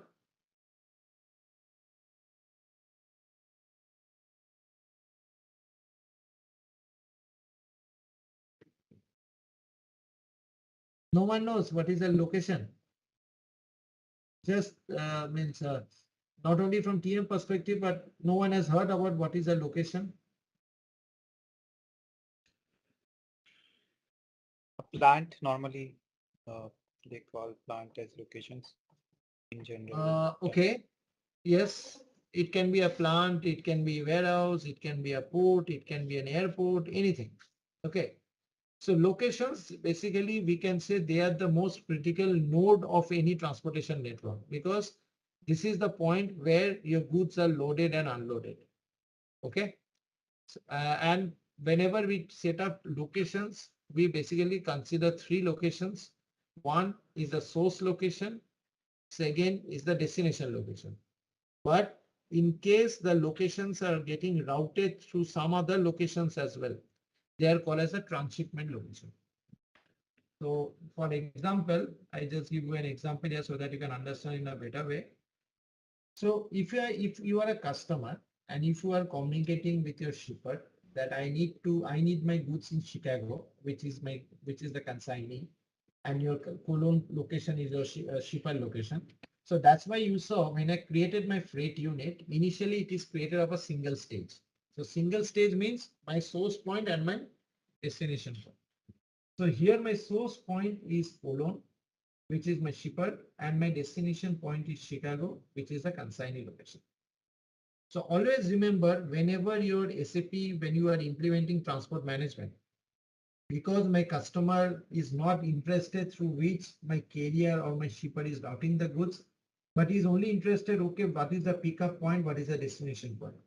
So due to this design and due to this requirement, SAP has designed the stages in such a way that in standard automatically a single stage is always created. So that means the source location or my colon is my pickup. So in SAP terminology, we call it as a source. And this is my final destination location. And between this, so this is my ordered route because the routing is ordered from pickup to destination. But because the shipper has transported or subcontracted its particular process to a third party, so here they are using Bremen and Newark as another points through which the actual routing happens. So there is a difference between ordered route and actual route. So ordered route is always a single stage, but actual route is of a 3 stage because we have considered 2 more additional locations. Okay, so stages you can say is always locations minus 1. So in case I have got 4 locations, so number of stages will be 3. And why these are called transshipment points? Can you tell me how do you know that this is a transshipment or transit point? Anyone heard about the word transit or transshipment? Here the transportation mode is changing, that's all. Yes, you're right. So basically you are correct because the transportation mode is changing. That's why we are calling it as a transshipment point. So transshipment points are those points or are those locations where the goods are unloaded and loaded. So that is the first criteria where loading and unloading has to happen. And the second is the mode of transport changes. Then only those points are identified as a transshipment points. So in case the transshipment points are not available, in that case, so still see SAP does not need that these points needs to be identified as a transshipment points because whether it's a transshipment point or not a transshipment point, anyway, this is the location for SAP. But if you want to basically specify some charge calculation, that means my carrier charges based on specific number of transshipment points, then you can just mark them that this is the point where my loading and unloading happens and my mode of transport changes. And another important impact of transshipment point is that the number of freight documents also change. So if you see, if you are going by the ordered route, you would have a single freight order, right? You would have a single shipment. But because of the transshipment points, the number of freight documents or number of shipments documents gets changed. Can you tell me how many shipment documents are here?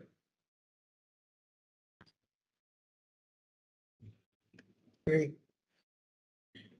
How many? 3. 3. Yes, you're right. 3. The reason for why 3 documents are here because for the stage 1, you have ship Cologne to Bremen. For the stage 2, you have port to port. And for the stage 3, you have your particular port to consignment. So that's why for every stage, there has to be a particular means or shipment document created so that you can do the transport from one location to another location. So that's why location is very critical for your entire network. If you are not clear on the location concept, then you will not be able to set up your transportation network properly. Okay. Anything which you want to know more, then I'll directly come into the location setup directly. Okay. So whenever you are setting up a location, so location basically is a master data as I told you, right? So today let me just explain to you how does a location look like, and then obviously how the location setup will be there. That part we'll anyway see it. but it's important to know how does the particular location look like on an end user level. Okay. So when I talk about locations, so location is actually the data which is used mainly as a, you can say, there are different ways by which the locations can be created. Okay, if I say in that way, because locations can be created manually, it can be created automatically, it can also be created through batch job, it can also be created through some core interface model. Okay, so based on how the rather how you are going to frame up your or setup for your location, that will entirely depend on the deployment option. Because if you are using S4 Hana, there is a different way to create your location. If you are basically creating a standalone TM, there are different ways to create a location. Okay. And when you are creating a location, so you will see here that there are location types. Let me first of all show you how a location looks like. So this is my TM system. And if you go into TM system, go to master data, go to transport network, go to locations, and here you can define a location. Okay. So first of all, we'll see the end user part. What does a location comprises of? What are the different data elements you have? So let me open any location. So if I open the location for my shipping point, so I just create shipping point as a location type, and here I can select the different types of locations which I have. Suppose let me open this location. So when I'm creating a location, anyway, you'll always have a location ID. And also the most important thing is that you will have a location type. So if I go to the change mode, because this was created, you will see a location type is always there. So if I go into this location type, you will see there is production plan, there is distribution center, there is shipping point. So each of the location needs to be identified with an identifier. So that identifier is a location type. So if you're creating a location as a plant, if you're creating a location as a distribution center, creating as a business partner, creating as a port, airport, hub, gateway, warehouse, you can use any of the location type as it is. And if you want to basically create your location type, which is not there, so generally the standard what SAP is given is sufficient. In case you want to use a particular location and all, then location type you need to do a development, because this particular location type is actually related to your addition of a data element in the data dictionary structure. It is not something which is configurable. Okay.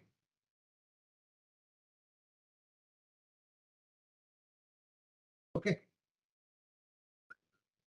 Any questions so far? The significance of location types and all.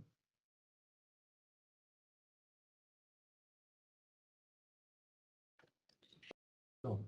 No. So you don't have this, but in S4 HANA, when I'll also show you in S4 HANA, there is a report based on which you can change the location type. Okay. So that report was not there in TM 9.5. Okay. So you have got all these multiple tabs. So if you see there is a tab called as an identifier. Okay. So this identifier means what? So this identifier means how to identify a particular location which is used in international trades and terminologies. Okay, because this location has to be identified globally, right? So for example, if you remember, just to give an example, because in my scenario, I'll be using suppose port as one of the transshipment points. So I have to create port also as a location. So here there are two identifiers if you see, unilocation code and IATA code. The unilocation code is actually the code which is used for any type of naming for a port. And IATA code is mainly used if you are using the transshipment point as a airport. So if you are traveling maybe from Hyderabad to Bangalore, you will see that every ticket, every airport from where you are departing and arrival has a code, IATA code, so that you can identify that particular port with the help of this code. So that's why this code is very important. But again, many of the clients don't use this code. It is not mandatory. Okay. And if you don't want to use the code, you are free to process it. But you can use this code to give an international recognition from the source and the destination perspective. And this code, what you see here, is configurable. Configurable means if you go here, and if I go to, for example, SPRO, okay, I go here, I go to transport management, I go to transport management, I go to master data, I go to transport network, and I go to location. And when I go to location, see, I can define the code to the configuration. So the first configuration is activate change documents. That means whatever changes you want to do in your particular location master, if you want that those changes should be logged as in the change pointer, that means all the changes which you are doing in your location master should be tracked and should be available in the database. Then this change pointers or the change documents at a location level should always be tick marked. And when you get a system, you'll always have this tick mark available. So you don't have to worry on that. Okay. And whenever you want to define an identifier, so I'm using my suppose a port scenario. So what I can do, I can define a unique location port. So suppose I've got two ports. One is your Bremen port and another is a New York port, right? For example. So you can always use these two ports here in order to designate your identifier. Okay. So if you want to create it for a port, you can directly go in this, click on this new entries. Okay. Suppose I give a code, Raven code.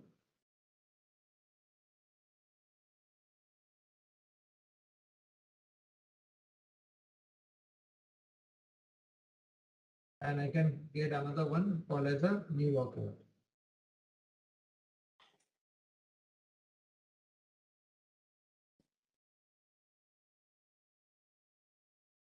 And then I click on save.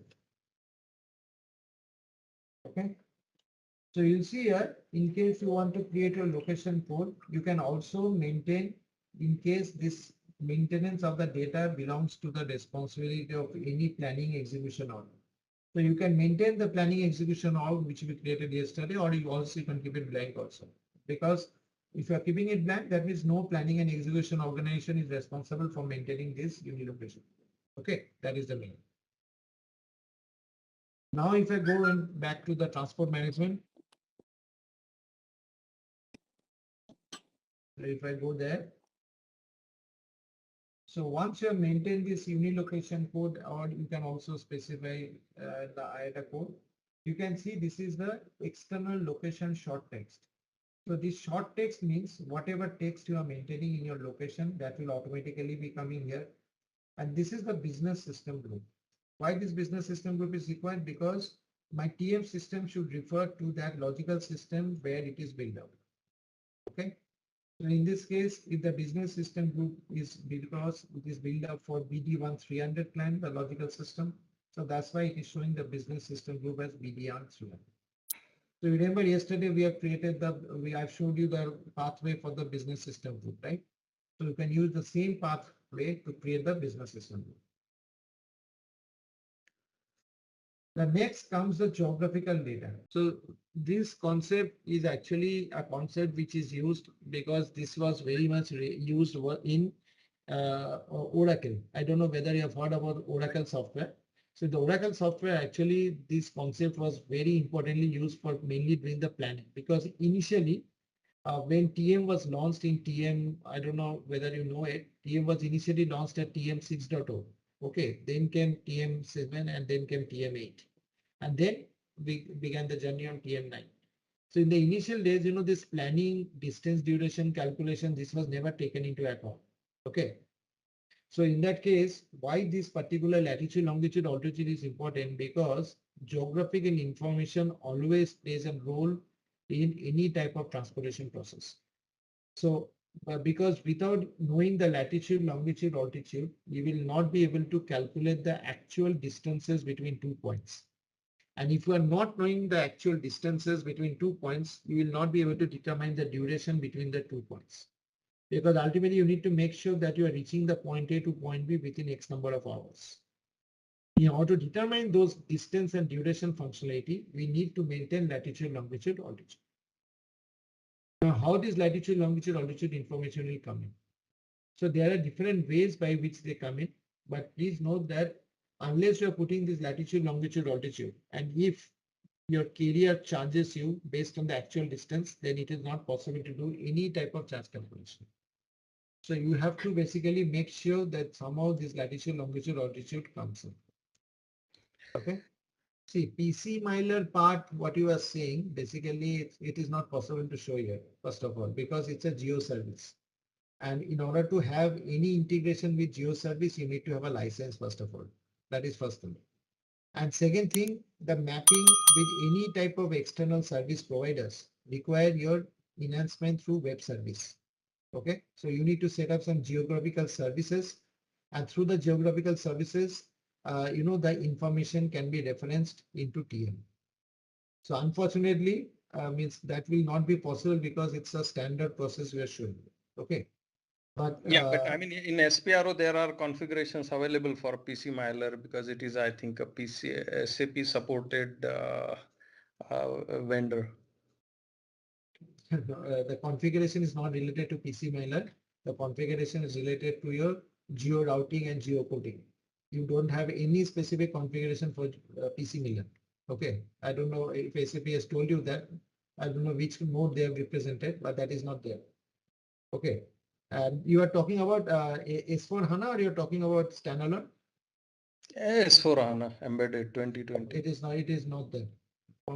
I can show you the node also. SAP has never launched that. Okay, I'll tell you how this GIS part is calculated. That I can tell you, but I cannot show you in the standard process. Okay. Okay. So this latitude, longitude, altitude information basically it comes into 3 different ways. Just let me go through this and then we'll come into this GIS integration. Okay, just wait for maybe 5-10 minutes. So this latitude, longitude, altitude information, it comes in 3 different ways. Either you need to send or rather either you need to maintain the data manually. That is number 1. Number 2 is that you have to integrate with any type of GIS providers, like as you were saying, PC Miller and Nokia service provider, Google Maps. They are all the different types of geo service provider. So geo service providers' main objective is to basically provide you the information about the latitude, longitude, altitude. And the third way by which you can create your location or this information can be updated is based on once you are entering the country and the region, SAP has a standard BADI mapping the country region to a latitude longitude code. So once you enter the country and the region, okay, automatically the latitude longitude will be coming up here. And you'll see a field called as a precision field. So this precision field will actually indicate what data SAP has considered to populate the GIS data. So 400 means region. That means SAP has considered both country as well as the region to populate those latitude, longitude, altitude. Okay, if you have used only country, then it would have been 300. So this precision field actually indicates the data which is used in the address tab to populate the data. Okay, so that is about the precision. Time zone. Time zone, I think all of you knows, because whenever you are creating a location, you should know in which time zone this is there. And this is the log geodata. So log geodata means what? In case you want to use the location, suppose I am a planner. I am planning this location for my transport movement from US to Germany. At the same time, maybe another planner by mistake is also planning this. So in that case, there will be a dual planning, right? So in order to avoid that, I can log the geodata. Log geodata means in case I'm using this data as a planning mechanism or planning or using this data for planning. In that case, the other planner will not be able to use this particular location for the planning. So that is the concept of log geodata. Okay. And priority, you can always give a priority. to a particular location if you want to prioritize the location. And this is the deletion flag. So this deletion flag is actually used in case you have created a location and later on you want to delete the location. Okay. So in the first step, you see there are two configurations we have considered, one based on the unilocation code and all. And secondly, if you want to have a GIS integration, then this information will be updated. So I'll come into the GIS part a little bit later. I think you know that every location has an address, right? So the address tab contains the default address, post office box address, all the contact details. So the geographical coordinates, which you see in the first tab, are determined automatically as soon as you maintain the country code, because that is the section, that is the normal integration we have with GIS. Okay. And here you can maintain also email address and phone number, fax, etc. This is the the alternative identifier.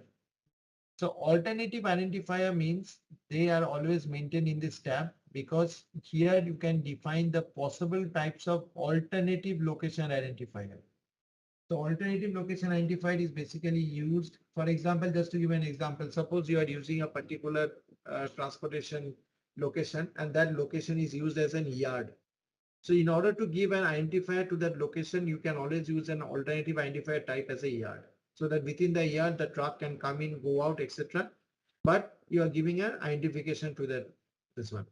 Or for example, you have got a port at Dusseldorf, and that port is always doing a tummy, and it always like a normal port, it also stores warehouse services. So you can give an identifier as STS, where it stores the warehousing products as well. Okay, so that can be an identifier. So just as we have our good name as well as our pet name in the house in order to identify ourselves, similarly SAP has come up with this option of creating an alternative identifier type along with the alternative identifier ID. Okay, and this type and ID is also configurable. So again, it is not mandatory, but you can still use it without maintaining the configuration. In order to configure this, what I will do, I will basically go here. I go back, and here it's configuration for alternative identifier. Okay. So here, for example, see, I have created an alternative identifier for my EWM logistics target system and all this stuff. Okay. So if you want to create a two identifier, one for the Bremen port, one for the Newark port, right? You can go here and you can give a, suppose my port of loading is one identifier. So I give a description here, port of loading. And similarly, I give the code list.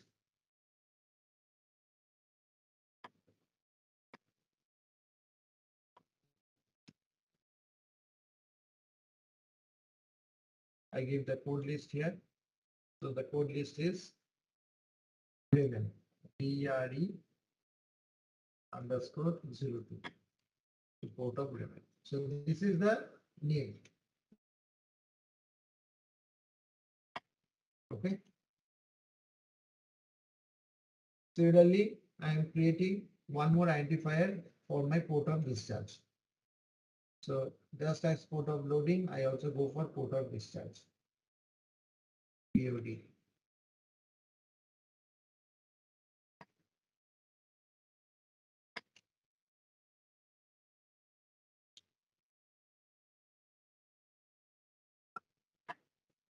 And if you go to port of discharge, I can define the code list. So here, instead of Bremen, I will use B1.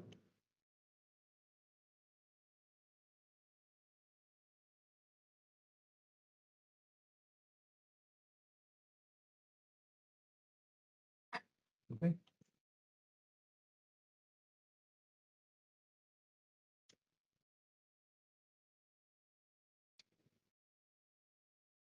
And once this setup is done, then you can always go here And you can, for example, select which is this one. I have created port of loading 02.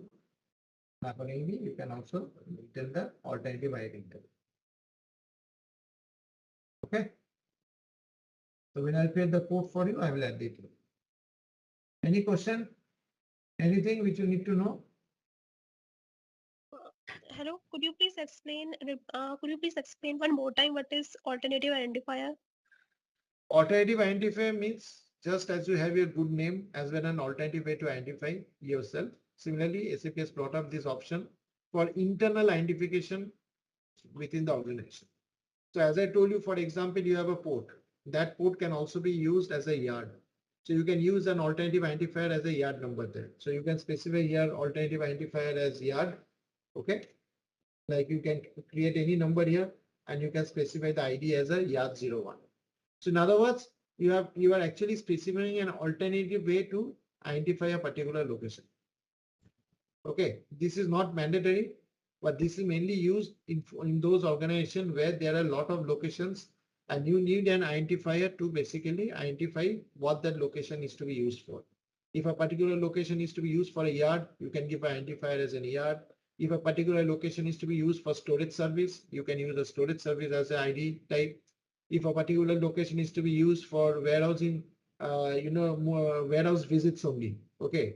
So in that case, you can give some code for that. So these are the different integration or applications which you can use for alternative identifier. Again, I tell you, if you are not maintaining alternative identifier, it is not going to stop any of your subsequent process. So I just remove this. Now comes the TM tab. So TM tab, actually this tab is mainly used to capture all the transportation relevant info. So if you see all the three previous tabs, it was not relevant for any TM information. So this TM tab allows you to maintain different types of information specific to transportation management. Okay. So the first is the minimum and the maximum goods waiting time. Why do you feel this field is there?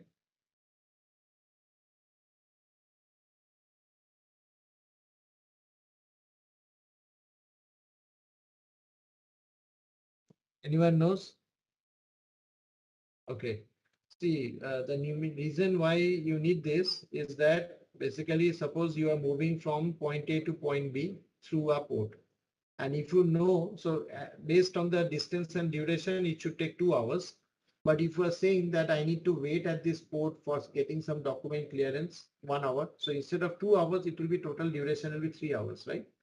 So for that additional 1 hour, the carrier may charge you more. And also the subsequent processes may get delayed, right? So if you know that a particular location has certain waiting time, please maintain it so that the planner can expect that, and accordingly the delivery date can also not be violated. Because if you know you have to wait certain 5 hours, so for example in a port, then you have to make sure that the exit time from the shipping point should be 5 hours ago, right? In order to match the time, right?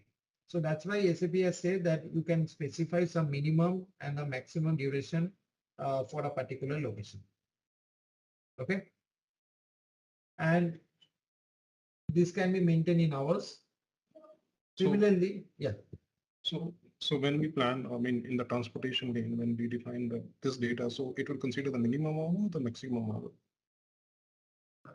No, it will determine so minimum and maximum means, suppose if you are specifying a particular, now the question is how will you get the maximum waiting time? Okay, that is the most important thing. So this is a ceiling. You cannot violate this ceiling. So that means you are saying at a particular port, I'm going to stay minimum 1 hour, maximum 2 hours. Okay, so based on this, my planner will keep in mind, okay, let's go with the maximum estimate of 2 hours, but somehow it should not estimate more than 2 hours. But the actual waiting time information should actually be provided somehow. Okay, either by through some, like through GPS tracking and all, you can find out how much is the waiting time. But if it is a maximum time, you should not violate that. And minimum time is used to keep in mind that by transportations has to consider some minimum waiting time. Okay, so maximum time should not be breached. If it is breached, then some penalty cost can be associated with it.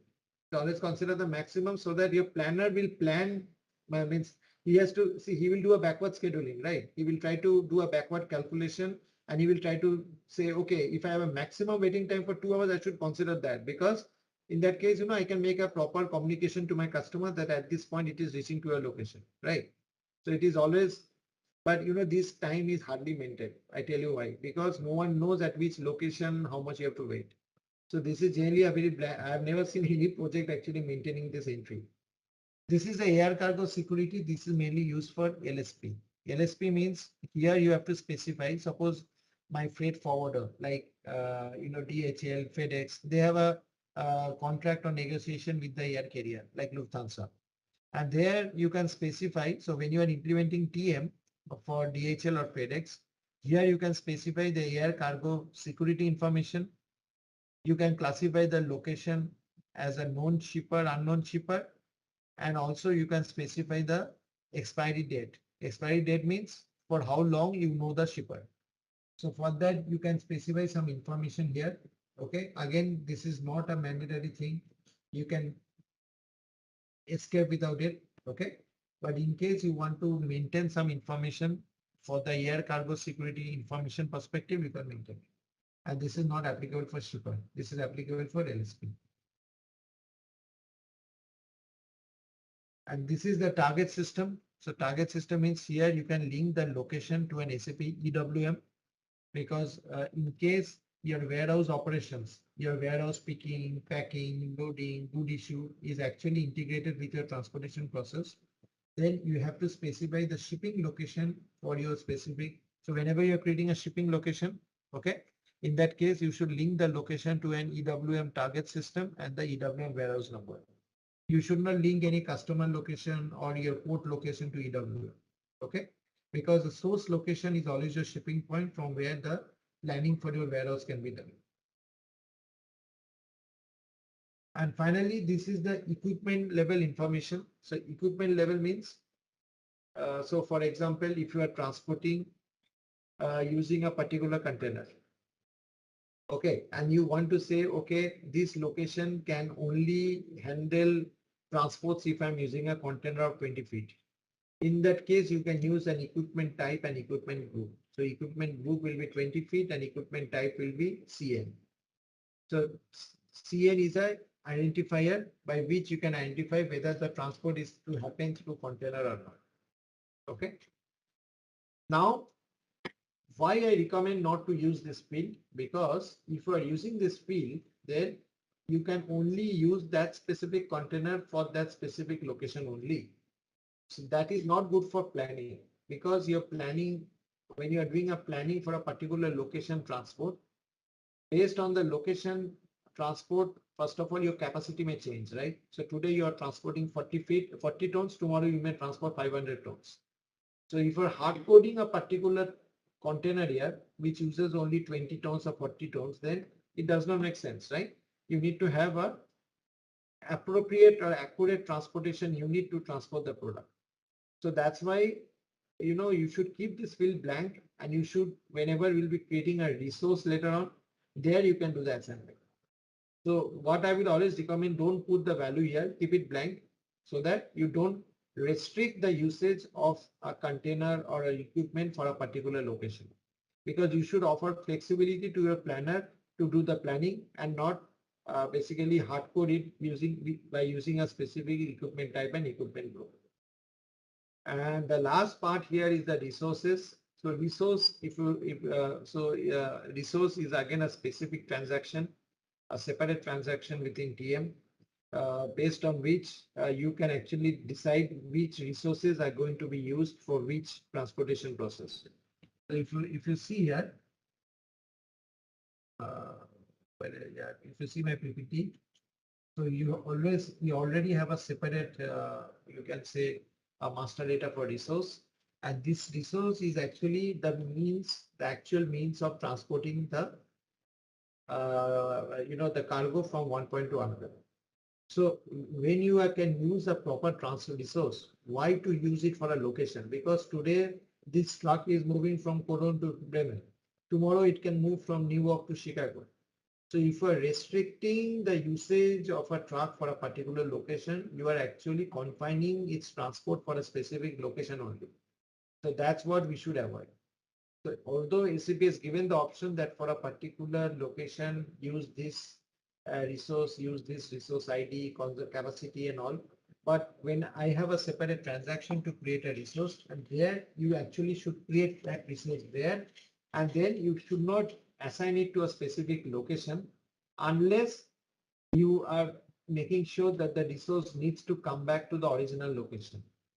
So again, I will recommend not to maintain any data here. These are used only for those areas where there is a limited usage of truck, limited usage of transportation. So for example, in Kashmir, if we're doing any transportation in Kashmir, always from one lane to another lane, there is a specific resource and its capacity can be used, right? You cannot use any other resources. In those areas, hardy areas, hilly areas, you can think to use a fixed or a specific resource information. But if we're planning on a global level where you have the flexibility to use multiple resources, then you should not use any resource information here, or else you are restricting the usage of resource for a particular location. Okay. So this is the configuration. So in terms of configuration, I have already shown you what is there in a resource. You can also basically, once you have created this particular resource, so you have covered these change documents, you have configured the alternative identifier, you can define the IATA code, or if you want to define an IATA code, same thing, you can define an IATA code. So this is for your airport and I am creating it for a port. Okay. There are two types of locations. If you remember yesterday, I told you one is the global master data, one is the local master data. So location has two variants. The global master data means, as you have said before, when I asked you how many locations are there, some of you said 4. Okay. So when I said that you have 4 locations to be created, 2 locations are transshipment points, right? Which is to be created in TM. Okay. But there are 2 other locations which are outside the control of local TM, because this information is actually inherited from my ECC. Because this source location is my shipping point and my destination location is my ship to party. And whenever you are creating your master data in your TM, these 2 information is always inherited from ECC. So that's why it is called as the global master data. Okay. Did I explain it correctly or did I misunderstood your question? So whatever we created now is this global master data, which is No, local master data, because it is localized within TM only. Okay. So when you'll be referring to the ECC, a master data is only location. Okay. When you'll be referencing the ECC, it will be on a global level. And there are different ways by which you can create that. So first of all, I'll show you how to create this port. For example, in order to create this ports, 2 ports, for example, you can go here. For example, I go to port underscore Raven. My location type is port. I click on create button. And here you see latitude, longitude is all blank. So I can use the unit location code here. Port uploading. So this is my port at 7. And you see here, currently it is blank, right? Now if I go to address, so I made in some address information, payment port.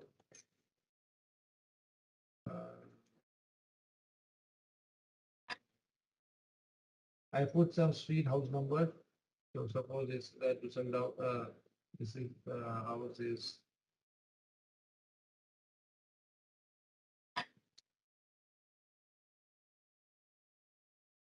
the postal code is something. City is Düsseldorf. Okay, country is Germany.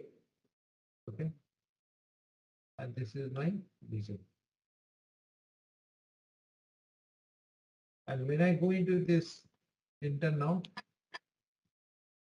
once I enter this, I can see the latitude longitude has come up with the precision. Okay. You can also maintain some more information here. You can maintain the telephone number, email, fax, email, whatever it is. Okay. Similarly, I go to alternative identifier. With the alternative identifier type, you can maintain the Bremen port of loading.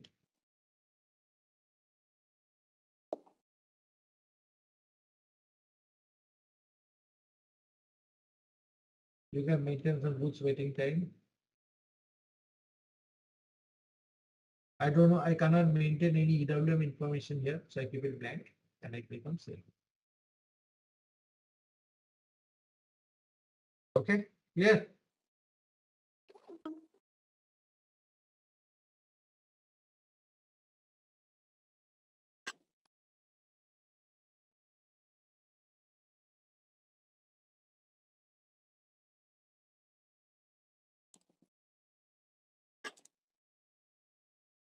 Okay. So this is the port at Bremen. Similarly, I will create the port at my New York. Okay.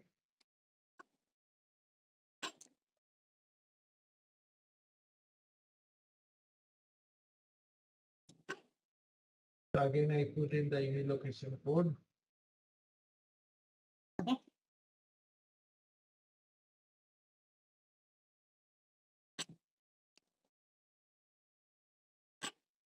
This is the US.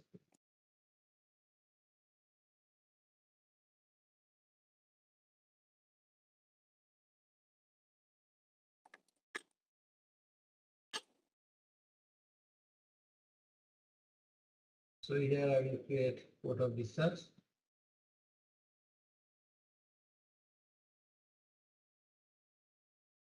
I don't want to maintain any goods duration time here, for example.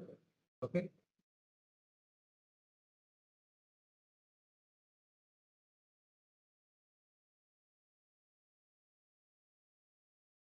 So this is the port of discharge.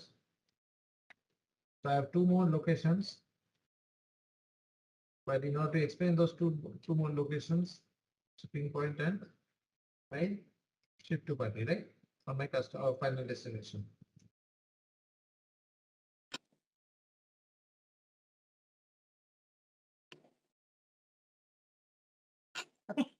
Yeah, so I'm thinking how to start with the GIS. Okay, because this is, I don't have any PPT for that. So it will be purely a little bit theoretical also, and just few setups. I'll not say it's a configuration setup, but you know, like just a theoretical more knowledge where I can tell you what needs to be done. Okay.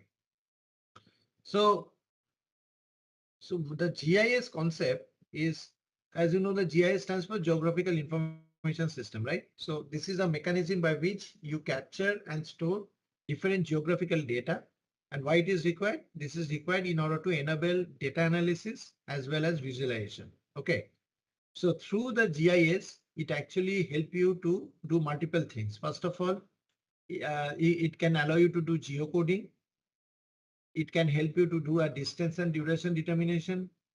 It can help you to do a routing, and also it can also help you to for your geographic map visualization, which can help you to do some decision making also. Okay. So basic functionality is, or basic, I can say that when an address is provided, all the geo coordinates will represent your longitude, latitude, altitude, right? And geocoding means the latitude, longitude, altitude mapping is called as a geocoding. So because of the geocoding, you know, the locations can directly be shown in the right position on the map, and thus the distance and duration determination and routing can be done easily. So given a source and a destination geocoordinate, the distance and duration can be, can be created. Now, why distance and duration is required? Because as I told you, distances are required to do your optimizing based planning. That means how to minimize the distance travel when you are transporting by different mode of transport. That is also possible only if you know the distances to be traveled. And also distances are always shown in your freight order, freight unit, all the information, all those documents actually show the distances that needs to be captured from point A to point B. So apart from distance, duration is also required for your time-based planning. When you are doing your planning, what is the most optimized time that can be used? That is only possible if you are knowing the duration. Okay. So as with distance, durations are also shown in your transportation tool. So means there is a planning tool in our TM called as a transport cockpit, where for different documents for different stages, both distance and duration can be shown. Okay. Now the question is how this particular integration happens. So always note that GIS, if you are integrating with different types of service providers, there are a lot of regional providers which offers this data. Okay. So whenever you are integrating your TM with GIS vendors, basically some TM businesses are already familiar with certain GIS vendor, and they basically use the tools from those vendors. The big companies may even use multiple GIS. That means based on different continent, based on different region, they can use GIS. So that's the reason SAP TM does not contain its own GIS, but it actually offers an infrastructure through which GIS or multiple GIS tools can be integrated. And the integration part with those particular external GIS providers for geocoding, for distance, for duration determination requires ABAP knowledge. Okay. Because whenever you are integrating with any type of external GIS providers, there has to be some services which has to be set up. And how TM needs to be connected to a web service, for that reason you need ABAP. So, it is always preferred that you directly connect a GIS via web service rather than using any type of middleware. Okay. And TM also has its own middleware which you can use, which is called as a IGS. If you remember on the very first day in the architecture part, I have shown you that the GIS can be integrated through IGS also. IGS stands for SAP Internet Graphics Server. Okay. However, IGS is not used because IGS requires its own server and its interface is tied to only one vendor and it only uses single distance call. Okay. So therefore it causes a lot of performance issues. So while integrating a GIS for many scenario, you also have to consider the licensing fee of the GIS and the effort to develop and configure the integration. Okay. So now in order to set that up, there are few things what you need to keep in mind. So before I go into what are the things you need to do, any question? Framework is there, but in order to connect to any provider, you have to do a enhancement.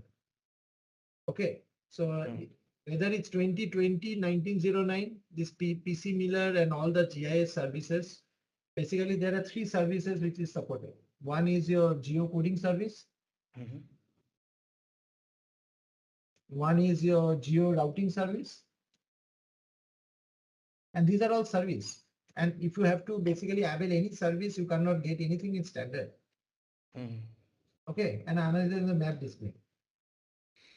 Okay, so when I say geocoding, so geocoding means whatever, so it is mainly basically deals with the location master data. Okay, and whenever you are basically setting up the service with specific to geocoding, in that case, the geo coordinates depends on the addresses which you provide.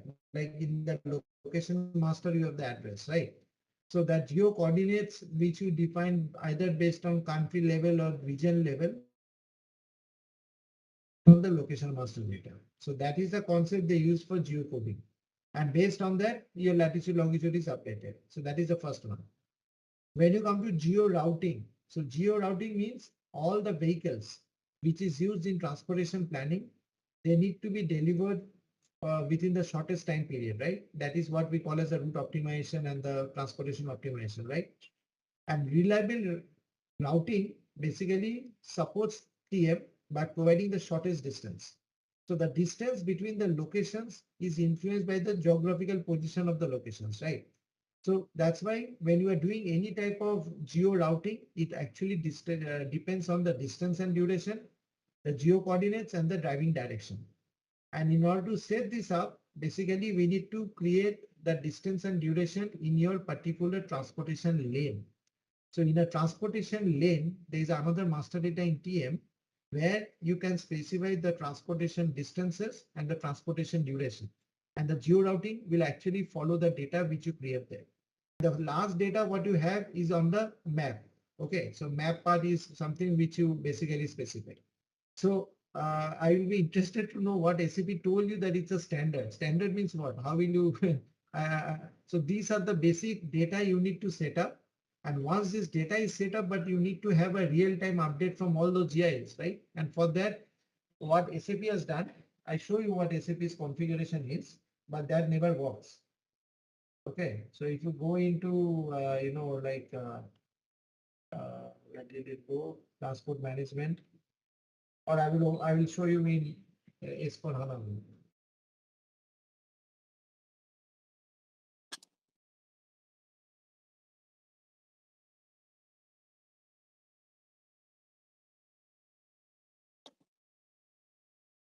So you go to transport management. Under transport management, it goes into basic functions. And here I need to check where they are put in.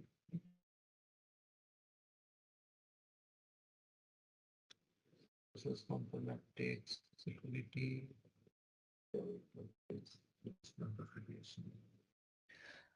I think you can search by geo, so you will get that. Yeah.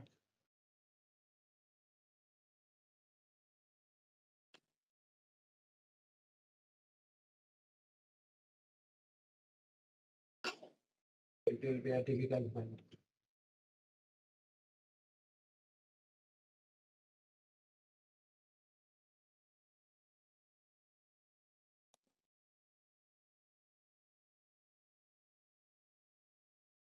Yeah, this one. Yeah, distance and duration. So if you see here, under transportation lane, you have this distance and duration, but this is not any specific to PC Miller and all. See, if you see, first of all, you need to define the zone. For which zone you want to distance, and then you assign the country to the zone. Okay. Then you define the strategy and the duration determination. And every strategy is there. And this, when you are changing any strategy, it's an enhancement because this distance and duration strategy differs from service provider to service provider. Okay. Nowhere you have any data for P similar like that. I don't know, but Okay. Okay. Yeah, got it. Okay. And if you So want to use, yeah. Yeah. Go ahead. Yeah. If you want to use GIS tool, that means if you want to integrate with your GIS provider, you have to integrate this. If you want to use the SAP's own tool of IGS, then you can do it. And if you are using the IGS and all, it makes sense to capture the data directly from the transport level. But if you are willing to pay extra additional amount of money to basically get the real-time updates on the geographical system, then you can think of buying the license from the service provider, and accordingly the distance, duration, determination, everything can be done. Okay. LBN, not possible. It's a cloud-based product. ASR, advanced shipping receiving. Okay. So it is part of S4 Hana. Okay. So we need to basically integrate with S4 Hana. That is which is the latest updated version is FSP02, which is not part of this content. Okay. So that is not there. Okay, so and freight agreement which has no Excel integration. Yeah, normal freight agreement with Excel updates and all that is there. Okay. So as I told you, the major difference between S4 Hana and your TM part lies only in the order management. So what we can do, I can do a combination of both. Okay. So order management part, the things which are added in 9.5, I can show you that. And then I can run the course in S4 Hana also. That will also okay. Okay. Thank you. So let me start with that. So basically, if you see this, sorry, I was in the master data part, right? Just one more thing which I wanted to tell you before I go ahead on this, that whenever you are actually setting up any type of geocoding, so this one which I told you that geocoding is that there is one layer of configuration which you also need to do, which I just show you because I just shown one path for GIS and there is another path for geocoding, which is your NetWeaver.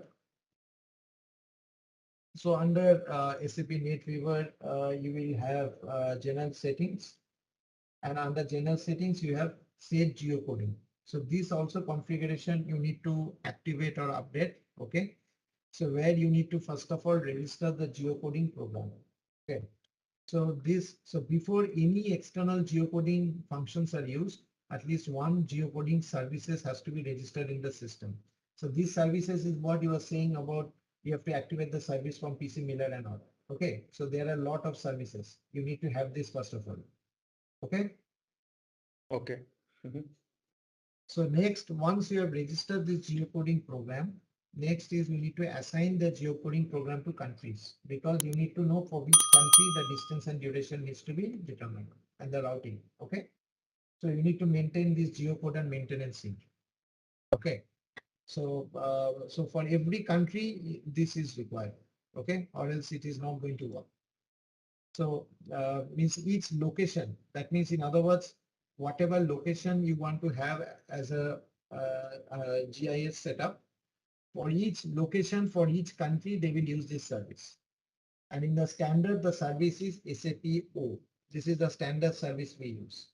Okay. Now, once you have defined this, then we need to assign the address fields for geocoding because your geocoding, how will the system know for which field you want to determine the geocoding, right? So for that, you need to assign the relevant address fields for geocoding. So that means to restrict the geocoding service calls and to improve the performance of the geocoding, you have to maintain the address fields that will trigger the geocoding. This is very important because for some countries or regions, they only want region.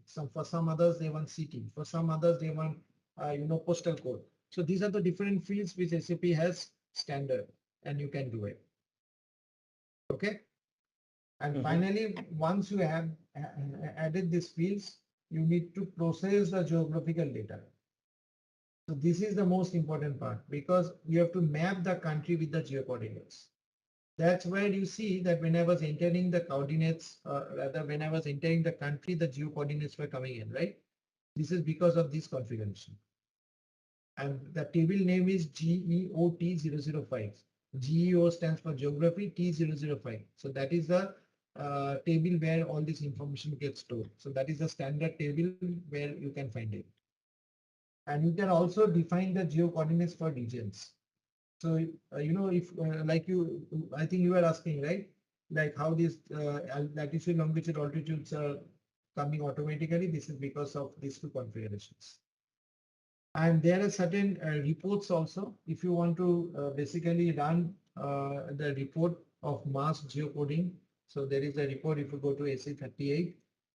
I forget this, but SAP APO /mass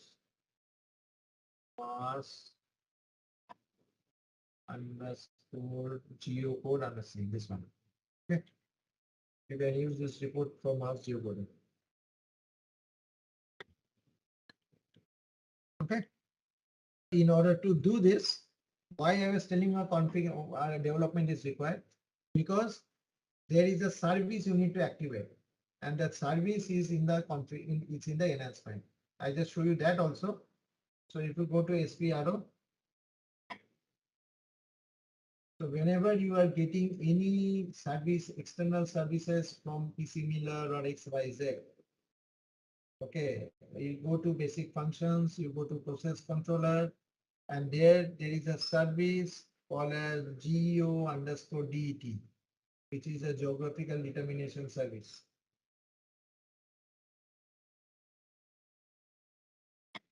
Okay, so this service is always linked to a method. Okay, So there are a lot of services you see. One service is for coordinate, one service is for route, okay? And every services, or so for example, GOT, and every services have to be linked to a method. So you have to find the corresponding method for the corresponding service. That's why I was telling you that without enhancement, you cannot proceed, because every method which you're linking to the services has to have a class interface and interface component specified for that particular service provider. See, this is the one. Now, did you understand why did I tell you in standard not possible? Yeah. The SAP has given the standard implementation code, but that does not work. You have to enhance as per the requirement. Okay? Yeah. Okay. Okay. Any question from anyone before I go into the location part for source and destination?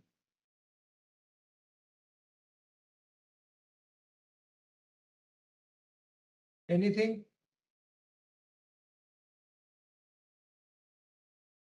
Okay. So this source and destination location can be created in two different ways in two different servers. Now it depends on whether you are in S4 Hana or whether you are in standalone. If you are working in S4 Hana, please be very attentive here. If you are working in S4 Hana, you don't need to basically spend too much time. Just go to a report which is called as AC38. And in this report, there is a program, SAP APO create location. And when you go to this particular program, and if you execute this, system will say create location for business partner, plant and shipping point. So that means in case my shipping point is 2020, okay, in that case, if I run this, my locations will be created automatically.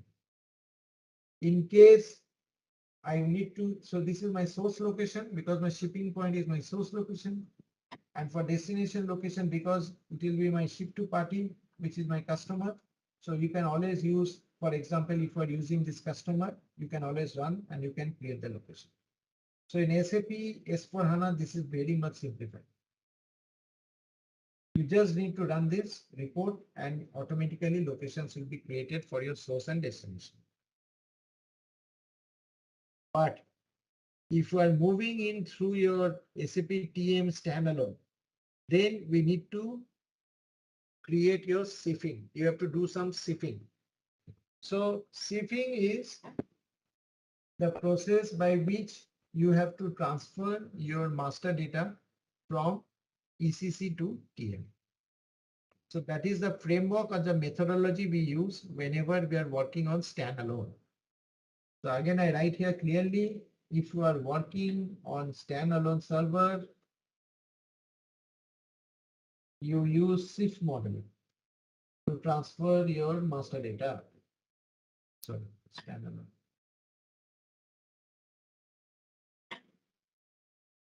And if you are using, if you're working in S4 HANA, then you can use the report to transfer your shipping point and your ship to party in S4 HANA.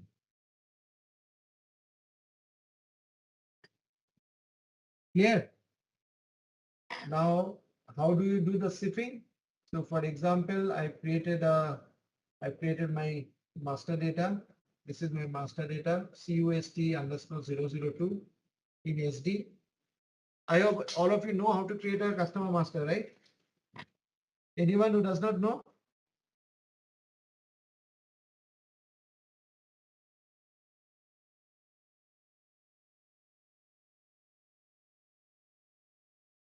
So when you are working in any sifting, first of all, you have to type this transaction CFM1. So CFM1 is, first of all, you have to create integration model and then you have to activate the integration model. So there are two transactions involved in order to do the sifting. One is your CFM1, another is your CFM3. So suppose I want to transfer my customer. So I just create For example, CUS underscore TM. So that means I'm transferring my customer master in TM. So this is the logical system because this is the system where I need to transfer. That is my TM system. And this is the application. So I can use certain APU application ID. This is the, it's again a free text. You can use any application, but I'm using the earlier application which I've used to transfer my master data. So I'm just using the customer one. It can be anything. You can just use any text. And whenever I'm going to transfer my customer master, what I have to do, I have to select for which customer I need to transfer, right? So what you can do, you can basically select the customer here. Where you can select the customer, just select this here, select this, and here you can maintain the customer ID. When you are maintaining this customer ID here, you have to also ensure that this, whether you only want to create a location or you also want to create a business partner. Can you tell me why this option is there and which option you should select? Let me guess what what you understood from TM. Which option I should select?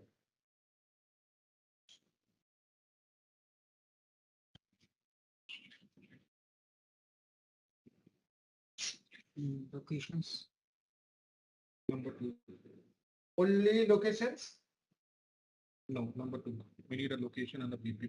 Yes, right. You need a location as well as business partner because see, again, you have to come back to the very basics. So if you see this particular flow, ship to party is my location because this is my destination location. But at the same time, ship to party is a partner, right? He is a business partner for you because this ship to party is used in my sales as a business partner. And at the same time, this ship to party is also created as a location. So whenever you are transferring vendor master or customer master, always create this option as 2 because you need also the location and the business partner. And once you maintain this, you basically need to execute. Once you execute, select this, click on integration model. So it will say integration model generated. Good. Okay. You can do a consistency check. Okay. No errors found. So once you have created this integration model, then you have to go to another transaction CFM3. This is for activation. And this CFM3 is actually taking the data from the previous CFM1. That's why you don't have to enter the data again. See the same data, model, same logical system, same application set. And then you activate. And once you activate, you just click on this and you click on start. So initially the status is inactive, you have to activate it. So when you activate, click on ignore. Okay. And this activation is done. It will be turned into green. So that means now your customer has been saved into TL. Similarly, you have to also shift your shipping point. So again, I go to CFM1. And here instead of customer, I just change the model name to shipment underscore TL. And here my application should be different because I don't want to mix any application. So I want to create it as ship01. And when I do this, I have to enter my shipping points. So what I need to do, I go down and beside my customer, I have my shipping points. So you can enter multiple shipping points. So if you want to enter multiple, you just click on this multiple selection. As of now, I want to only shift my shipping point, which I'm going to use. So it is, I think, TSPD. Okay. Click on execute.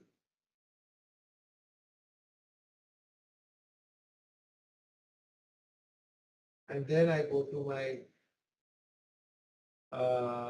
this one CFM3.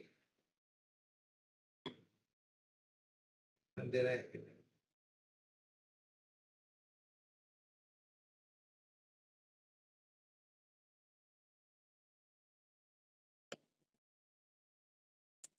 similarly, if you want to sieve the material, You can also sieve the material through CFM1.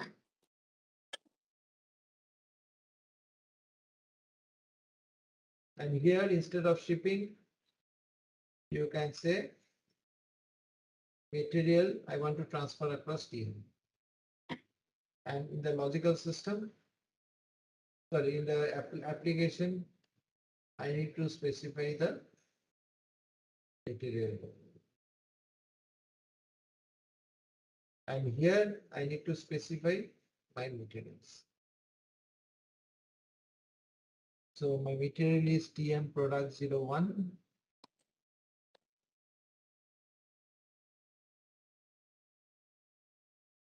Okay.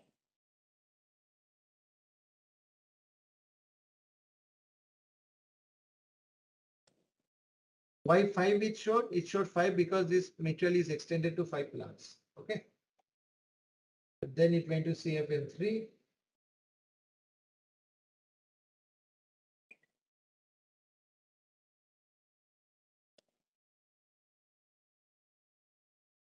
Okay.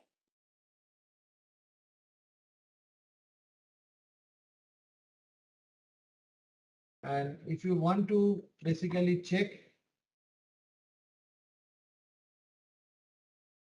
whether your shipping has been done correctly, what you can do, you can just create a sales order.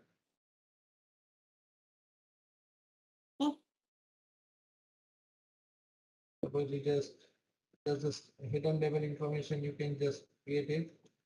And then suppose I give this to 20. I give this to 20. I enter my material product. I give a quantity as 1.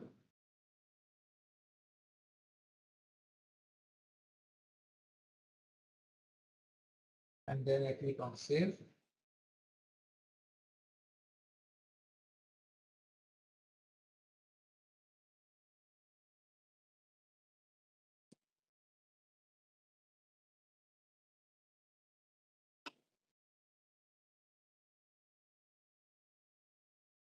So my sales order got created. If I see the TM status, I did not maintain the route. I should have maintained the route here.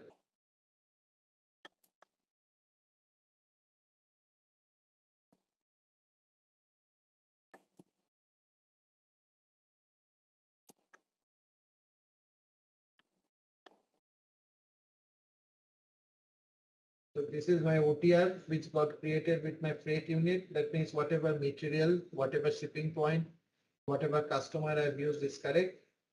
So this is my OTR, order-based requirement. And if you want to basically create your delivery, you can also create a DTR. All right, let's test your knowledge. Here is a question for you. How does SAP TM contribute to supply chain visibility? Option A, by monitoring warehouse operation. Option B, by providing real-time tracking of shipments. Option C, by optimizing inventory levels. Option D, by automating procurement processes. Take your moment to think, and when you're ready, choose the correct option. And remember, each choice holds a key to unlocking the answer. Good luck and type the correct answer in the comment section. Future proof your supply chain career with SAP Transportation Management expertise. ZaranTech offers in depth SAP TM training program designed to help you master this powerful logistics solution. With easy to grasp online video modules, this course breaks down end to end processes of freight orders and shipment management using SAP TM. From transportation planning to track and trace visibility, you will gain hands on practice configuring and operating SAP Transportation Management.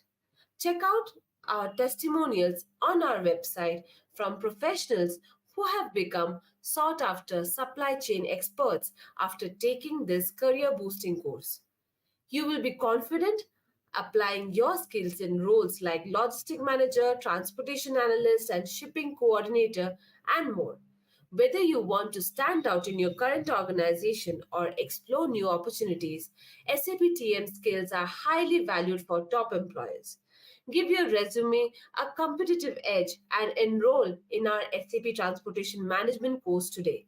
So, click below the register SAP TM course details. Let me know how I can help answer any questions about growing your skills in the transformational SAP solution. Setting user parameter.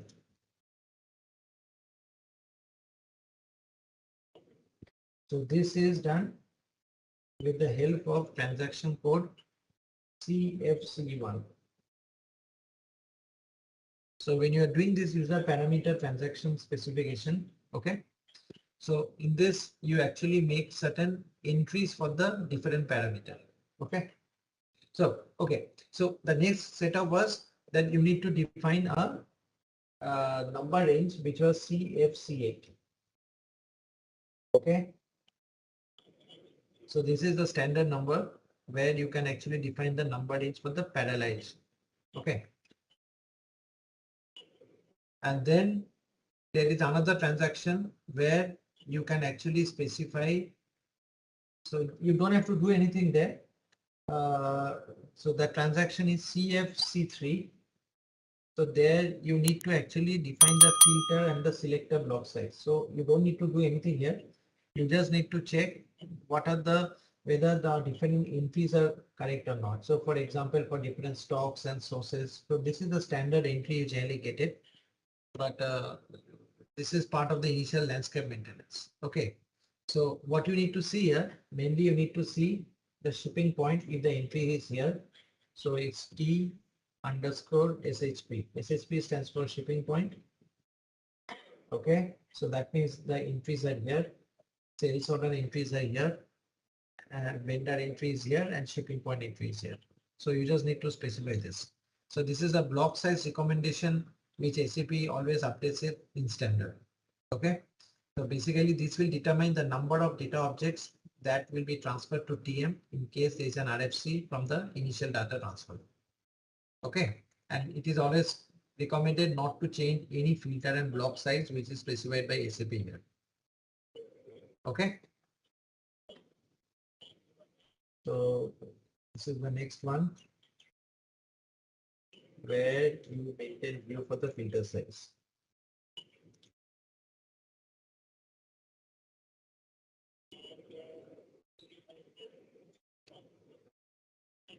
The next is the change transferred for master data. So that means there is another transaction which is CFC9. So here what you do, so this is important because all the master data changes. Suppose you're changing any material master, customer master, vendor master, shipping points, all are configured as a periodic transfer to TM. So any change which is done, you basically needs to indicate this that all the changes will only be transferred. In that case, if you schedule it as a batch job, all the changes will be transferred as a batch job from the ECC to TM. Okay. So for that, you need to maintain this master data change transfer value to F2. 2 means immediately the changes should be transferred.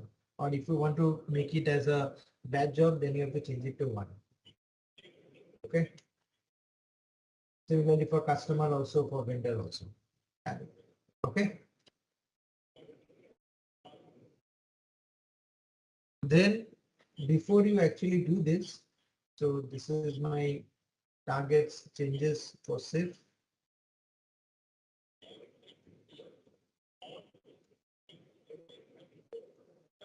The next is we need to activate the change pointer. So in order to activate the change pointer, the transaction code is BD61.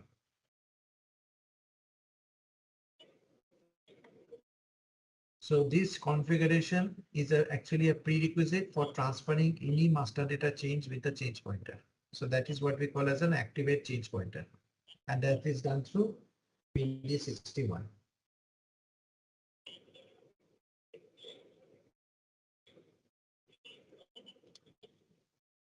And then you can also activate the change pointer per message type. That is also a possibility. Okay. So the next part is you need to activate the online transfer using business transaction event. So that means there is a transaction code BF11. And here what you have to do, here basically there are two applications, ND dash APO and NDI. So this BTE means business transaction event. So this BTE will be used to activate the online transfer for both the transaction data changes and the master data changes. Okay. So for that, this ND underscore APO is actually the new dimension plugin APO, and NDI is the new dimension integration APO application. And these both needs to be activated here. So in standard, again, you will get this. You don't have to do anything. Okay.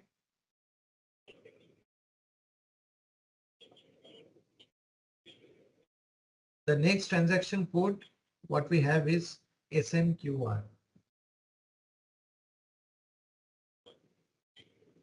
So this is, as I told you, the transfer of data between source to destination is done through queues. So when your particular, the APO system or your TM system will send the planning result to your ECC system, the queues will be generated in the ECC system in the inbound. So in that case, it is very important that the inbound queues that are to be processed must be registered in the scheduler. So this is an activity which your basis guy should do. And here you actually need to maintain the queue input scheduler where the type, the mode, the runtime, attempts, all this information needs to be specified. So this is called as a queue in scheduler. Okay. So in that case, you need to mark this here.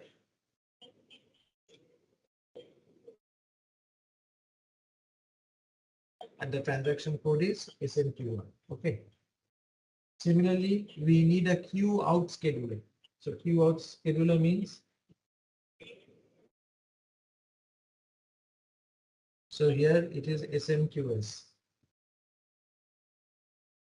So queue out scheduler means the outbound queues will be processed by the scheduler. So that is what is called as a queue out. So there will be inbound scheduler as well as outbound scheduler. Okay. So here the target system to where the RFCs will be sent are registered here. So this is all the transactions or setup we need to do in your ECC system. Not everything. You have to coordinate with basis and check all these are there. Okay, because I agree most of them are basis, but this is part of the system preparation activity where both functional and basis has to work with each other. Okay. So similarly, there are certain transactions which you also need to run in TM system.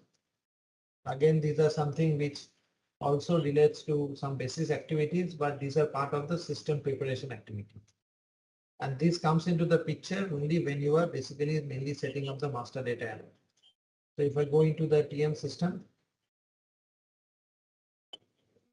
so the TM, so again, the logical system definition, you see now I'm in PD client. Okay. And here also you need to define the logical system for both ECC as well as TM.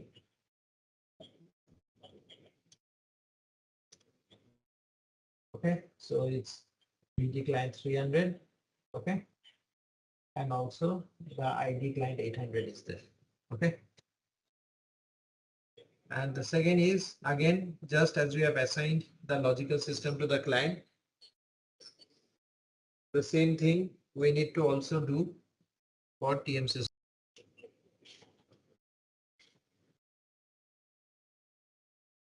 So here again, the second step is assign logical system to.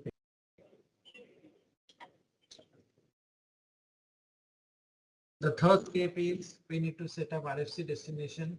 So this is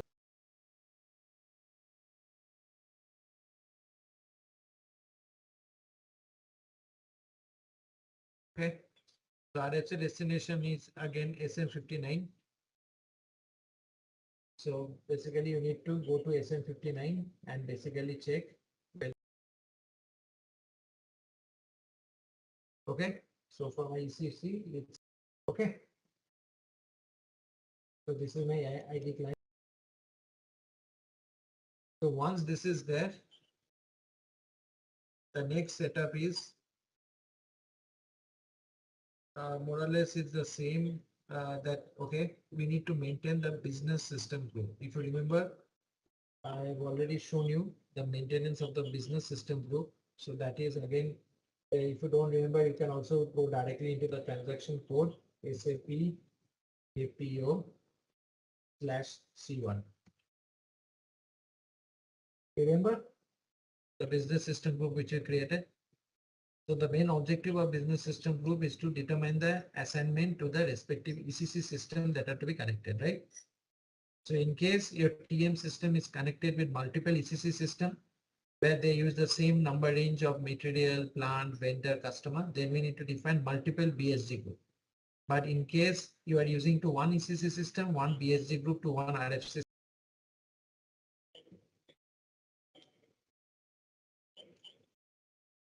Next is assign the logical system to the business system group. That is the next. So again, I had already shown you this, but just to recollect.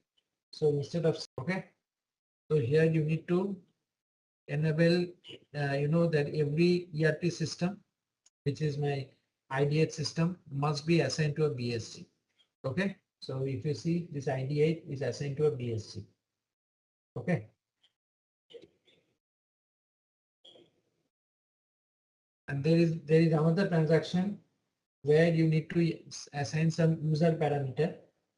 So this user parameter is instead of C2, it should be C4. And here you can specify basically the logging process as well as the debugging process. Okay. So this is the user parameter which will set or control how data records should be logged in case an application log is happening or required to be maintained for a specific user. Okay. So yeah, you can use this functionality to debug in case any queues get created for that user. So in case you want to use it for all the users rather than using a single user, you can also use the star mark. Star mark means it will be applicable for all. Okay.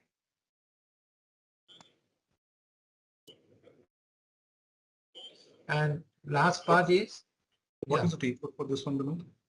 Sorry. What is the transaction code for this one? User parameter? Yeah, the transaction code is C4. It's just changed with C4. C4.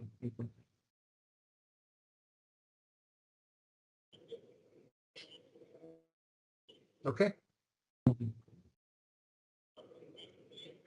The next part is you need to maintain the queue in scheduler. So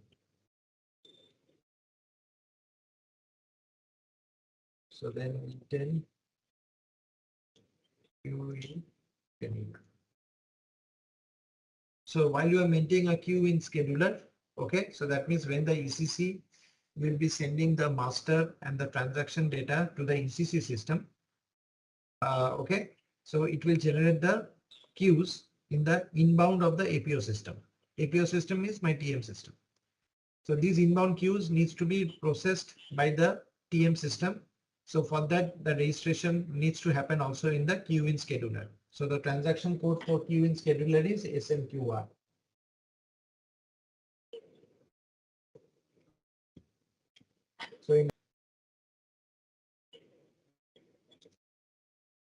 So queue out scheduler transaction code is SMQS.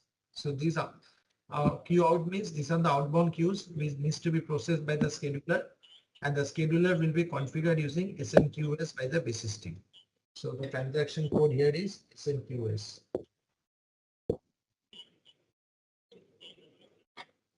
Okay. Now, once you have done this, there are 2 or 3 other transactions which you need to not maintain. It will always be there. Okay. So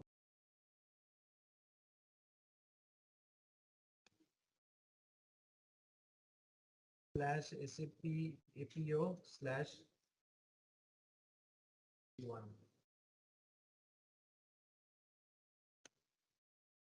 does not exist.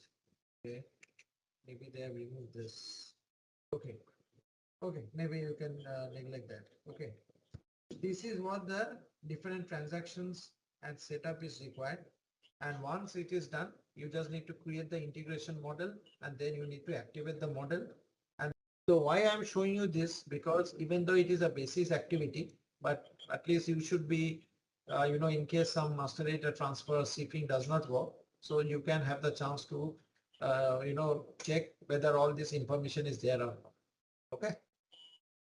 So the next transaction what we will be seeing is the master data, what we'll be seeing is the transportation zone. Okay. So what is the significance of transportation zone? I tell you. So if you see here, we have defined the location and now we'll define transportation zone. The transportation zone means what? Suppose if you are moving, if you consider this scenario, if you are moving from Cologne to Chicago via these two ports, right? So this Bremen port is in Germany and this Newark port is in US. And both these ports, or rather both these locations, which is at the European location and here, which is at the US location, basically they are into two different zones. Why two different zones? Because one is in the Europe zone, another in the US zone. What is the benefit of that? The benefit is sometimes the carrier will try to send you or basically do the charge calculation based on regions or zones rather than sending you location. So if you are grouping the multiple locations into one zone, so there are three ways by which that grouping can be done. So I can group based on location ID, I can group based on your region, and I can group based on postal code. Because if you remember when I showed you that, the location master data, I have shown you that in the address master, in the address data of the location master, you can maintain country, you can maintain region, you can maintain city, as well as you can maintain your postal code. So that's how the grouping can be done. And also, if you are doing the grouping, the major advantage is that using the grouping process, you can actually reduce the maintenance of master data. So with more transportation zone, if we're creating a transport zone and if we're putting all the locations into one zone, you don't need to maintain all the locations for that zone individually when you are doing any type of planning and all. Just maintain the zone, system will automatically consider the grouping of locations into it. Okay.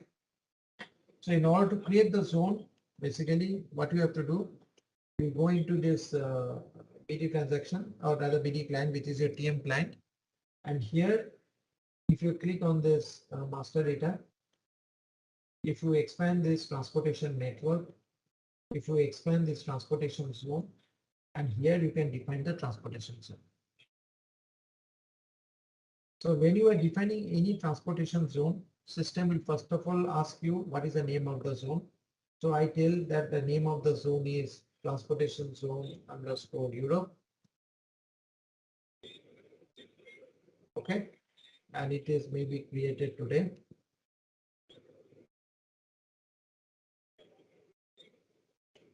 Okay. And you give a description. The transportation zone includes your plus port of loading. Okay. Just some simple example of description. And once you've done this, then if you see below, there are three ways by which the zones can be grouped. The important part here is that in case of transportation zone, there is no configuration required. Nothing needs to be configured because you already have locations and you just need to maintain the locations here. So in case you don't want to maintain location within a zone, you can also. Okay. Okay. The second location, what I'm using is my port of loading, right? So if I want to use my port of loading, I forgot the code there.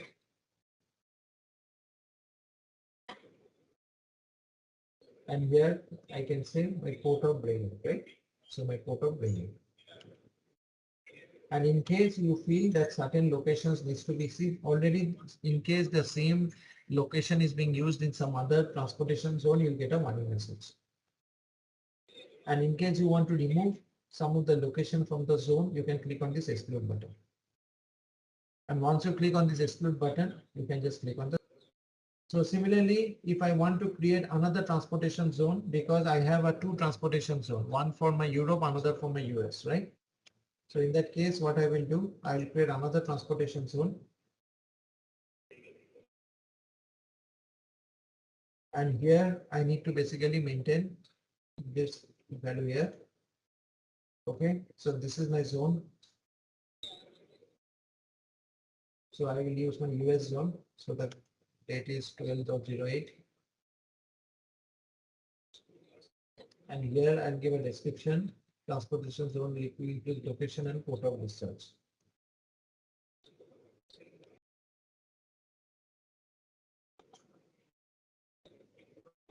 And the second one is my customer location. Okay. So with this your transportation zone. So once we have defined a transportation zone and this one, so there is another transaction where you can actually, if I go to the location, I can assign a transshipment point. So what do you mean by transshipment point? So if you remember yesterday I told you transshipment point is that point where the goods are loading and unloading happens, right? So that means if I go into this, so these are my two transshipment points because this is the place where goods are unloaded and reloaded and also the mode of transport changes. So that's why it is called as a transshipment. And then accordingly, we can basically set it up. Okay, so how to assign the transshipment point? So in order to have the transshipment points created, so what we have to do, basically you can assign the transshipment points here. So for example, if I go into this zone, so my first zone was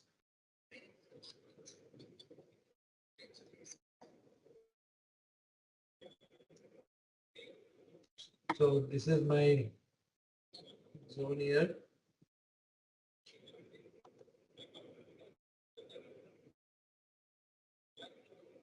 And here I can maintain my transportation zone here. And my location was port of loading, right? So in case you want to assign the port of loading also as a transshipment point for this zone, then I need to just select this port of loading and I need to assign here the transshipment point. That's it. And then I just need to click on create update assignments. Okay. And if you go back, you can also go into the table contents. And here you can see the assignment, which are the locations or which are the transshipment locations. No, we are not using the same name here. Basically, here you are just need to identify it. See, in one zone, you can have 20 locations, right? Out of this 20 location, how you are going to differentiate which location is your transshipment point? Because sometimes what happens, sometimes, like when you are doing a planning, maybe the, based on the Incoterm or based on the agreement, the particular, your shipper, your customer says, okay, I'm responsible to pay the carrier for the transshipment point 1 and 2. How you are going to differentiate it then? So in order to differentiate that particular attribute, we need to maintain within your zone, which are the locations that is your transshipment point. So this is just for an assignment. Okay, not all the locations will be transshipment point. That's what you're saying. No. Yeah. So as I told you, that is these are the only locations where your particular loading and unloading happens and mode of transport always changes. Because if your mode of transport is not changing, then it is not a transshipment point. Okay. Okay. If you want to delete the assignments, you can also delete it. Similarly, if you go into the next location, you can just type in as US. Okay. Okay, it's updated. So this is the second important feature I would like to say of your particular transshipment points, where you can actually specify which are the transshipment. Now we come to the another important master data, which is your mode of transport. So why mode of transport is important, I tell you. Can you tell me why mode of transport is important? Why we require that? So I'm just removing this, okay? I hope you can take it from the recording, okay? See, basically what happens when you are basically doing a transport. So when you will be setting up a transportation network, as I told you, you need to have a truck, right? So what happens here? So just try to understand this, then your entire clarification will be there on the resource part. So the mode means all are connected to your resources. So what happens here? So suppose I have a truck which is moving from Poland to Brno. So what happens? The highest level is truck. So truck is the resource for me. Now truck can be of two types, right? One can be a cool truck and another can be a non-cool truck.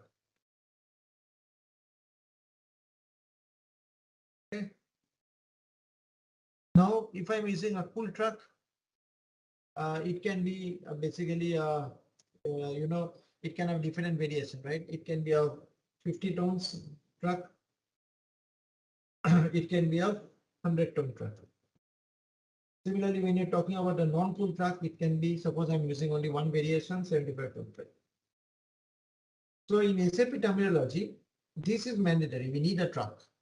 But whether you need to break it down into this variation, that is not a mandatory thing. So if you are having such type of hierarchy, so this cool truck, non-cool truck, these are called as a means of transport.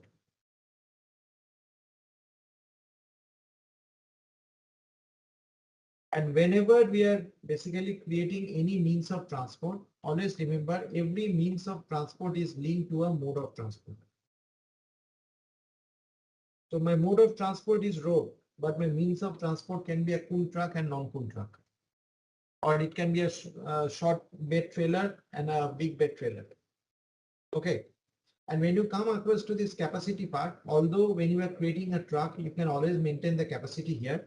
But in case you want to have different variations in terms of capacities, in terms of length, width, height of that resource and all, then you can also create another master data which is called as an equipment. Okay. So the basic relationship here is every means of transport is linked to your mode of transport, and every mode of transport and every resource which you are creating is linked. So before you create the resource, then first of all, we need to make sure that the mode of transport and the means of transport is there. Always make sure that try to use as much standard as possible. Okay, you can always create the Z1, but obviously if you're having a bifurcation such as cool truck, non-cool truck, this is not going to have a standard. You can copy and use the Z1, but the mode of transport and all, which is always standard. So where we define mode of transport, if we again go into the configuration, I go to transportation management. Under transport management, I go to master data. Under master data, I go to resources, and under resources. So basically before going to resource, go to transport lane, and here you need to define the transportation mode. So it is under a transportation lane. So under lane, you have mode of transport. And if you see, the standard mode of transport is sufficient. So one mode of transport is road, another is rail, another is sea, another is inland waterway, which is also called as a barge. Another is air, another is parcel and highway. So if you go to road, every mode of transport has a description, and how will you know whether this 01 is road? For that, we have to use a category. So this category actually is going to 4. This category will actually specify whether this 01 is road or not. And main carriage is actually used only for air or sea.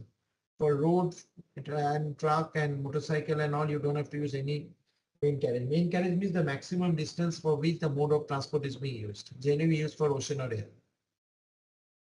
And here also, if you see the relationship, what I told just the reverse, right? That every means of transport is linked to a mode of transport. That's what I told you, right?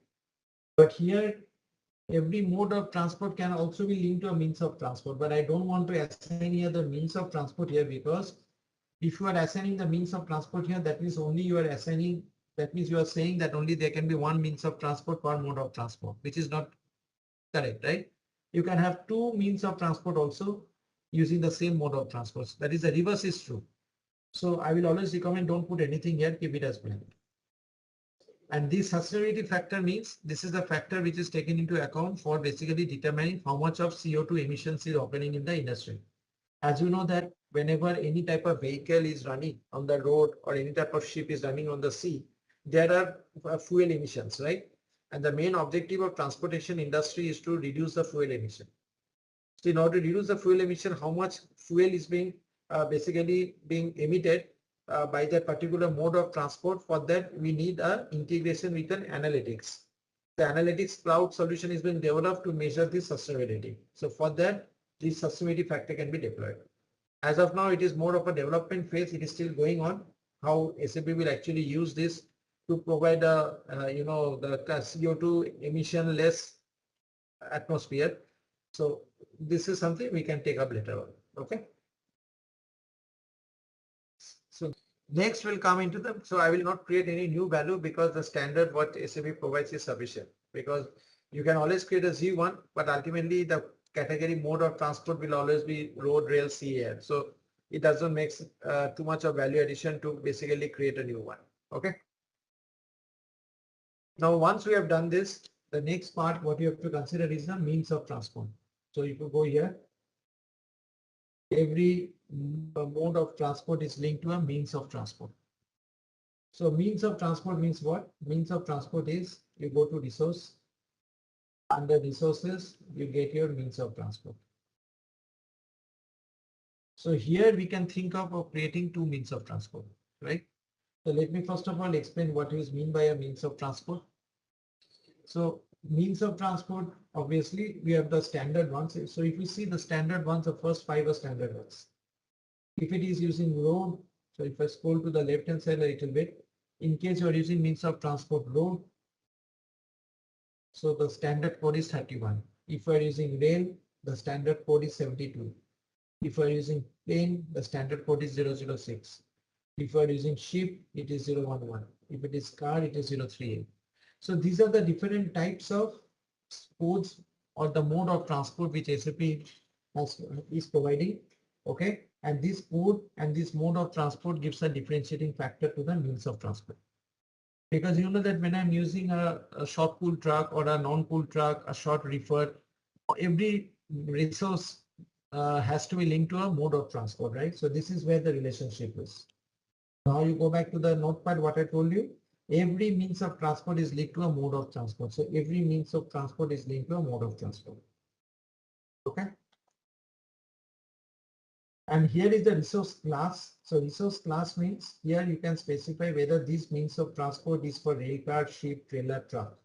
So this resource class is actually used to identify the resource. So again, I will recommend to keep this as blank, because when you'll be creating a resource separately, you can mention the resource class there.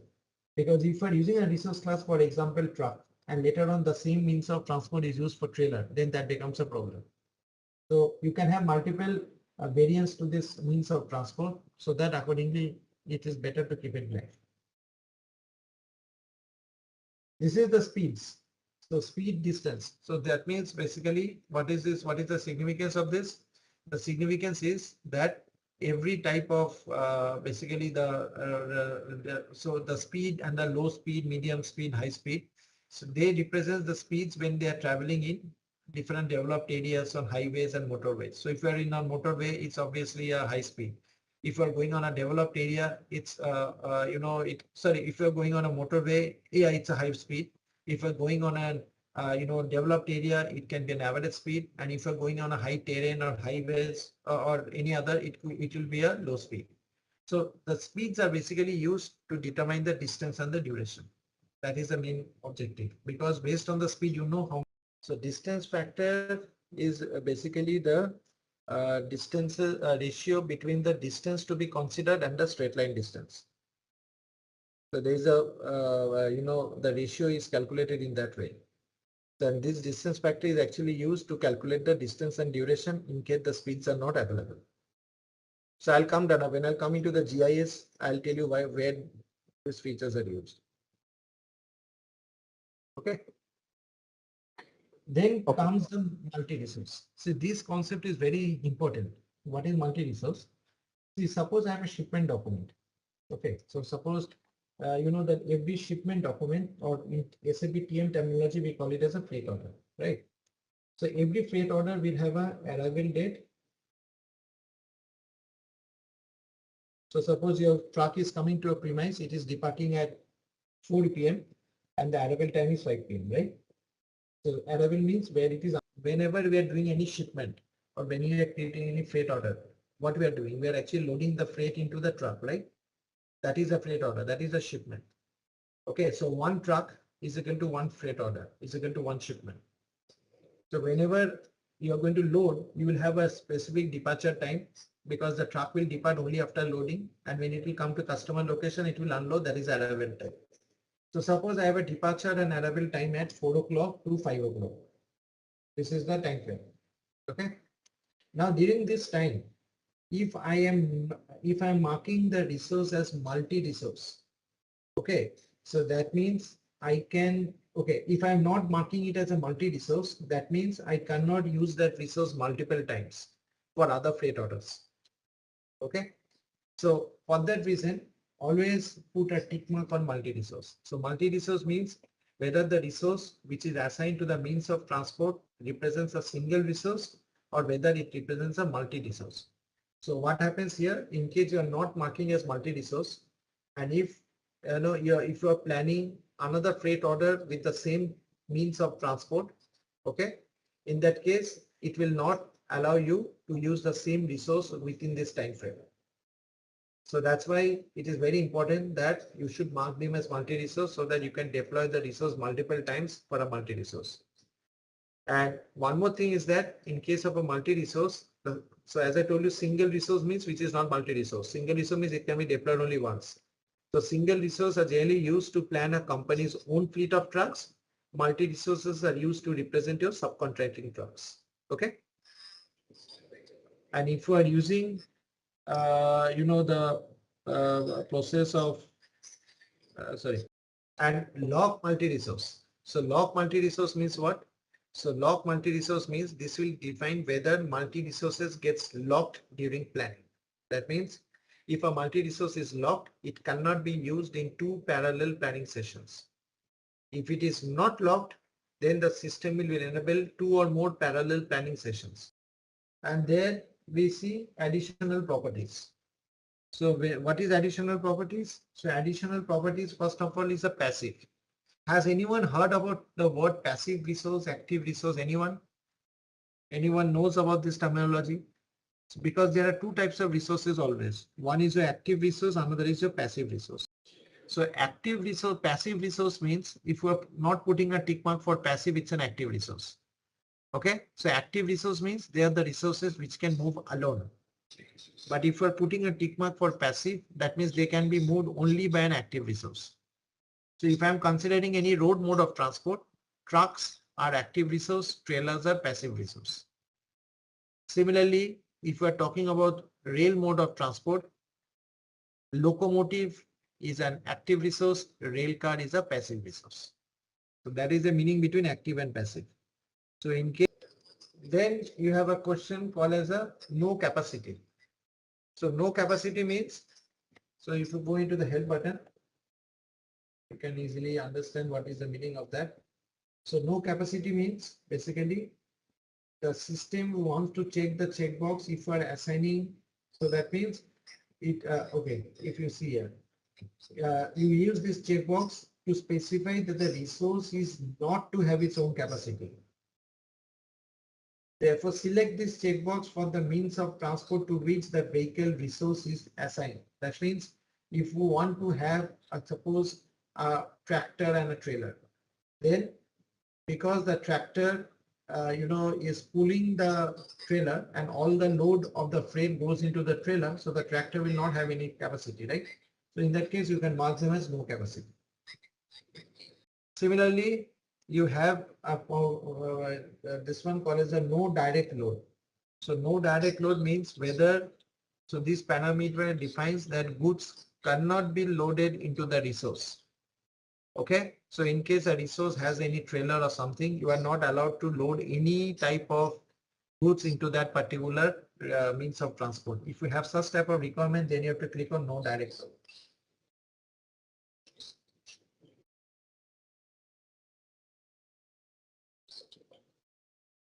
And this is the meaning of this sustainability factor we have already discussed in the means of transport. And then you have got another called as a own MTR. Own MTR means whether the resources which are assigned to this means of transport belongs to your own fleet or not. Okay.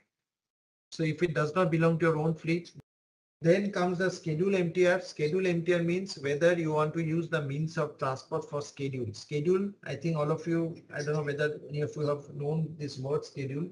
Schedule means you can create, you have a fixed departure time, you have a fixed arrival time. So for example, if I talk about, for example, a particular a flight is always leaving from Bangalore at 9 a.m. and it is arriving at Hyderabad at 11 a.m. That means always a flight has a fixed schedule, a fixed departure and a fixed arrival time. Okay, so in case a specific means of transport has a specific schedule, in that case you can use this schedule MTR. Okay. Then you have your GIS quality. So GIS quality means what? GIS quality option will determine whether your GIS is being used or not. So if this option is selected, then the GIS will calculate the distance and duration. So how it will calculate? So the duration determination will take into account the low, medium and high speed. So in other words, if you are using GIS, you have to mention the speeds here. If you are not using GIS, then no put. And in case there is another tick mark called as a default MTR. So default MTR means if no specific means of transport could be determined for a specific freight order, in that case, so I will create a single means of transport for you because I need two means of transport.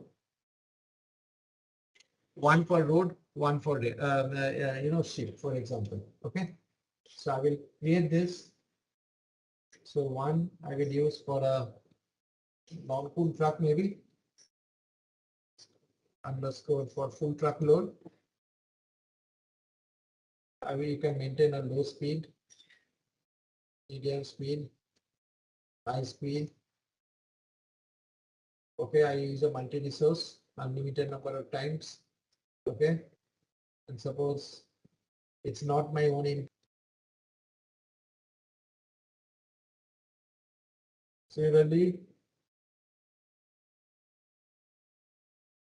I will use one for C as well. Okay. So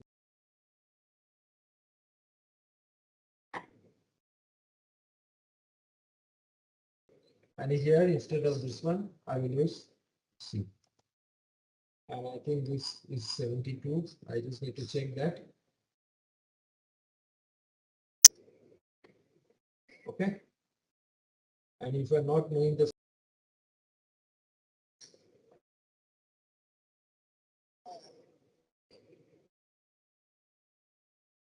so what we have done so far? So far we have created the means of transport. We have created the mode of transport. And now you can create a resource. Before creating resource, you can also create an option of equipment type and equipment group, so that you can actually be very specific about the capacity of the trucks you are going to use. Again, I tell you equipment type, equipment group is not mandatory. You can skip without it. Okay. So in order to create your equipment type and equipment group, go back. And here within your resource, you have this.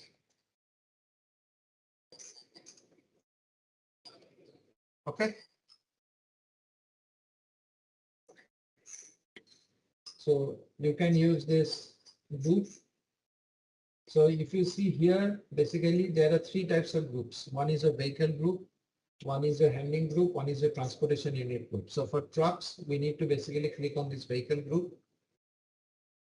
So suppose I have a truck which is my vehicle truck. And if I go on this vehicle group, my group is suppose a vehicle truck. And here you need to specify the, okay. And here you need to mention the description of the 20-ton truck.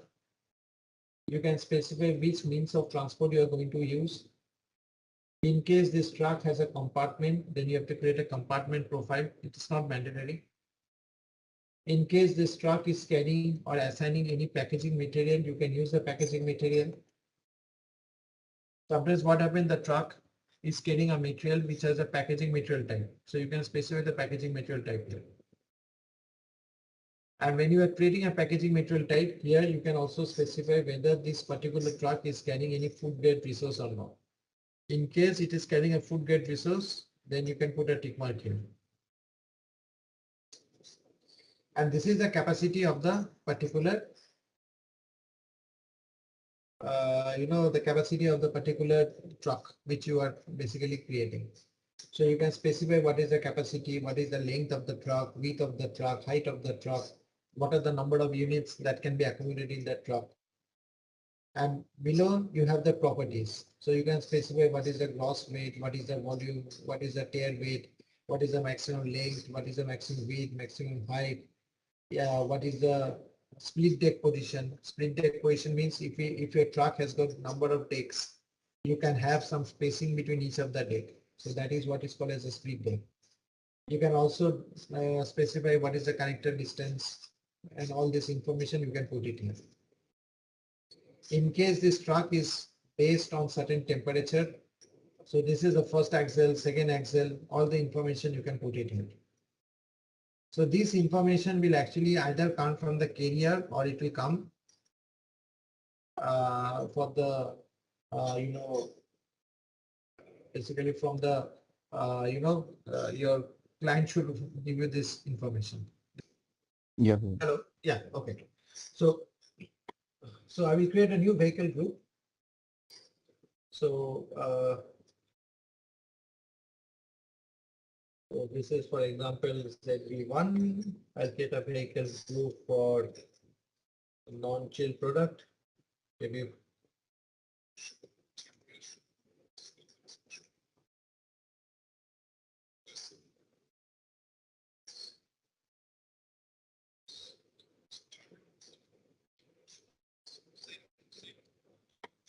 and this is the resource class.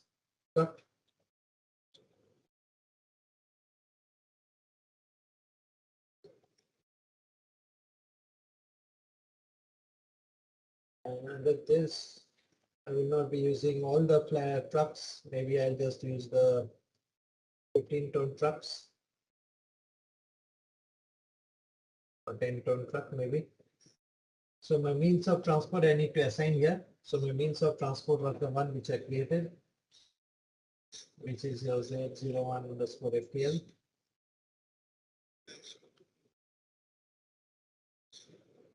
And here you can basically maintain the payload weight. You can maintain the capacity. So it is 10 PO.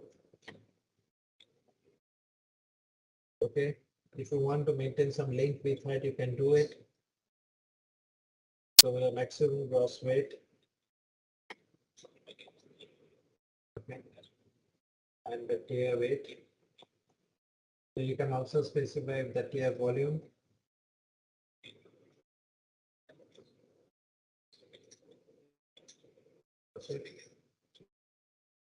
You can also specify the length, width, height. So in all this information, actually, you need to collect the information. Because and okay. Capacity. And here you can maintain the different types of axle distance and all. Again, this is mainly required in case you are doing an external planning and your carrier, or rather if you want to do it from your internal fleet also, you can have this information. Okay. And then you can create the tables.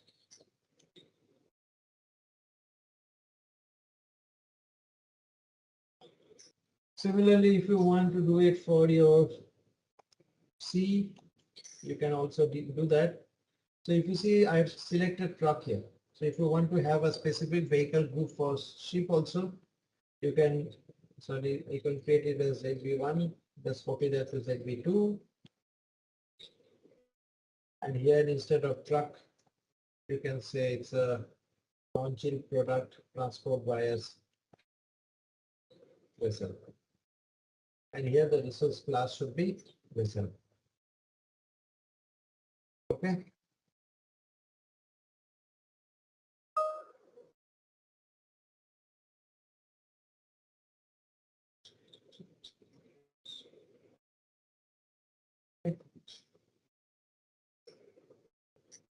It is ZB1 and this is ZB2. This is the equipment type and equipment group.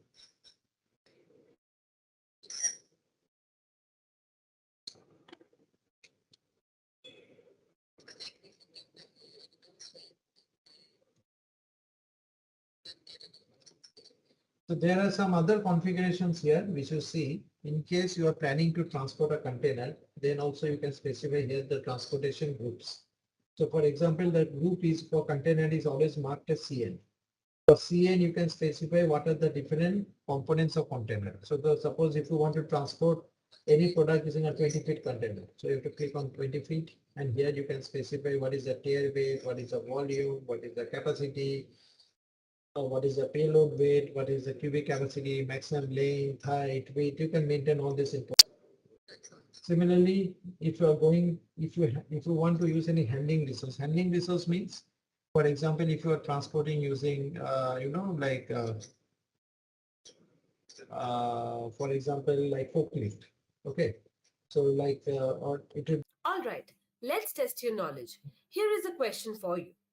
What is the primary benefit of SAP TM for transportation planning? Option A, reduction in transportation cost. Option B, streamlining of warehouse operations. Option C, improved customer relationship management. Option D, optimization of manufacturing processes. Take a moment to think, and when you're ready, choose the correct option. Remember, each choice holds a key to unlocking the answer. Good luck and type the correct answer in the comment section. Be picked up by a crane and then the movement will be done by a forklift. So in that case, the resource group and the resource class should be forklift, and here you can specify the capacity of the forklift. Okay, so the last part what we'll cover today is resource, because ultimately whatever we are doing, if you see here, it is because of this resource, right? Because resource is a very critical part of your transportation process. So without resource, basically the physical movement, you cannot happen. Now there are, in order to create a resource, again, resource is a completely a TM object. You don't have to do anything in ECC for that. So in order to create a resource, what you have to do? So I will open the configuration node, because there are a lot of configuration which is there, which is not mandatory for all, but you can just release it. You can just relate it. And this is the end users one. So if you go into master data, under master data, you go resource, and under resource, if you see, you can get an overview resource. So if you want to have an overview of all the resources which is being used here, this is called as the overview resource. Okay, this is also called as the object work list. So either you can use this, or you can also directly go into the transportation cockpit and you can create your resource. So if you are opening this overview resource, you can basically see what are the resources which has been created here. Okay. So there are different resources created and you can basically go through it. So this is also called as a work list. So work list is a type of report. So we don't have any report specific things in TM. So it's either 2 or 3 depending, considering that you can use the same resource for the stage 1 and the stage 3. In that case, you can use it. Okay. But if you feel that you need to have different truck, because see, the reason why you can create, that anybody can challenge, but because it's more of a, a type of a, demo session we are doing here, you can say. But because every truck has a unique truck registration number, right, for different country. So you may tell me, okay, even if you're using the same resource, okay, we can always use a different two trucks, or because if it is a end-to-end transport which is crossing two borders, then we can always use the same truck as well. So it differs how the processes you are going to see, that is controlling that thing. Okay. So before you actually create a resource, you again need to have the information from your business about the nomenclature. Okay, because this is an important thing, because unless the nomenclature is known to you, you will not be able to basically, you can create a resource, but maybe the business will not be able. So before you create a, a resource, okay. So first of all, let me show you what are the fields. So this is the resource ID. In case you want to say that I want to use a resource for a particular location and owned by a particular organizational ID. Organizational ID means basically it's based on that means a particular organization is owning this. In that case, you can use our organizational unit ID there. Okay. See, a particular, if a resource is owned by your own shipper, then obviously for that shipper, there has to be an organizational unit assigned to it, right? So because it's your own fleet, right? So you can always indicate in the resource that because it's my own fleet, I'm going to deploy that resource from my own shipment only. So if you have such type of things to be kept in mind, then you can always assign an organizational unit ID because you are the owner of that resource.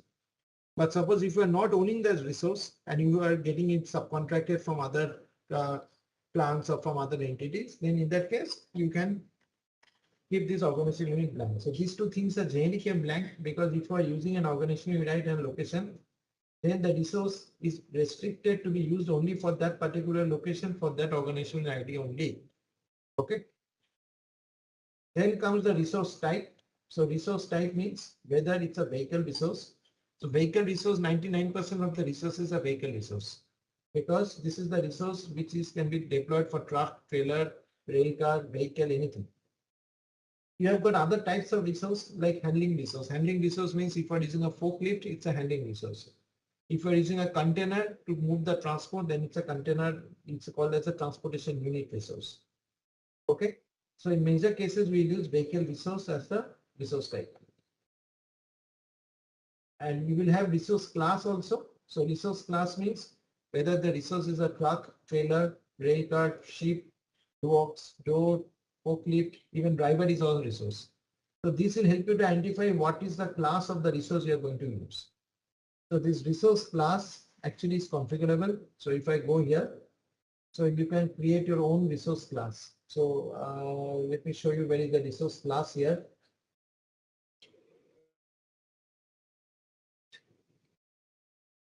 Resource class, where did it go?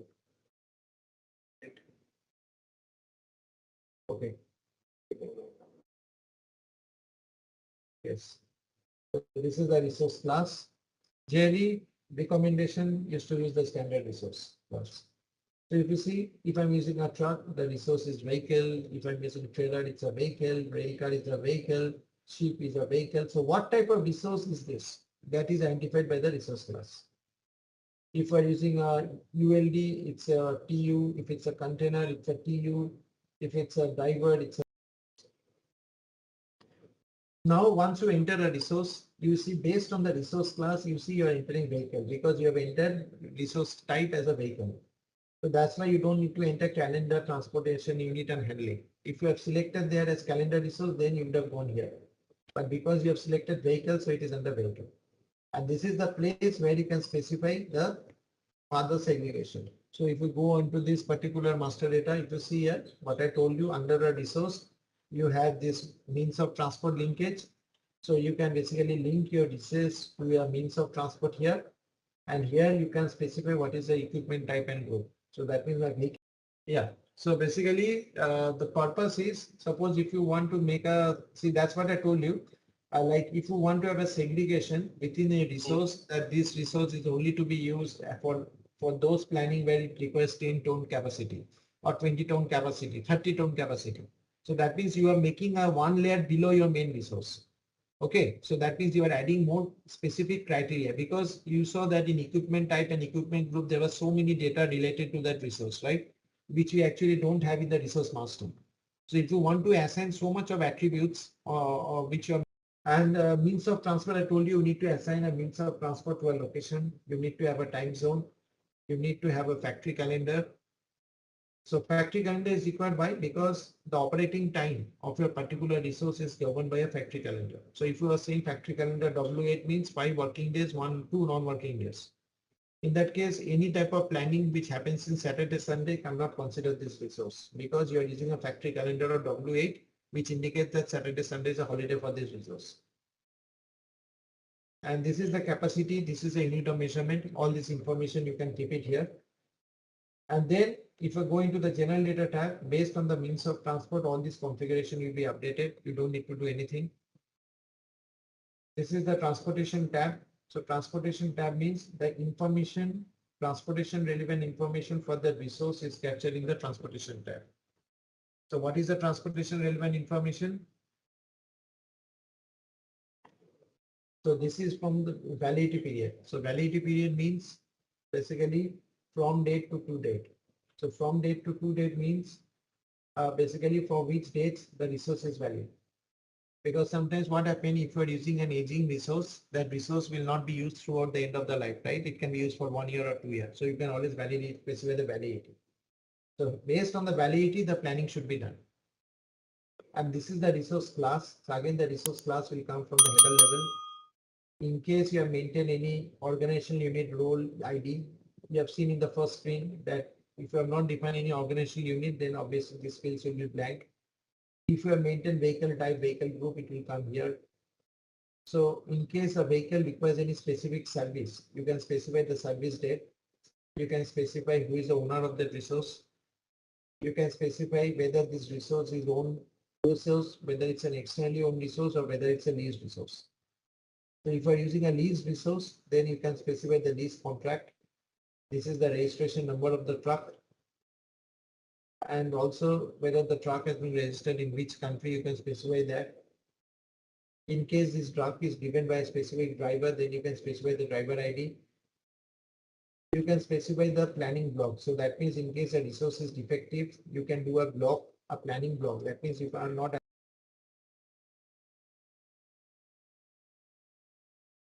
So in this way, you can specify the reason code. So once this particular reason code, so please, unless you know it, don't do any planning block or else system will not allow you to plan. You can also give a special instruction to the resource. So you can say that the resource should be handled with care. If you want to create your own special instruction for your resource, then you can again do a mapping in the configuration where this is the special instruction. So you can give S1 and you can give S2, and my S2 is handle resource is only for expertise. That means only an expert driver can drive this. Just an instruction. Okay.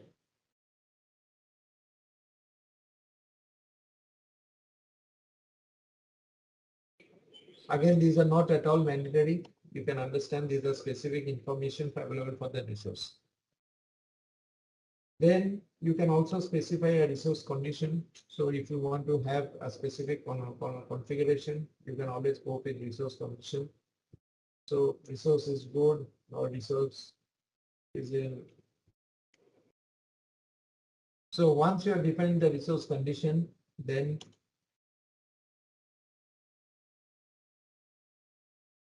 this is the, if you scroll down, you can specify whether this resource needs to have any compartment profile.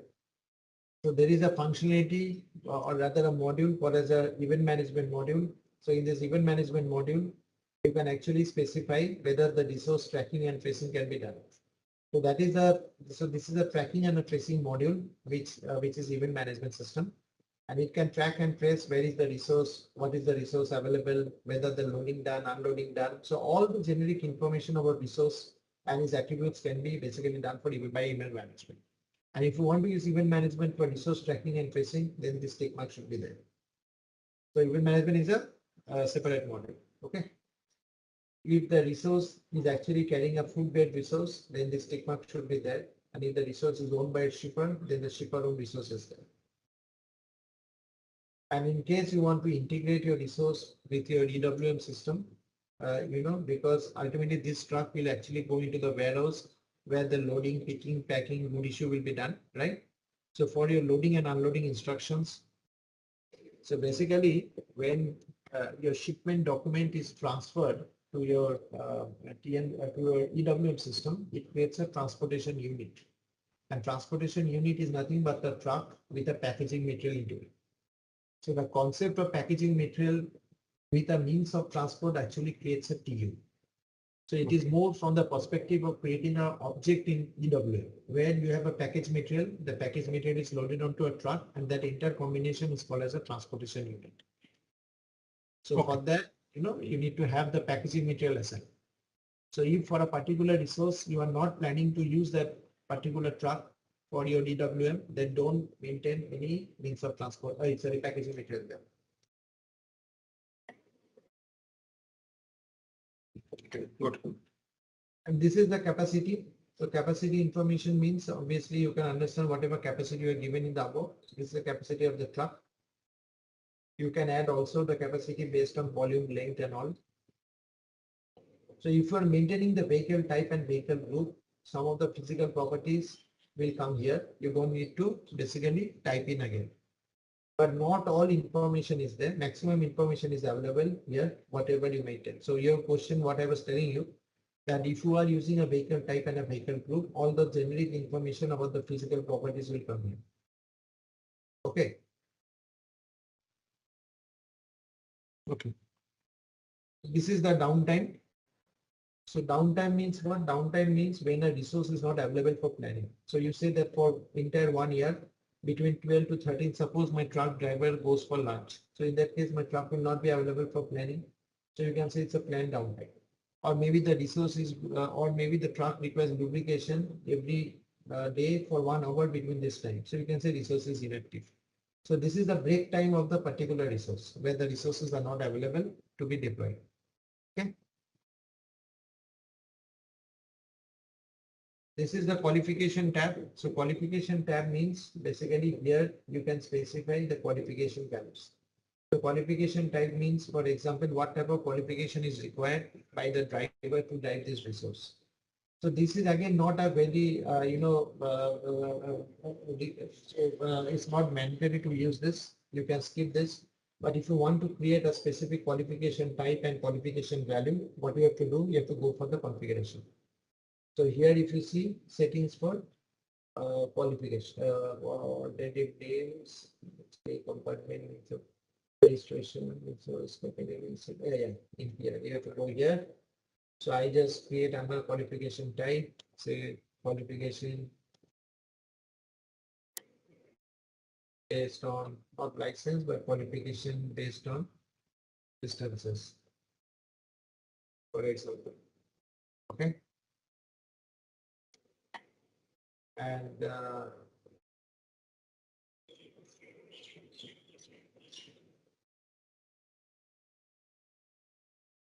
so the qualification is done here.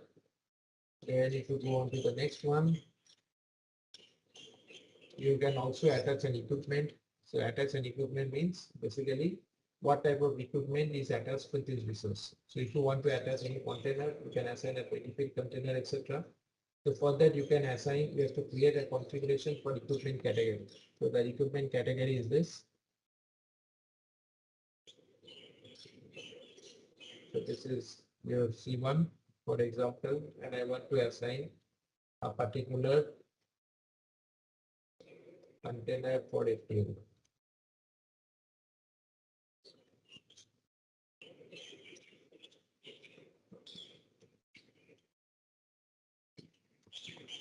Okay. So once you're doing this, the next part is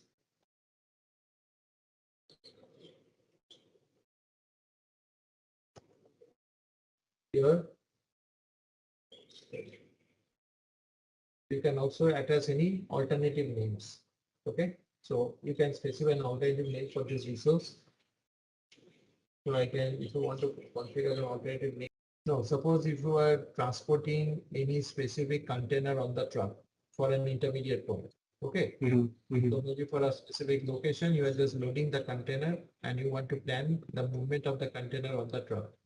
So in that case, you can say, okay, this container is loaded onto a truck and accordingly, I will do the planning based on the truck, but also keeping in mind that my container is loaded into it. Okay. So if you want to have a planning based on that, then you can always specify this. But if you see, this is the alternative name. It's not, sorry, you're talking about this. Yeah. Here, if you see, that's why the attached equipment is not a drop down menu. It's a free text. You can specify, you may not specify. Okay. Okay.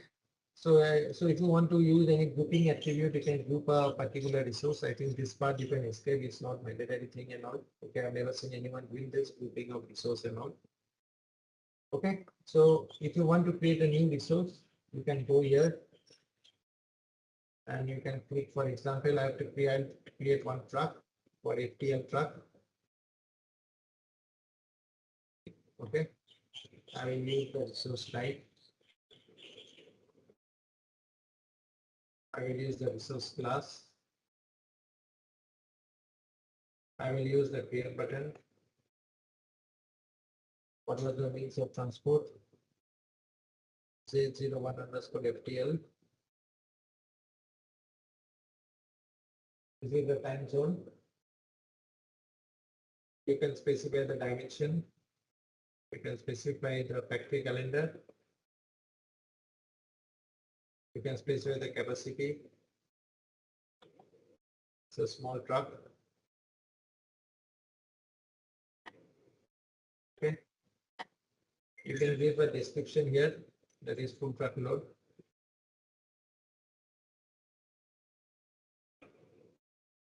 And here you can give some transportation information, like for example, what is the validity period of the truck from to date in 1 year.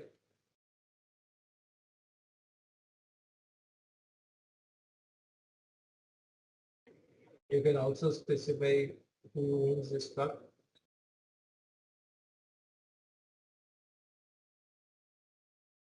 And you can specify the registration number of the truck, the registration country of the truck. You can give, if you want to have any instruction, you can give it. You can give a condition. Okay, I don't want to use this. So it's a shipper owned, it's not a shipper owned truck, so I just keep it blank. You can see the capacity, you can get the properties. In case you want to give the break time, you can have the break time put it here.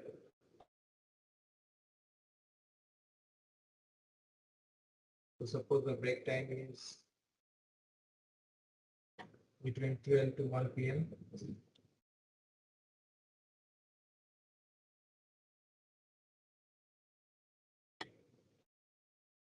Okay.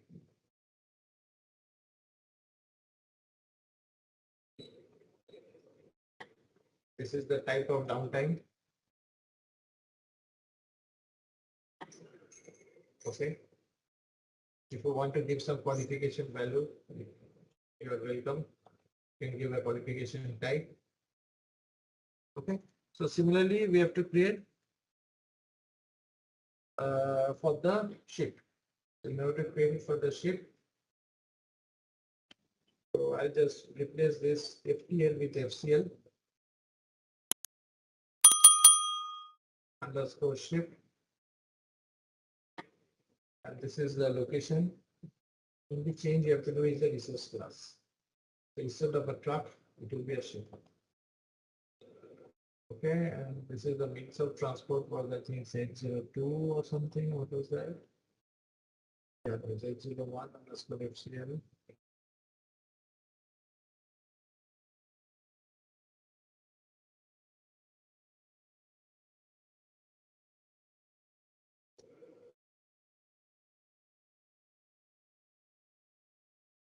In case that this resource is not owned by you, you can always change the ownership to their own resource. So it is if it is owned by you.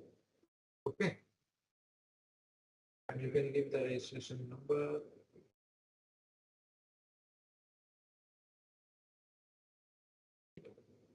Okay, you can give an instruction if required. And everything is okay.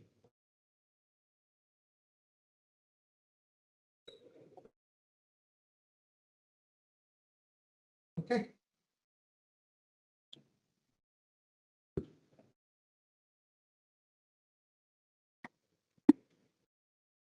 Future-proof your supply chain career with SAP Transportation Management expertise.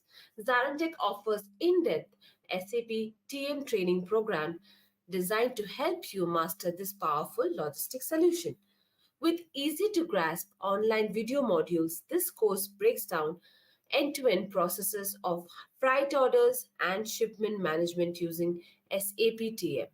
From transportation planning to track and trace visibility, you will gain hands on practice configuring and operating SAP Transportation Management. Check out our testimonials on our website from professionals who have become sought after supply chain experts after taking this career boosting course. You will be confident applying your skills in roles like logistic manager, transportation analyst, and shipping coordinator, and more. Whether you want to stand out in your current organization or explore new opportunities, SAP TM skills are highly valued for top employers. Give your resume a competitive edge and enroll in our SAP Transportation Management course today. So, click below the register SAP TM course details. Let me know how I can help answer any questions about growing your skills in the transformational SAP solution.